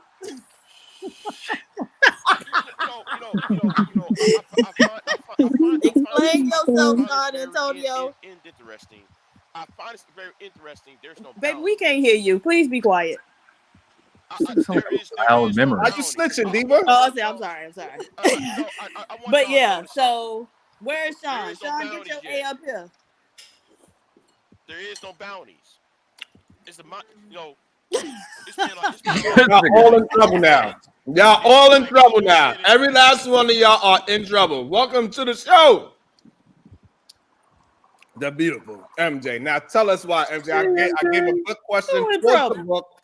MJ, all y'all, because she's gonna make sure we talk about the book now. MJ, I want to. I'm here for the book. Can I say this, MJ? I want to congratulate you because ain't nobody gonna pick this up with me. I want to thank you for making them white men submit, because they completely acted like they knew when they was up there with you. They was completely submissive. They was taking their turn. Ain't nobody gonna point that. That's the only good thing I want to bring out that happened earlier. They completely submitted, and Sharon, you think I'm not on this team? But I appreciated that. So that's what I'm saying. You know what, Bomb Cherry. So now that MJ's here, she's gonna make sure I'm held accountable, and every last one of y'all accountable. My first question: what do you think motivated Beryl Sater to write her book and introduce her father's role into the story? Do you want me to answer that? Yes. Okay. Because I thought a black person should have been telling that story. Like, why did it take her to tell it rather than the people or the descendants of the people who went through it, right? And I understand she would have had if you're the person or the descendant of the person who went through it, like you have a lot less data to draw from than she did with her dad working on many of these cases and being in that community where a lot of the speculators were coming from. But still, with all of the research available now, it does seem odd to me that it would have been someone like her rather than the people who were directly impacted by it. Or maybe there is a correspondence story, a book out there that I just haven't read. So I'd be interested in knowing that. Chicago people. So my thing is, I think the reason why she brought her family into it is because her family, being a Jewish a Jewish family in Lawndale actually being a Jewish community at the time, and what happened with her father not selling the buildings, which kind of made her and her mother and her brothers be raised and destitute because they didn't get any money from the buildings. She was wanting to know what her father risked, their family livelihood, and what was his passion in life. And since he was like politically trying to help the underdog due to the simple fact of what happened to him when he was younger, and then what she was expressing, what happened to the grandfather as well. That's why she felt that she needed to understand, like, I guess, put both sides of the fence. Like, she knew that the people, the Black people there were being, terribly, misjustice, disenfranchised, right? And she understood why her father wanted to help them, but that was led to their own immediate family demise. Right. And I guess in that point, it's like, where was the balance at? You know what I'm saying? To the point where she couldn't understand where her father didn't have the balance to maintain his immediate family and still advocate for the underdog. And I think that's where the two worlds collided, because it was two underdogs in those situations, her family and the Black people that he was advocating for. And where did anyone really benefit at? So that's why I believe that's why she wanted to bring that story in, because a lot of people, especially within that Chicago area, that northern Chicago area, will only believe that all the Jewish people was just getting everything and stuff like that. But in fact, by reading the story, that was originally an Irish and German community, and they actually left them to disenfranchise them. And it was considered the poor middle class for Jewish people. So I think that's why she wanted to bring it in, that they wasn't just coming from, high class and being treated, great or anything like that. They had their own struggles, as well as thinking about other people who were struggling. And essentially, just like Ben thought, the father thought he was Black. He felt like they had the same goddamn struggles. They came from the same struggle. That's what they felt. Go ahead, Diva. I wouldn't say he thought he was Black. I think he just recognized. I think on Diva, I think on page 13, line 15, he said, "I consider myself a Black man." He said that. Let me get I don't think he necessarily said that, but he definitely said about the underdog situation. That's fine.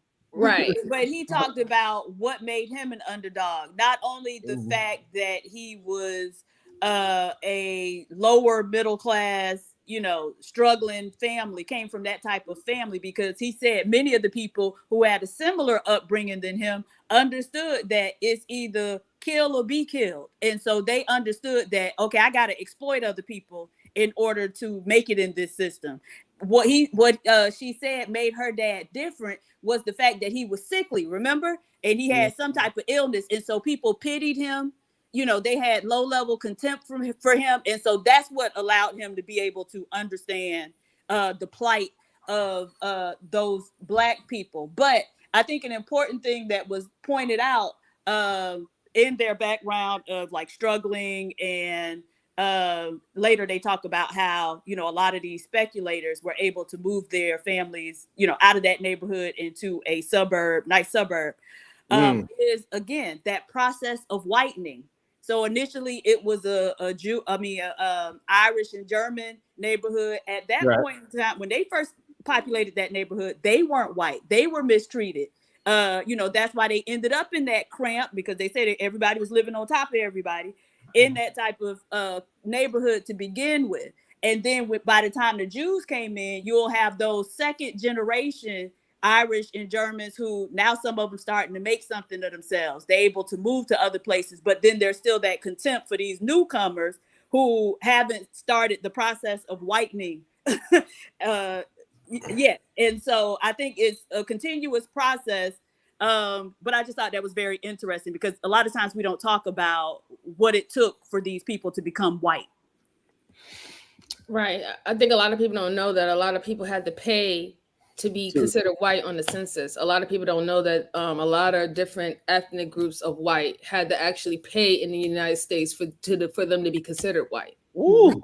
Or go to court.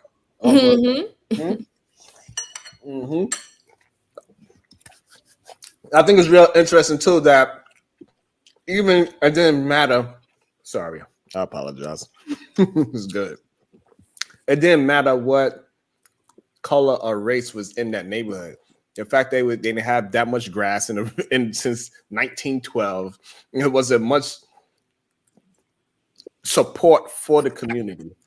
That they still was living the same way as how so-called we are in the projects. They had their original projects. Right. It ain't about it's really about the space and the condition of the neighborhood and how much they are actually putting into the neighborhood. I think it was very good on how she was describing the initial conditions of Chicago's housing market in the early pages of the book. I thought that was really interesting. And the fact that they used redlining and the FHA itself was a way to use redlining. I thought that was interesting because I was always a big component of FHA loans. I'm not saying that I'm changing my mind to say that if you need the help, you should go get it. However, but the fact that the government was using the FHA program as a form of redlining was amazing to me. I had no idea or even thought of that process. That's how they made sure Black people stayed in Black neighborhoods. And make sure as they populate that Black neighborhood, even though there's more people going in that neighborhood, they still kept the same amount of garbage pickups. So therefore, garbage piled up because they can't keep up with the population. And it makes it seem like Black people is the reason why these impoverished neighborhoods are impoverished. And it makes us Black people look at each other like, we ain't shit, niggas ain't shit. You see this? It don't got shit to do with us as a skin color. It's all the fucking system.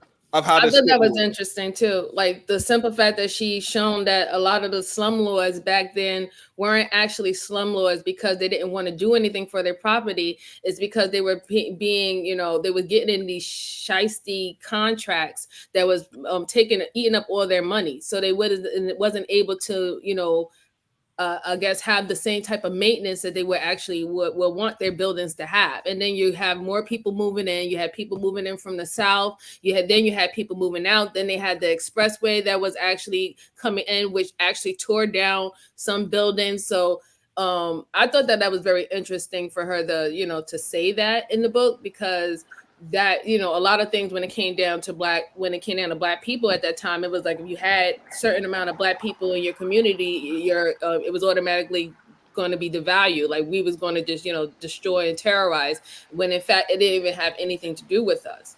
Right. And so so this is in the book because this is in a book. We read a book. Did you read the book?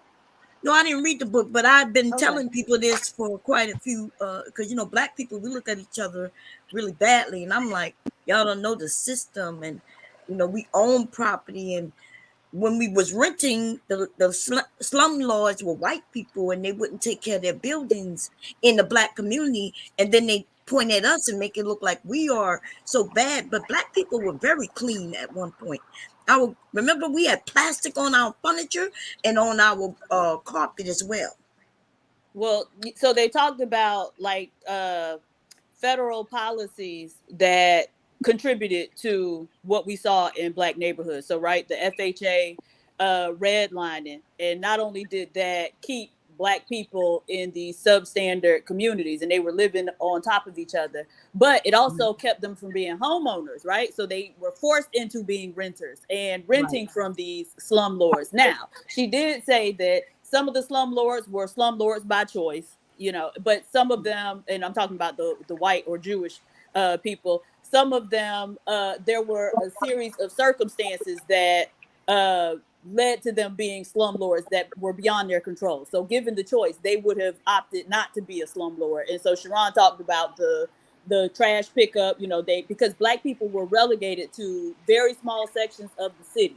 They couldn't live in most of them, right? And so I think it's also important to see how the origins of the real estate agent, that whole system and how racist it was. Because they adopted a policy of refusing to sell to Black people on streets that were adjacent to streets in white neighborhoods, right? And so they limited all these Black people because you had several migrations. And as the population increased, there was no commensurate increase in where the Black people could stay. So again, you got people living on top of each other, and under any circumstances, when it's overcrowding to that effect, you're gonna have a hard time keeping that place up. But the other federal policy that MJ touched on was the federal highway system, right? So they did this to plenty of Black communities all across the country. But this book showed they was doing it in Jewish communities too, right? So they put the highway, took the buildings down, put the highways right smack dab through their community, which always had the effect of deteriorating that community, because now you're losing out on institutions, businesses, etc. Right. And what I find interesting about the first couple of chapters in that book, to your point, right? It spoke about how the Blacks were promised in the South before they was moving out to Chicago. They were promised that, yeah, we're gonna put you in a middle class situation, which was gonna allow you to thrive. But when they got to Chicago, right, they relegated them to those two sections in Chicago, right? And then they forced them to live in the slums, as y'all articulated, right? Where, like you said, they were forced to live on top of each other, right? And the only, because they said the Jews moved out, right? So the only white people who stayed in those neighborhoods were the degenerate whites, right? And it kind of correlates to what was happening on the show today, right? To where we're in a space, it's a Black space, right? And you got these degenerate whites who feel entitled to come up in our space because they look at all of us in totality as degenerates. Is your right? own personal space, Bronzeville? Is this your space or is this Bronzeville space? Angel, we talking about a book. Did you read the book? No, but he's trying to make it about, he's trying to take it off rail again. Angel, what I need you to do, Angel, I need you to go pick up this book so you can get caught up in the conversation that we're having today. Pick up this book. It's by Beryl Sater. You pick it up and we can have a conversation about the book, because what he's talking about is about the book. Because he cannot read that book, so you got to get him Dr. G's book. You know he can't read that book. That is supposed to be assaulting Bronzeville. Like how can the YouTube channel change? Show him Dr. G's book. How can like one person determine what your community is going to be like, Bronzeville? Because this ain't like the Bronzeville space. This is Sharon's space. If he wants me or the people you think are degenerate, then hey, it's his choice. You can't dictate other than like paying someone off to like who can and cannot be here, Bronzeville. Angel, look at Cuzzo up there. That's the book that we have outlined for the Rim brothers and then the degenerate whites to read, right? You fall under the degenerate white category, so you need to pick up It's Me, Dr. G's book. It's only 40 pages, right? And you only have to read like 2 pages a day. And like then how are people like me or Ben degenerates, man? Well, just like I was saying when you interrupted and cut me off, right? Well, I know you can't take it in the light as you. Did you always ask me a question? But again, this ain't man. Like Sharon, would you seriously have ever any problem of letting like Ben, Imperius, myself, or any other white that Bronzeville may think as degenerate up here? Yes, he admitted that. He said he let degenerate people up here so we can learn from them. Yes.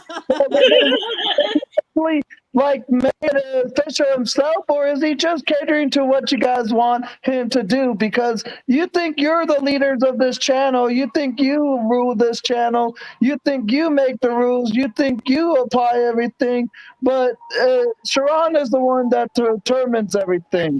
Okay, but you're right. Do you think it's fair that we're being forced to like interact and try to have conversation with slow people? Like, do you think that's fair to us as people who not? Do you think that that's fair for us to have to listen to you and try to filter through all the foolishness and the run-on sentences with no period in sight? Do you think that's fair to us? I only think it's unfair if you can't accept the other side of things from what, like someone Being slow? like says. I don't think either of us mean it in a disrespectful way, but you take it in a negative light. No. I don't care about that. I'm talking about just the fact that you slow and you don't really communicate in the same way that everybody else does, and so it requires a different level of Tolerance. interaction for us, right? And tolerance, certainly, to interact with you or to try to converse with you than it does with each other. Does that make sense? In other words, she's saying you slow nigga, you keeping us back. Bye. Well, actually, again, you are the ones who slow. You can't keep up with what either of us say or understand what someone like Ben or myself says. But Well, then we're not being fair to you if we make you this interact is with us and we slow. your guys' channel. This is Jerron. He has no problem with any of us that you think are degenerates, which we don't see as ourselves as. Did we read this one? Hold on, Angel. Hold on, Angel. I want you to go pick up the book though, for real, so you can have the conversation with us and enjoying in on the conversation. So you can actually know what we're talking about. Did we read this one? No, ask Angel. Ask Angel to read it. Oh shit. Angel, can you read that super chat, please? The battle card was against racists on panel. Yeah, that's just what you guys want to say when you're not supposed to add your extraness to it. Wow. All right. But in all seriousness, I'm thinking like what Sharon said ain't really serious. Bronco, he's just like trying to get you more happy because do you seriously think he's gonna forbid like Ben, Imperious, or myself from ever being up here? Okay, so Angel, I want you to understand. We moved the conversation forward. Are you going to pick up this book? Where's his assistant? You going to pick up this book, Angel? So the next time next week when we have the conversation, I can listen the rest of the way if you want me to, guys. I can like stop with the interruptions. It's not about you stopping with interruptions. It's about, are you going to pick up the book and join us in the read of the book so we can have a conversation about housing in Chicago and how we believe in today's time that poor people is the reason why projects look deteriorated, but in reality, as we read in this book, it's actually systematic why projects look like projects. It actually has nothing to do with the people, but it actually got to do with everything that the rich people that build these areas, they are making money off of poor people. It's just that poor people just do not have the knowledge to understand that they are fueling the rich people's lives. That's what the book is about, and that's why I want you to go pick it up. So this way, maybe you would even change your rhetoric on how black neighborhoods are and how people are interacting in these neighborhoods, right? Because now we can have a better understanding. Because things that she said in this book, I didn't even realize that it was connected, and it connected a lot of things to me with just the first few chapters. Right. Just hold on, Angel, so we could just keep on. Let's continue. Okay, thank you. But yeah, it just kind of reminded me, like, you know, what we deal with today, right? With the exclusion. And that's why I brought up the question. I said, well, is there a space of theirs which will allow us to come over there with an agenda just to disrespect them and you know, disrespect their woman and all those different kind of things, right? And PhD was like, well, no, right? And it's kind of like the same way, the redlining, the boundaries that are created. It's like, okay, we're going to put y'all over here. And when we get ready, right, and we're going to send our degenerate people to come and live with y'all, right, and add to y'all suffering and abuse, right? We're not going to send the best of the best to come help y'all and give y'all some knowledge that's going to be beneficial and fruitful for y'all productivity, right?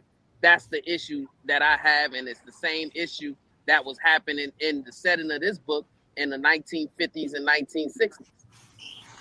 So I think I disagree with that point. Is this whole red pill space started it was a white man's talking space, and black people infiltrated it with people, whoever's the founders of the Rim Brothers, right? Then they started to break off into their own sections. Why? Say that again. Why did they have to break off? Bomb told the story of them having to break off. To be honest, the reason why they had to break off is because they tried to make it a difference between white women and black women. No. So black men was trying to say, hey, we're going to do it this way because black women are more aggressive and they got more attitude. They snap their fingers. And in reality, it's the same fucking thing on their side. The white women are aggressive. They are attitudish and so on and so forth. And I believe, to be honest, the men, they just couldn't keep up with just having a general conversation. They had to split up in a race situation, just like how we used to think the projects is the projects because of the people, but not realize it's actually a system. Just like Ben, he keeps saying all the bullshit about black this and black, but actually when we peel back the onion, he started having a real honest conversation. We see that is just a man problem. That man said the same exact things that Jay Prince would say. It's a degenerate problem. It's a degenerate problem. And Right. so therefore, the men that couldn't keep up with the white men on the degeneracy part, they just broke up into their own degenerate sector where it could only be them. And that's what it happened. So no, white men didn't give a fuck if the black man was there or not. It's that they couldn't keep up. That's not the story that Bomb told, that there was some racism involved with the Negroes having to get up out of there. But even if we say, okay, it's degenerate, across the board, even with regard, and this was a few weeks, maybe a week or two ago with like Jay Prince, and you were saying like, okay, I'm not even going to discuss him anymore. You know what I'm saying? Because it's degeneracy. It ain't going nowhere. Right. So why not have the same attitude with these degenerates? Of not even allowing them, you're not even trying to have a discussion with them or whatever. Right. So that's the difference. So Cuz was asking, was there a space that we could go into their space? It absolutely was, and it still is. It ain't that we just don't care about it. They not as funny as us. That's how we feel. They jokes is different from our jokes. Our jokes is more physical. They jokes is more dry. It's just a difference of opinion on how we enjoy entertainment. That's all it is. We can't go in their space. We see. So if we talk about offline, we cannot go in their space because even if you end up renting a place, and that's gonna be hard, or even buying, then they make it hard and difficult for your whole entire family living in their space. Now we talk about online, then you could go in their chat, and then they're not gonna let you on the panel though. You get up there and start talking nonsense or against them, then they knock you off. They mute you. So no, they do gateway. Is that what y'all call it? Gatekeep. Yeah, their space from us. No, that's their channel, not their space though. So I think like me allowing or not allowing people on this channel is not stopping anybody from this space. People knew who Ben Thorpe was and Grace before I ever knew who they was. When they first hit the panel, people was like, run away from them. You know who they are? I'm like, no, I don't know who these people are. I had no idea who they were. So therefore, black people are absolutely in their spaces. So the idea, it's because they're in black people's space. That's why they knew who they were. It's not because we are in their space. Okay, so what about the dude, this dude that this name keep popping up, some dude by the name of Andrew. His name keep popping up. I have no idea who this man is, but his name is spoke about. His name is Andrew. That's all I know. And his name keeps popping up in our spaces. How? Why? Because clearly black people is over there to say, hey, there's this dude named Andrew. Who is Andrew? Andrew Tate. No, not Tate. I don't know who that is. I don't know. But I just want to make the correlation, right? Because just like in the book, right? They made all of the income. It didn't matter the income level of the black. Oh, there you go. Andrew Wilson. Yes, that's his name. See, people know heard of this person. Exactly, because we don't go to their place. I don't go. I didn't even know who the hell Cynthia G was because I don't go to her space. I don't go to places where women are just saying that all men ain't shit. I'm not there. I never knew this place existed. It's just what it is. I mean, But here's the thing: like, if you did go to like Space Bomb Cherry, and it was something Don't say my name. you know, there are people on the other side. I mean, if they have no problem with the your side of views, including your hatred, like the arguments you had on CT's panel, those that supported Trump, and you know you don't like him, Bomb. It's just Perfect. That's where you're supposed to. That's where you're supposed to put the period, Angel. That's where Angel. That's where you're supposed to put the period at. When he said, "Ain't that right, Bomb?" That's where you put the period at. So this is another thing too, right? So it also could show how other people can, if they have to deal with somebody that doesn't understand the social cues, you can correct them, and they're willing to take the correction. So it is. So for me personally, it is important for us to have conversation with difficult conversation and show the correction in real time, so people could be aware of it. Because of course, people like Ben Thorpe himself personally, he's not going to take correction from nobody. He's too old. He's stuck in his ways. However, if you speak to a younger version of that, he might be able to listen. And now they see us going through it. Him talking to me was different than talking to Brownsville. Him talking to MJ was him talking to PhD was completely night and day for both of our situations. So it shows that we can have difficult conversations with difficult human beings. Yeah. Well, I think so. So, Cuzzo, I disagree. I disagree with you saying that he was talking differently to you than he was to me. He was disrespecting me and he was disrespecting you. You know what I'm saying? Ben Thorpe was he was more tolerable of MJ because MJ spoke to him in a submissive way as he articulated. You know what I'm saying? And so if you're willing to bow down to a racist, then yes, their communication with you is going to be a more subtle way versus if you're a PhD diva and you're not willing to bow down to a racist, right? That's when they're going to go into their disrespectful bag. You know what I'm saying? And it's kind of the same way. Disagree just 100%. like in a book. Hold on, let me make the connection. That was with the actually book real true. quick. Let me make a connection. Let me make a connection with the book. Let me make a connection with the book right quick. Because the blacks in the South were promised that when they move to Chicago, they're going to be able to move forward, right? But what happened when they got there, they only allowed them to live in two places, right? It was either Black Belt, which was the south side of Chicago, or Jewtown, right? And what happened was, no matter what the income level of the blacks, the rich blacks, the middle class blacks, the poor blacks, they put them all together and made them congregate only in those two areas, while the people of other races were able to move into, if you made a certain amount of money, you was able to move into an upper class neighborhood, middle class, same difference, right? And what that created a level of toxicity the same way which is in this space, right? Where you can have intellectuals such as PhD Diva and It's Me, Dr. G. They gotta have conversations with degenerates like, you know, Big J, right?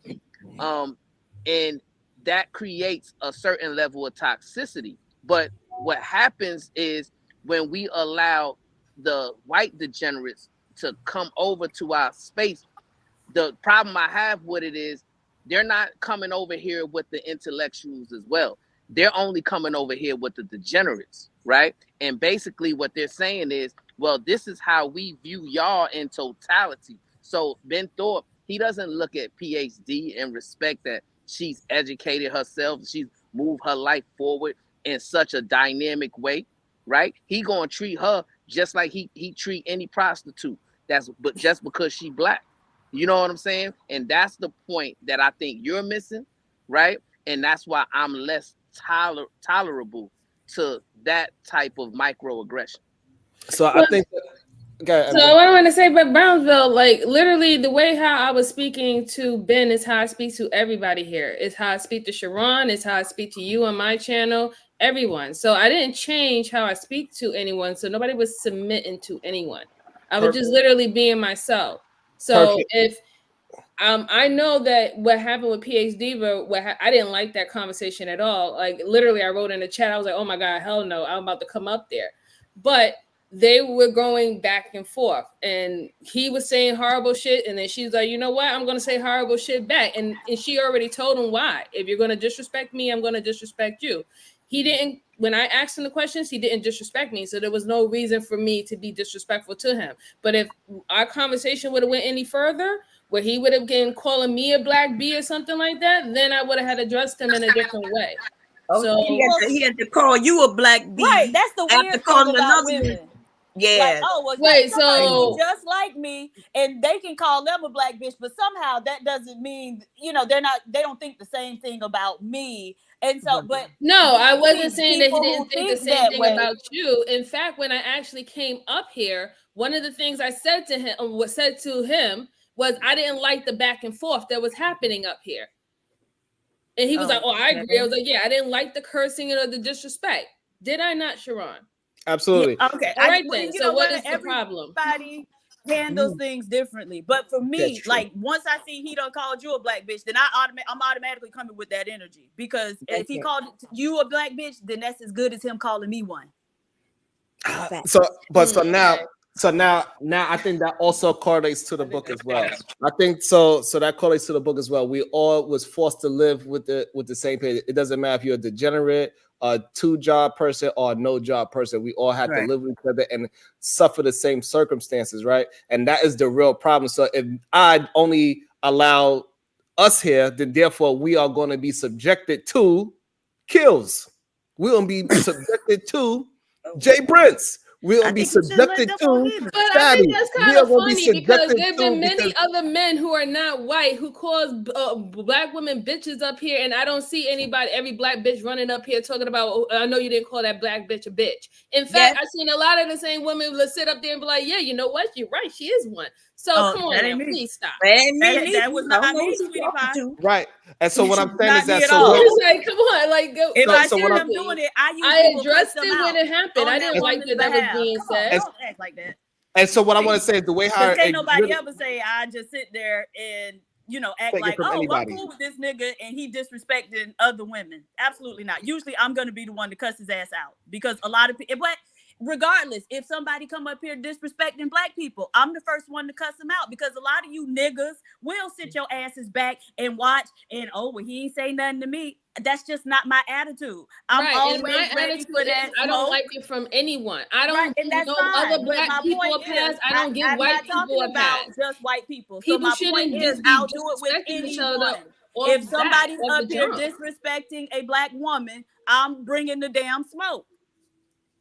I believe that people should be respected. All people. I don't give passes just for one. If they up here disrespecting black women, I'm bringing the smoke. Now, somebody who's being disrespectful, no, I don't think they should be met with respect. You got to meet them where they at and speak the language they speak. Right. No, I understand. So, but before you got into like the cursing part with him, you wasn't being disrespectful to him till you felt that he was being disrespected to you. Yes or no? Correct. But my point is, again, I said, if I see somebody being disrespectful with another black woman, that's as good as them being disrespectful with me. So I'm automatically going to meet them with a certain type of energy. So I don't have to wait until they get around and call my name and call my number. And that's what we've been seeing. And that's what I keep pointing out amongst the women in these spaces. A bitch got to get to you and call your name and your number before you recognize that, hey, this motherfucker kicking ass and taking names. I don't know. Like I said before, I've seen a lot of women know how to stand down, be quiet when a lot of other women was being disrespected. But then now they want to act like they don't. Who is they? Do that. Right. I'm saying in general. I'm not talking about anyone on the panel. I'm just saying I have seen women in this space, seen a woman get dragged by as many other men in this space on a regular basis, and they will sit back and not say a goddamn thing. So now when it's this whole, we need to just come up and whatever not, we don't see that often in this space. I'm talking about me. Call cap on that. You can call cap on somebody else, but again, until you can tell me when I did it, because I'm talking about me. I'm not talking about other women in this space. I've already said most of y'all mammies. Yeah. And we'll sit there and, try to get validation from these niggas, even in the face of them disrespecting other women. So yeah, I agree with you. A lot of them will sit there and do it. But I'm talking about me, baby. Well, That's fine. okay, the review, that's fine. But like I said, my statement was general. I have seen women do it. They would literally have a woman get dragged, disrespected. You're right. And I'm it talking about happens. them That's too. all I was stating. Right. So And I I'm wasn't talking about about you personally. I'm just saying that does happen. And some women don't feel like they have to jump out and quote unquote help a woman if they feel that she put herself in that situation too. Right? But, And this is why. Thing. Okay. Even, and let me give you a very concrete example. When Big J was up here, he said that I went after his friend, right? And Bomb was there. She can attest. The reason I went after his friend, in his words, was because she was up there trying to say something about you that she had gotten secondhand from the person who shall remain nameless. And when I asked her, oh, okay, well, because then she was also telling us the stuff that several people were corroborating about that person. Oh, well, I need to research it and find out for myself. And so I said, hey, but you was willing to take his word for it when it came to this woman over here. So why you ain't need to research the shit before you came and toted this bone to us? And that's how we devolved into me calling her a mammy, right? And so I don't care who it is. If I see it, I'm going to call it. That's fair. As you as an individual, that is fair. You give smoke to anybody. Right. But that's what I'm saying again. But that's why I wanted to make the distinction.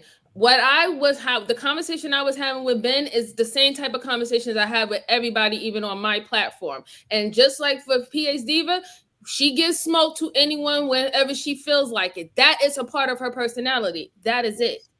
She must be. I don't like the distinction of when somebody was being submissive and whatever not, because you got to show me when I was acting different with anybody else.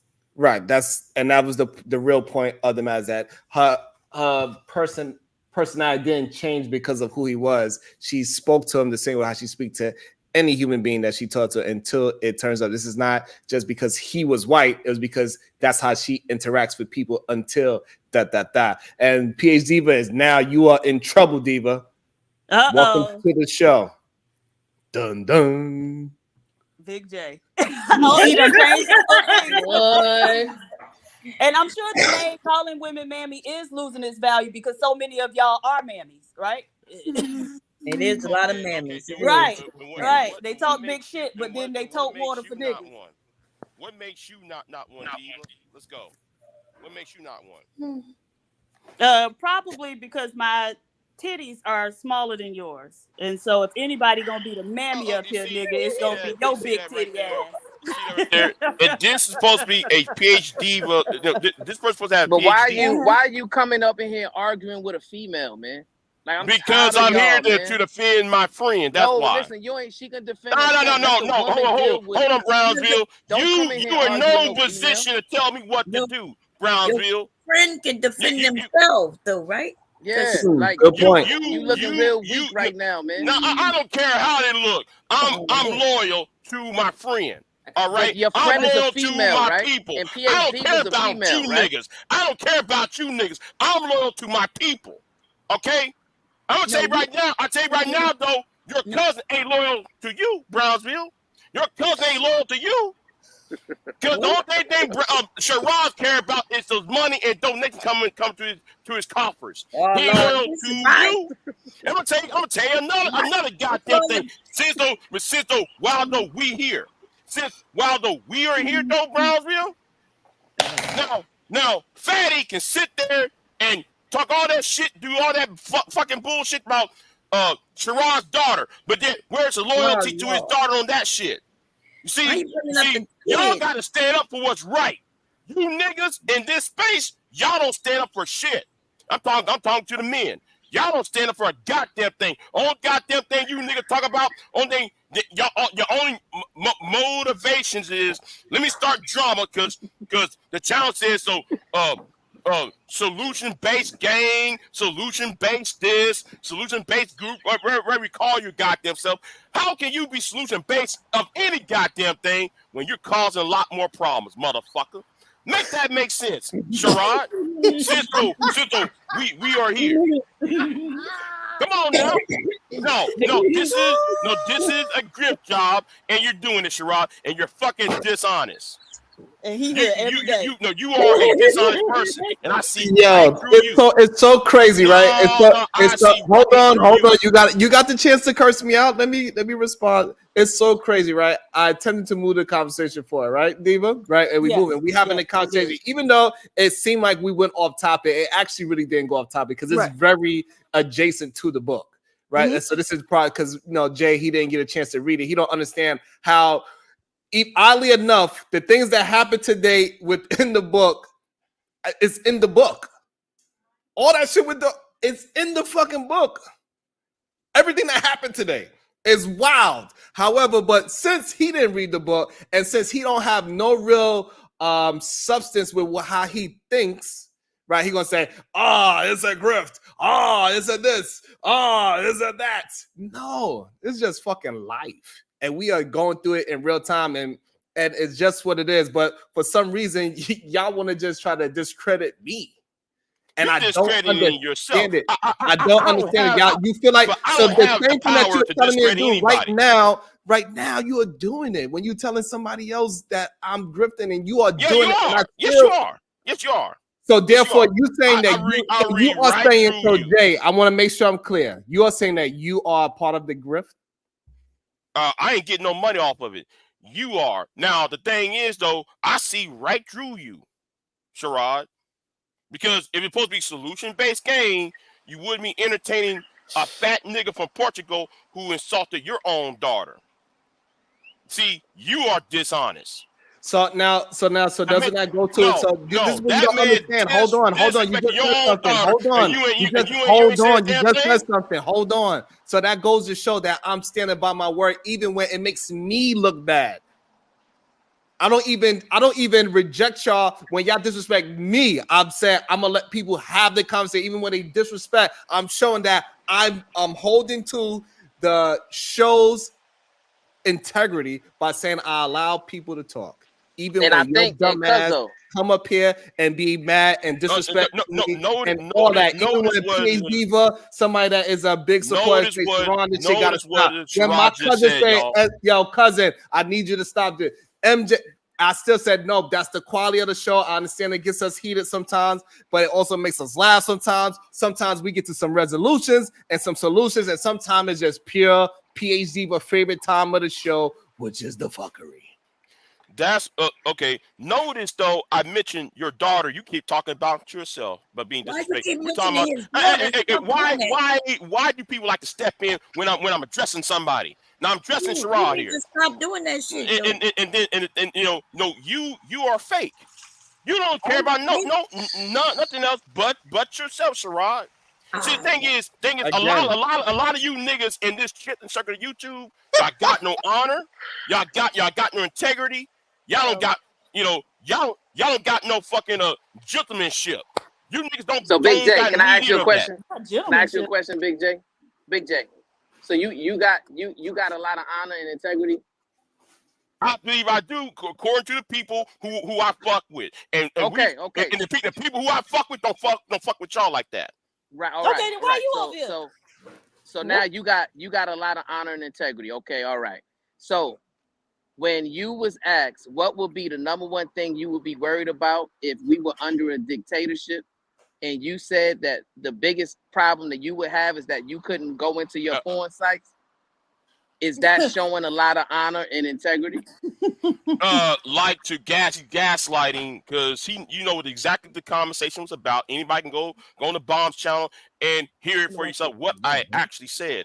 I said though, when Project 2025 is already here, Project 47 is already here in the red states, and said the first thing that they're going to target is sites that normal. They're going to go after books, they go after magazines, they're going after porn. Every dictatorship, every fascist movie always starts with those things. So for you to sit there and talk about, Big J likes porn, Big J can't go to certain websites. No, this is more about if the government is taking away a grown person's right to look at certain things. You have to be you have to question what is the next step, because they're already doing the next step. They're already forcing people to accept evangelical Christianity. They're already doing that. All right. So Brownsville, you okay, being you gotta put a period on disingenuous it. and you're Hey, lying. and also, Big J, now you are in trouble because we got another big guy that's about to kick your ass. Welcome to the show. Uh-oh. The man.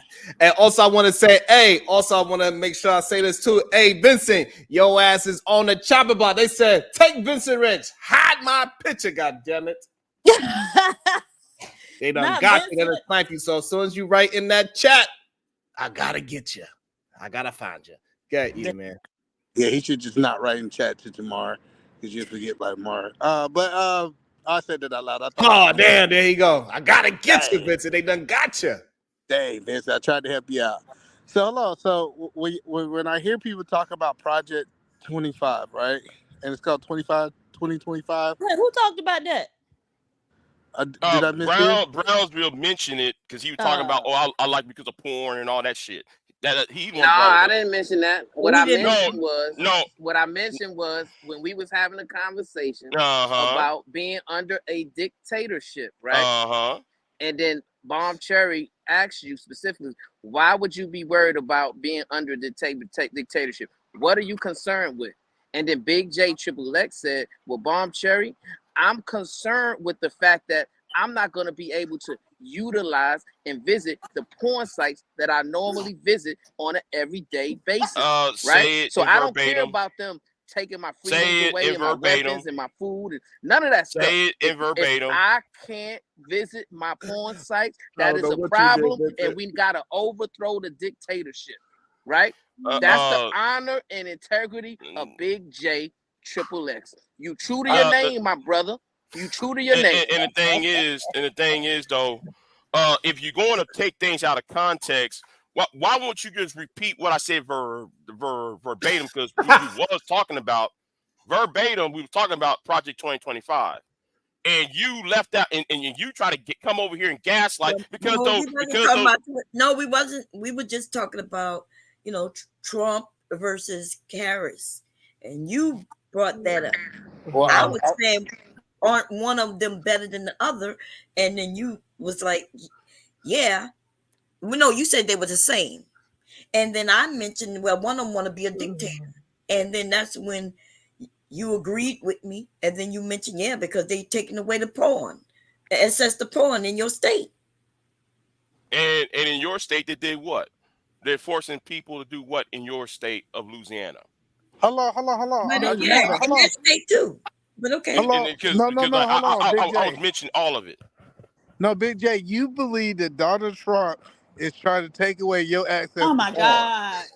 Oh my God. Opportunity to come up here and damn stomp for Trump. No, I just want to understand. We weren't even talking about that. No, that's the conversation that I heard when I came in. Something specific, but it was in relation to a larger conversation. What we're actually talking about is a book. Yes. I got that, but we're going to get to the book. I just want to make sure. Oh my God. I just want to know that we try to, the message right now is that Republicans try to take away people porn. That's not the message, but that is a fact, though. So I don't know why you talk about the message. The law is the law. They passed these laws. That's it. And they were Republicans who did it. Hey, Supreme Goddess, I need an apology. It has nothing to do with anything. I don't be doing anything. They just want to derail. It's okay. Let me. It don't matter who it is. I know the book is important, but what's important right now is that I'm trying to. Where your ass going? Stay your ass right there, Vincent. Where the hell are you going? No, I'm just trying to understand. So, are we saying that this is one party doing it, like they making votes and decisions by you straw manning because nobody talked about any party doing anything. The point Brownsville was making is that Big J's main concern was him not being able to access his porno sites. Nobody's talking about any political party. I get that. I get what you're saying. Well, then why are you asking? Are y'all saying that one particular party? No, we're not saying that because nobody said that. Don't create a straw man argument in order to shoehorn the conversation in the direction you want to take it. Just say what you want to talk about. All right. So, PhD, what I was saying in my strong man comment before you came up here and cut me off. No, I'm just trying to get an understanding of what we believe is actually happening. because I think people reality is not reality. I think they living in this delusional world. And if we don't talk about that, it sounds like y'all want to talk about the book, right? The book. Have y'all read the first chapter of the book? Yeah, we read several chapters of the book. The first We having a good 6 chapters. conversation about the book already. All right. See, the You problem, read the book? No, I ain't read the book. I gotta get Why the you ain't audio read the book. book? Because I gotta get the audio book, and Sharon ain't sent me the link to the Ain't no audio audio book. book. Ain't no audio book. Ain't no audio books. We got What I'm trying to figure out, how do us men that y'all say can't read supposed to follow along if there's no audio book? Well, Give then him you gotta Dr. follow G's step book, one. You gotta Cuzzo, get give him Dr. Dr. G book G's book. first. Where it go? Show me Dr. G book. I want to see what is it? Hey, you ain't got no book over there that says bluefish, yellowfish, knick-knack, paddywhack. Oh, Dr. G book. There go Dr. G book there right we there. go. That's what you That's gotta what get I that. need. This That's Dr. G's primer. book. Make sure you go pick up Dr. G book. So do Dr. G got an audio book? Because that look like it's too You big know for me what? to read. Oh, God I damn. need a. Not They the got no 5-page audio book for audio that book. one either. No. Dang. What I want? See, what I want to do is I want to listen to the audio book like 15 times, and then I want to be a good black man and go read it to my daughter to make it seem like I'm talking. Know what I'm talking about? Can I do that? Do you feel like that's like setting the example if I'm responsible enough to make sure that I don't mispronounce words incorrectly, and I make sure that she's hearing what she needs to hear to learn efficiently? Y'all don't think that's been a responsible father? Lord, you hold on while we answer your responsible father. About to be a situation. Hey, hey, hey. All right. Ariel CH. Replay view. Bomb's Angel video is flooring me. And that's the real reason why they come over here, PZ, because as much as they want to say, I piss them off, I make them angry, ain't no channel on YouTube on our side makes anybody more angry, laugh more than my channel. All right, so let's show the book again. Let me see if I can at least read the title. No, not that one. I want to see if I can read the other title. Because I can't read that title. Let me It only see. getting worse. Family properties. Sound it out. Okay. All right. Proper. It's you got to pull it down some because it's over the live. Like you got to go down because the live. Okay. Properties, race, real estate. You got to pull it down again. Black Urban American by Bavila Salter. Not for real. I'm gonna go look that book up. It's an audio book somewhere. Somebody on YouTube read it for me Well, to you know hear. what? I should have looked on YouTube. I did not look on YouTube. Y'all are, hey, listen. All I know, this book, even though PSD didn't think we was talking about the book, we was talking about this book the whole day. The whole show was about this book and how it affect black people, why they don't understand that it's just what it is. We cannot be all together. There's some degenerate black men out here. And just because they live on the 3rd floor and I'm on the 4th floor, it don't mean no difference. Yeah. My building is going to be messed up just because he's there. Yeah, but the only difference is, Cuzzo, is that we don't have to be subjugated to their oppression anymore, right? So now we could act in the form of the oppressor, right? So you come into our space, you gotta be submissive. You gotta bow down. We ain't bowing down to you just because you white and degenerate. No, you're not gonna have that type of platform over here, right? So if you come over here with your racial aggression and saying those racist terms, and you come over here disrespecting our women, we gonna put you in your place. That's just the bottom line. It's not gonna be allowed. It's not gonna be tolerated. Same way with the Rim brothers, right? Just like yesterday when they was over here getting at Venus, right? Same thing. We what we do, we represent an opposing voice to what has been the norm in this space, right? We understand these red pill men, these incel men. So, but these here's the thing, manosphere men. Here's the thing, cuz everybody is all good until it happens to them. Like the same rules that I have on my show is all good until the shoe's on the other foot. Look at my brother Vincent. He's mad at me because I put a certain rule up and they attacked him for whatever. I don't know why. I don't even know why they attacked my brother Vincent. They done got Vincent. They done sniped him. I don't know why they did it. I don't know who he was fighting with. Like I don't never hear him really fight or say anything egregious. But when it happens on the other foot, when I just go by the rules that are set for the show, right? People just get upset. Look at another one. He's mad. Remember the one with the drama and the negative content. Like ain't nobody. Hey, you have. I think you attempt to do other content. Hey, it is what it is. I mentioned that. Didn't I mention that earlier, Diva? Mm-hmm. I said earlier. I said, yeah, he attempted to do the other ones. It's just, it is what it is.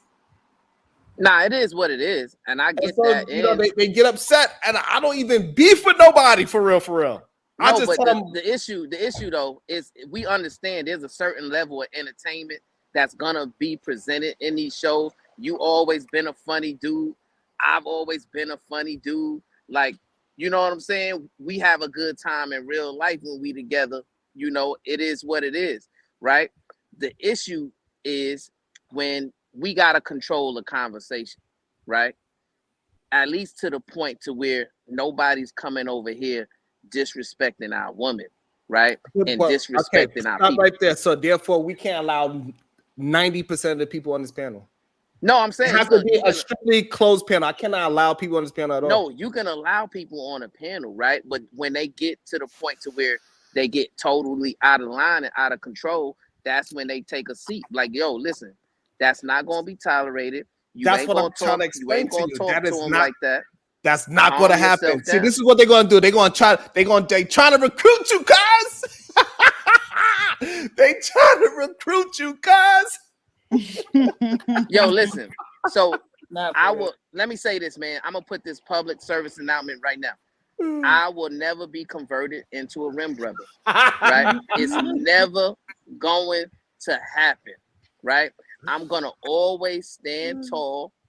First of all, with God and my family and Cuzzo, he's my real life cousin. Right? So there's nothing nobody's gonna ever do that's gonna separate, you know, my family. Like it is what it is, wrong or right or wrong. I'ma always support him. I'ma always have his back. I'ma always do whatever I can to make sure he's good, right? We can have public disagreements. We can have private disagreements. It is what it is, but that's all it is. It's a disagreement, right? And in real time, we gonna discuss it. He gonna say his opinion. I'm gonna say my opinion, and then we gonna move forward, just like strong men do, right? The issue that y'all have is y'all get into these bickering fights and battles in the last weeks, in last months, in some cases in last years, because the problem is, Team Fatty, y'all get too sensitive, my brother. Right? It's no need for you to get too sensitive just because you disagree with somebody else's opinion, right?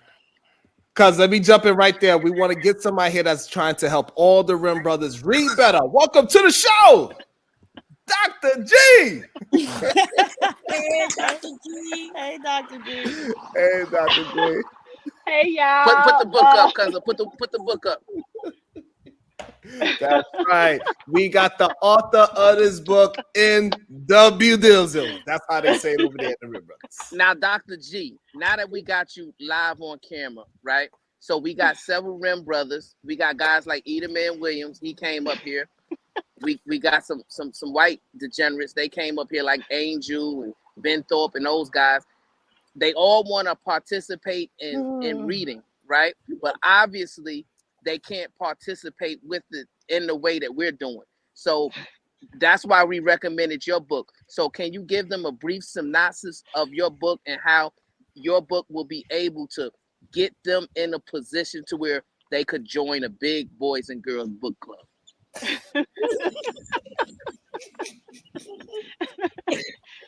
So You know, in all actuality, my book does address issues and topics that adults can converse about. So it's not really a slight to get my book grown folks, but my book is a contribution to the work that I do. I am basically I train teachers and school leaders on cultural behaviors so that they can then validate and affirm our students in the classroom, right? And so there are 16 cultural behaviors that we concentrate on. You all know culture is wide and deep. There's many, many more cultural behaviors than 16, but we concentrate on 16 cultural behaviors, one of them being realness.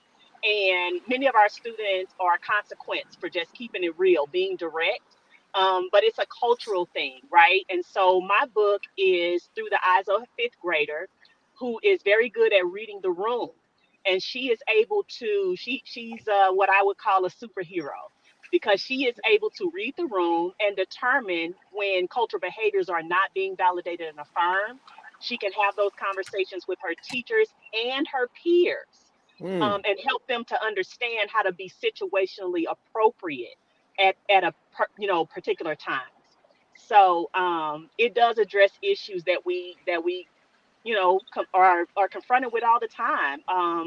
And they're mostly cultural. Our language, our behaviors, and many of the things that we exude in the workplace are cultural, and we should not be penalized or consequenced for that. We should be more understanding of the differences that people have amongst them. And so that's essentially what the book is trying to do through storytelling, helping folks to understand that being direct is not rude, right? It is just straightforward conversation. We don't beat around the bush much. And so, yeah, that's what the world of Jeannie Pearl is all about. Stay tuned for the second book. It's coming out soon. Awesome. Well, we want to get those numbers up in the first book. I bought the book for my niece and nephew. We got the book here because I actually bought the book. I bought 2 books because I wanted to donate them to 2 Rim brothers, right? And I'm really glad that you gave the synopsis, because it's a lot they can learn from your book about reading the room, right? And about being direct, right? And about having emotional intelligence, which your book is a lot about. So I'm glad we got the author, the great author, It's Me, Dr. G, up here to give the synopsis of your book. Now I'm going to put this offer out to the Rim brothers once again. If you're a Rim brother, no good sucker in the chat right now, and you would like a copy of It's Me, Dr. G's book, put a 1 in the chat right now, and I will send you a copy of It's Me, Dr. G's book so that you could join our SBG Little Boys and Girls Book Club. Is it in audio, Dr. G? Is someone asked chat? Is it audio? Do you have audio? Not yet.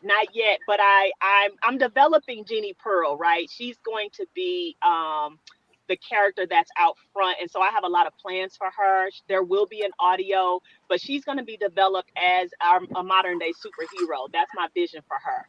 And so I actually have a friend who is an English teacher who I want to do the voice for Jeannie Pearl. I try to read for her, but I always end up back in my own voice. It's not as easy as it may appear. Hey, I want to connect you to somebody that I want to give them a shot at reading the book for you, and they would do a great job. They have an excellent teacher's voice. They are a certified teacher. They actually did start with Connect you as well, so you can hear her man.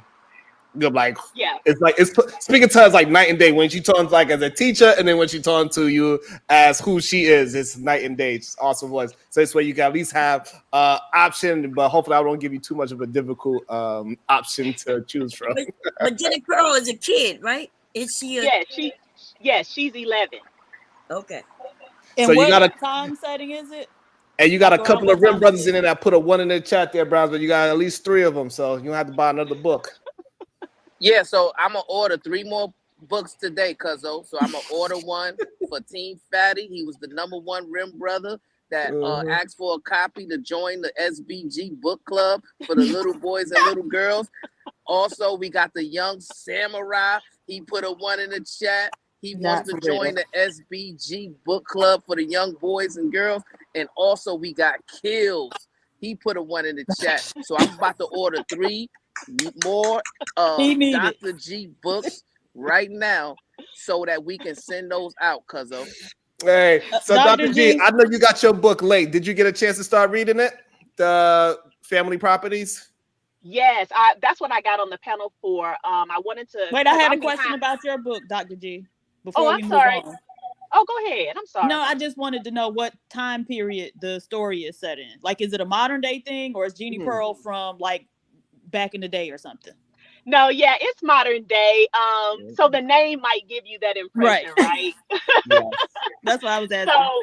So her name is a combination of my nickname. So my nickname is Jeannie, and my middle name is Laverne after my grandmother. But I didn't want to do Jeannie Laverne, so I took another name from that same period. Pearl. Yeah. And plus, Pearl, to be a pearl is wise. It's to be radiant. When something is a pearl, it has something of elegance and importance to offer. And so I just thought that pearly things missed off. Right, Bob. Right. Except So I want to say this to Kills, Young Samurai, Team Fat. If y'all can jump on a panel and put your address in the chat, the panel chat, so I can send your book directly to where you reside. So if you can join a panel, put your address in the chat, and I will send your book from Amazon directly to your house. Peace and love. So what's your thoughts on the book so far, Dr. G? So yeah, I did. I just got my book this week, even though I ordered it last week. I don't know what's going on with Amazon, but I jumped right in.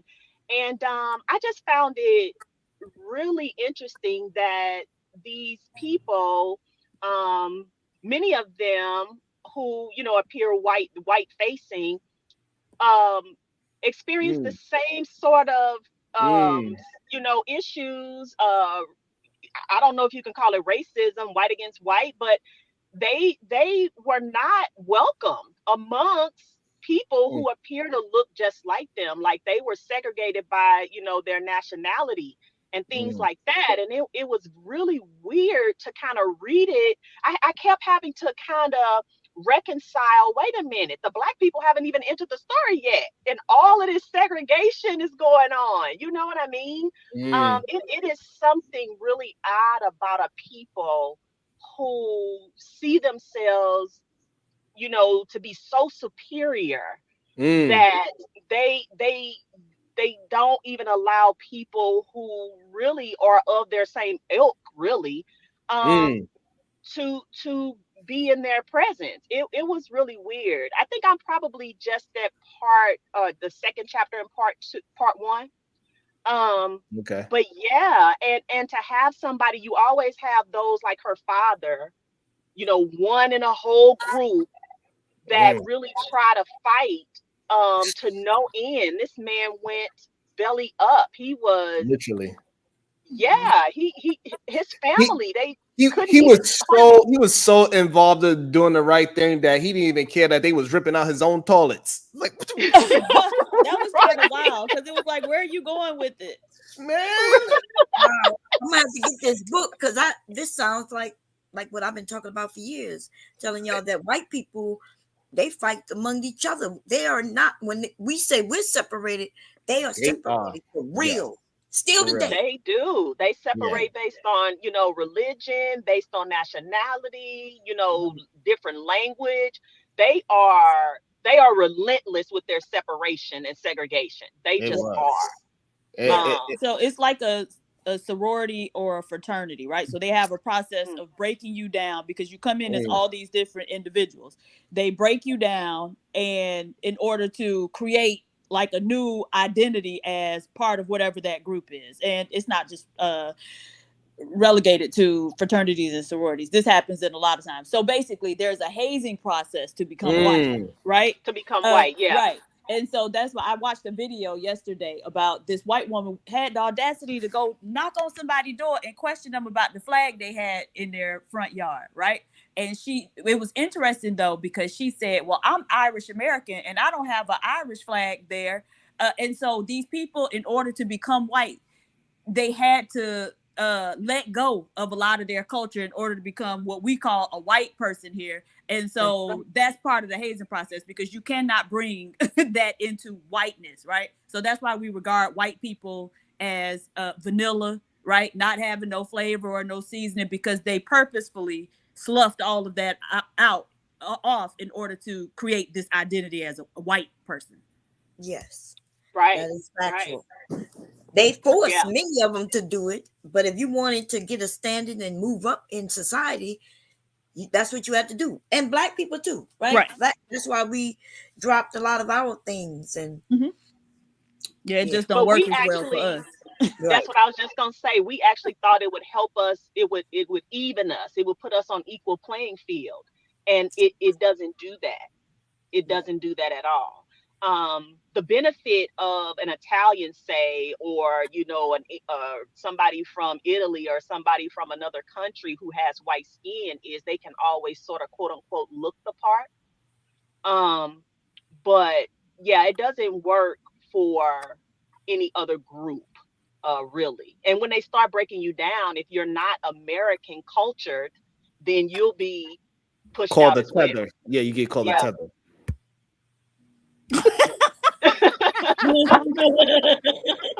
Well, speaking of tethers, though, I thought about this article that I read about West Indians in New York City, and how when they first came over, there was a lot of housing discrimination in New York City, right? And so you had blacks limited to certain areas, and they were locked out of home ownership.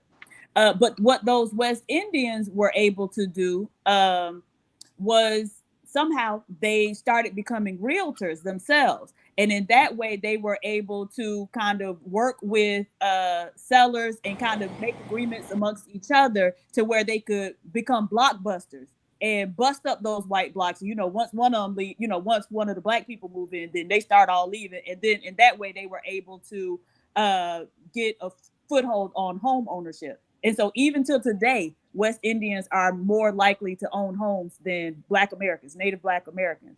And so I just wondered, why were they able to do that as opposed to the blacks in Chicago? But we see some of the reasons why the blacks in Chicago couldn't do that.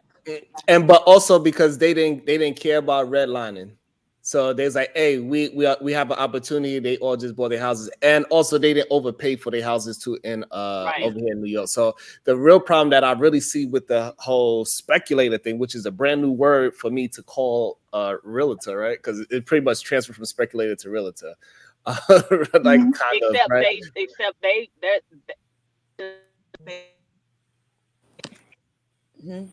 And so you broke. I guess you probably got a text message. Go ahead, Dr. G. I was just saying the implication of speculator in the book is that they were shady. Oh yeah, without a doubt, because they wasn't actually really selling them houses; they were selling them contracts, which is still kind of what wholesaling is today, right? That's what wholesaling is what they was doing. They are the middle person into home ownership. That's what a speculator essentially is, right? It's like wholesaling in a sense. Well, they still do land contracts today. Like in Chicago, you can still buy a building on land contract. Wow. That is it's called seller financing. And seller financing. You can do it all across America. Seller financing. Seller financing. Which is they changed the name, right? So that's I didn't want to go jump that far, but where are you guys? Where are you, PA Diva? Where are you in the book? How far have you got? Chapter 6.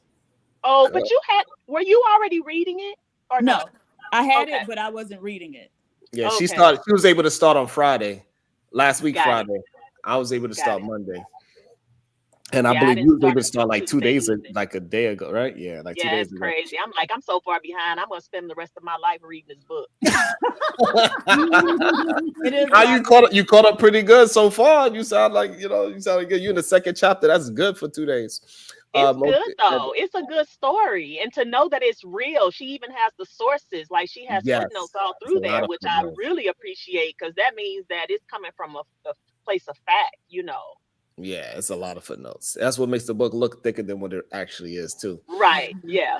Yeah, but I just think so like to go back onto what Dee was talking about with the West Indians in New York. Like when they had to go to Flatbush, they didn't care. They was like, Flatbush, get in the dollar van, Flatbush. That's it. They didn't care. They got a place. It's better than the hut that they came from. They don't got dirty feet no more. They good. My feet are clean now. You know what I'm saying, Dee? My feet are clean now. I wash my feet every day.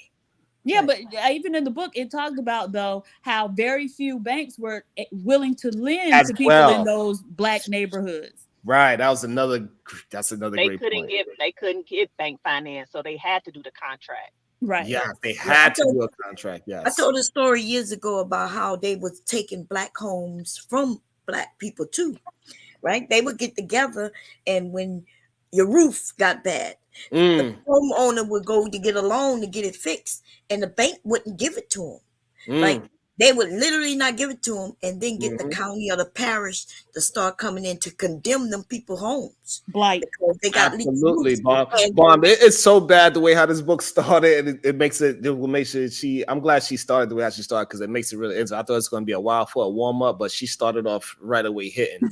She started off right away just hitting. Like soon as the book starts, somebody gets shot in the head. Wow, right? That's how the kind of like it's kind of like an action movie.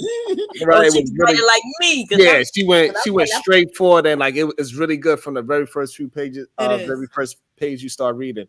And damn, I lost my damn thought. But you see how all of these different forces kind of acted in tandem to disenfranchise black people, right? Right. So it wasn't just the banks. It was they started doing increased code enforcement. So it was the city too. It was the real estate agents. It was everybody. Right, it was everybody in cahoots on the exactly. The insurance, everything because the dude he didn't even buy the house until he realized he had a buyer from it, right? So I'm the speculator. I see this black family want to buy a house. Oh, you want to buy that house? Then I'll go buy it for $3,000, and then I say, hey, I could put you on contract for $13,000, which is insane to me. That was that big of a difference in price for back then. So that's pretty much somebody buying probably like a $30,000 house and selling it for damn near $300,000. They do it. That's what they're doing now, right? Today. Right, they do it. Yeah. But without fixing it, without doing anything, just like, oh, I'm going to buy it today and then sell it and put you on a contract tomorrow and put you on a ridiculous contract that most likely you can't keep up. So I could take that house back in the first place and do it again to somebody else. So it was a reoccurring money pit for them. And also, if the person did try to figure out a way and try to be a real estate agent themselves, like, hey, I bought this house, what they did was they sectioned off their little ass house and put other people in the house and overcharged them for it. So the cycle just, oh my God, the cycle just kept going. Like first they did it to us and then we started doing it to ourselves. Right. Yes, but it was out of necessity, right? Yes. Those people needed somewhere to stay, first off. And then B, you wanted to keep your building and you needed to be able to pay that ridiculous note that you had with the seller, that contract, right? And so in order to do that, they had to do those things, subsection off the apartments and put multiple families in them. And I always found it odd that Chicago had so many multifamily homes. Dr. G, you want me to call a popo? I'll call a popo on that. You know, they took my grandmother's home for like less than $1. Yeah, because it was paid for, and everybody knew it was paid for.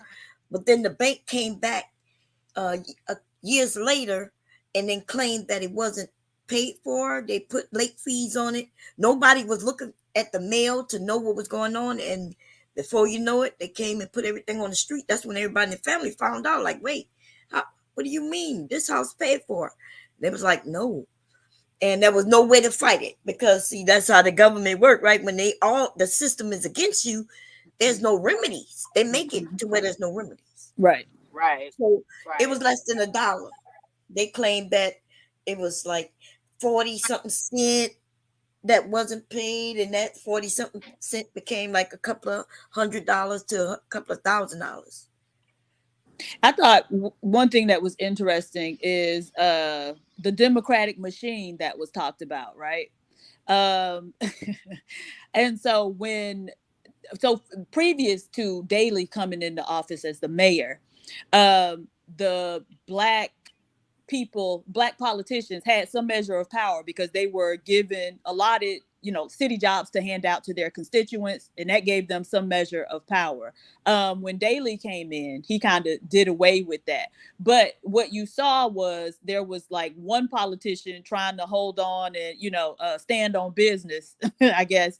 But then many of the other ones just kind of acquiesced and went along with the program. So that they wouldn't, piss off Daley and lose what little, butter biscuits they were able to get from him. And so in that way, I don't know, it just was kind of crazy to me that it's so easy to kind of neutralize our power base. Yeah. It's scary. Yeah, and the other thing that comes to mind is this whole notion of pull yourself up by your bootstraps. My bootstraps, I don't have any shoestrings in my boots. It's literally used against us after reading this book. Like, it's so clear as day. Like, it's used against you. Pull yourself by the bootstrap. It is a weapon of mass destruction as well. But that's the thing. The origin of that saying, the person, and I can't remember who it was, who first used it, was using it to show how ridiculous it is to expect people to be able to lift themselves up out of poverty in the system that we got going. So you were never supposed to be able to lift yourself up by your bootstraps. Right. That's like putting a fan on your boat and saying now the boat's gonna move. Right. Hey, Cuzzo, can you put It's Me, Dr. G's book, the link back into the chat? I'll grab it real quick for you. Thank you. Oh, thanks, Bob. I just, it would just, and I suppose we can start by having more conversations like this, reading books and having more conversations, but we just need to be better stewards of one another. Like, because we perpetuate these ideals up on each other. Well, if I can get out of here and I can do it and then everybody should be able to, and that's just not the truth. It's not facts. We all come from different situations and different backgrounds, and so we have to keep that in mind when we start charging people with what they need to be able to do and should have been able to do and this and that. It's not based on what I did. It's based on the experience or the outcomes that they're dealing with. I agree with that to the point where, so the problem that I really had with the book, right, is really that we didn't have the knowledge of what these people was doing to us. But now in this day and age, it's a lot of people that went through it and they figured it out, like, oh, this is what's going on, and they giving us the information, and then we pass on the information. Hey, this is how we get up out of the situation because this is what they doing. And then now we got the people that just like, nah, I don't want to do it. And those are the people I really have a problem with. They don't want to put in the work after I went through whatever I went through to find out this information, and I'm giving it to you, the information for you to move forward. You are saying purposely, I'm going to stay stuck here. That's the problem. That's the people I have a problem with. Well, that assumes that what they're doing, or it takes a static view of what they're doing, right? Like they still doing the same stuff that they was doing back in 1954, right? They've evolved, right? And so a lot of times we're playing catch up because, okay, by the time we get in the knowledge and the know-how of how to combat this particular system, they done switched the game up and now they doing something else that we don't quite understand, right? So we can fast forward from 1954 to 2008 with the housing crash. And then it wasn't until then that people realized that they were targeting Black people with subprime loans, right? And so they're always changing, growing, and evolving with the bullshit. And so it's kind of difficult for us, to play catch up all the time. I agree with that. I think that the problem with it is that we're playing another man's game, and we don't have the rules. Mm-hmm. Oh, they always change though. They always change. Right. And so you got to create your own game. Right. So if they redline us, right? If they redline us, fuck it. Let them redline us. Let's take over our community and just buy where they said we could only buy and transfer our community, because clearly that works, because what they did to Brooklyn, New York. I don't know when the last time y'all been in Brooklyn, but the places where Black people themselves went and stepped foot in. I'm talking about Red Hook, Brooklyn, black people themselves. If you didn't come from that project, you ain't going there. And now it is flooded with a whole bunch of goddamn coffee shops, and you know what kind of people comes with those kind of coffee shops. Right. And it is just insane what they did with certain place. And Williamsburg, Brooklyn, it was gang. Like if you wasn't from there, you didn't go over there. And now over there is the hot spot. It's not an apartment over there under $5,000, and it's not a building over there that's under $2 million. And this is a place that the toughest gangsters didn't go. Mm-hmm. So we can absolutely get ahead and get redline and transform our own shit if we really move our thought patterns forward as together. But it's just not that easy now. And I think that would be. I think that we would have a better chance with that. I mean, we still always face the threat of somebody seeing what we're doing, right? Because they can't be without us. They gotta come where we are. Like I was looking at your panel, I was behind for an hour trying to catch up, and it was just the same thing. They not happy unless they're amongst us, right? So we always are threatened with that whole thing. But I just think, trying to be a part of patriarchy and capitalism the way it's set out has been the problem with us. This is not a game that was ever intended for us to play nor win or any of that. Maybe 1%, right? But that doesn't do anything for the majority of us as we continue again to try to be a part of another man's game, not knowing the rules.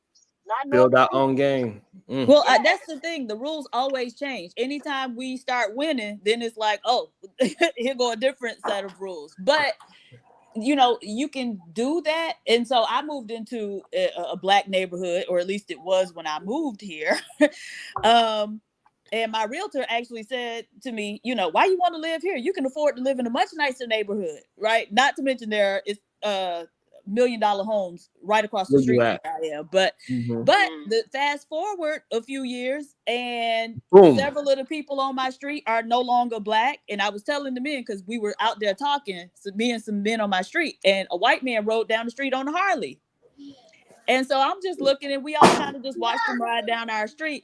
And they were just like, oh, well, I don't discriminate. And I said, okay, you ain't going to discriminate until they come in here, buy this place up, and then start discriminating against your ass. And that's exactly what happened, right? So the dude right next to me, he ended up having to leave that house because the dude sold it, they rehabbed it, and now it's a non-black person living right next door to me. And so we have to learn some sense of self-preservation, right? And stop just letting anybody come through the gate. But another problem is that they offer so much now. The game has switched that they offer you so much more money. It seems like you would never get more than what they offer, right? So if I look at my house worth at $300,000, somebody say, "Hey, I'll give you $375," they're like, "Oh, that's extra $75." Then they go ahead and sell it for $575. You're like, "Damn, what the fuck just happened?" You know what I'm saying? They're not seeing that. They're not seeing the business side of a lot of these situations. We see it, but they'll take an L to maintain their community, right?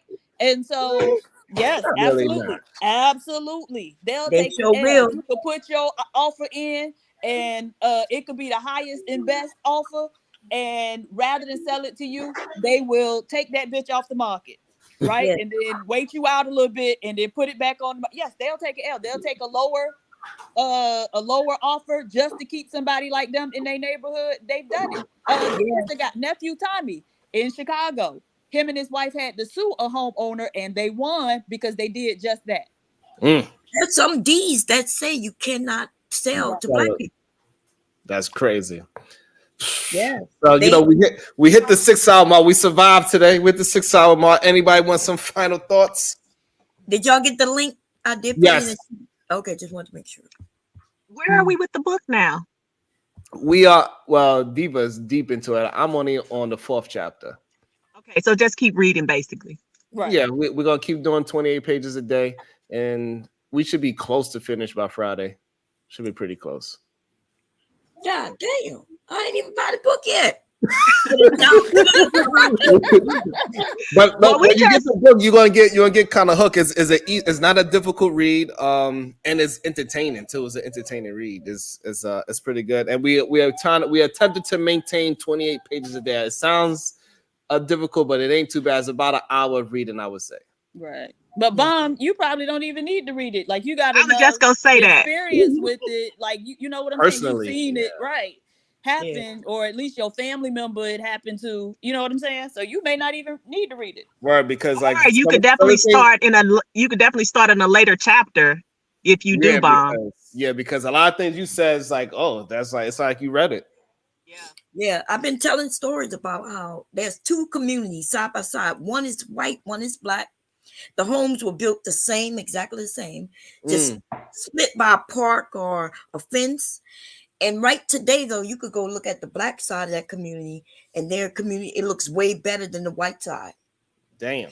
Because they don't invest in their homes. They don't add on and make them bigger.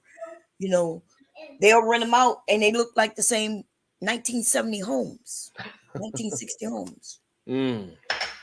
All right. Anybody else got any final words? Stay strong, Sharon. Stay strong. Fight the power, Sharon. No whitey. Damn.